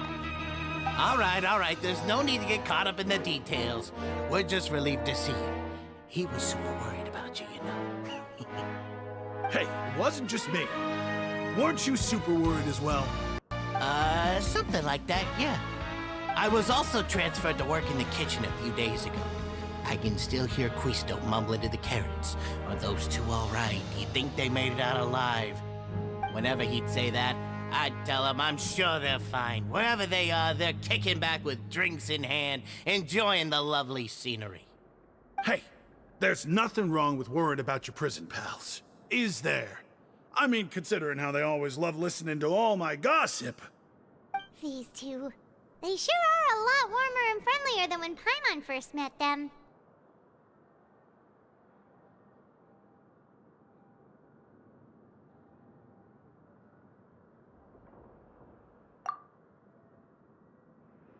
Oh, well, if you say so. I'll be watching you to make sure you finish every last bite. Courier, Miss Zijwing told me you still haven't eaten. Yeah, I was working on something, so I forgot. That's no excuse for... Huh? What's you two? Courier, Lurvine, we're back! Hello there. It's been quite the mess here recently. How have you been? And you? Are you still taking the secret passageway from the infirmary to work on the ship? Yep. That is still top secret, though. So don't say a word to anyone. It can be a bit annoying when there are lots of people in the infirmary, but I still prefer taking that route over the one from the Duke's office. I mean, the infirmary does make it easier for you to slack off. Oh yeah? Then why are you also here so much? You two really are just using your jobs as a cover for your relationship, aren't you? Not at all! Do my eyes deceive me, or did I just see two inmates come back after making it to the surface? Some strange winds blowing of late. We wanted to see how the fortress is doing. Is everything still alright? We're fine, for the most part. Neuvillette came down and took care of the worst of it. If that's the case, why don't you just ask him to stay here? Oh, yeah, what a brilliant plan. Let's go convince the Eudex himself to exchange the courts of Fontaine for a puddle of water in the middle of nowhere. He came here in a hurry and left without even stopping for a cup of tea. He did remember to take Miss Sigewinne's gift with him, though. He sure sounds super busy. Miss Clorinde has left as well. She also took her gift from Miss Sigewinne. Were the gifts milkshakes? Neuvillette got the milkshake. Clorinde received lipstick instead. Those aren't even remotely alike. Well, it's Neuvillette's own fault for making Sigewinne worried about his health by working so much. But besides that, our head nurse is still pretty fond of picking out beauty products for the ladies. Oh, and I have some gifts here for you as well. Are these from Sigewinne too? Nope, they're from yours truly. You've already wrapped up your work at the fortress, so you can return to the surface at any time. You haven't yet served your full prison term, however, so you may continue to use your cell until your term is up. For real? Then we could stay here for a really long time? You may access the cafeteria for free. Hooray! Just remember to come complete your paperwork once it's time for your release.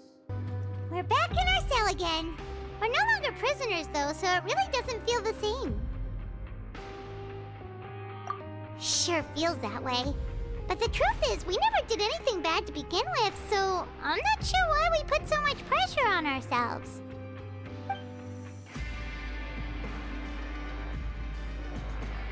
Huh? How did you know? Hey, that's not true! Alright. Okay, I just wanted to say that we really are an amazing duo after all. It's like we've now gone to so many places together and become friends with so many people. We've never stopped traveling or stopped meeting new friends. There are so many bad things in the world, and we're just two people, but we've still been solving problems no matter where we go. Isn't that pretty cool? You're counting Paimon today? Aren't you the only adventurer here? Then let's ask Catherine to give Paimon an adventurer handbook as well. Paimon will also be an adventurer from today forward.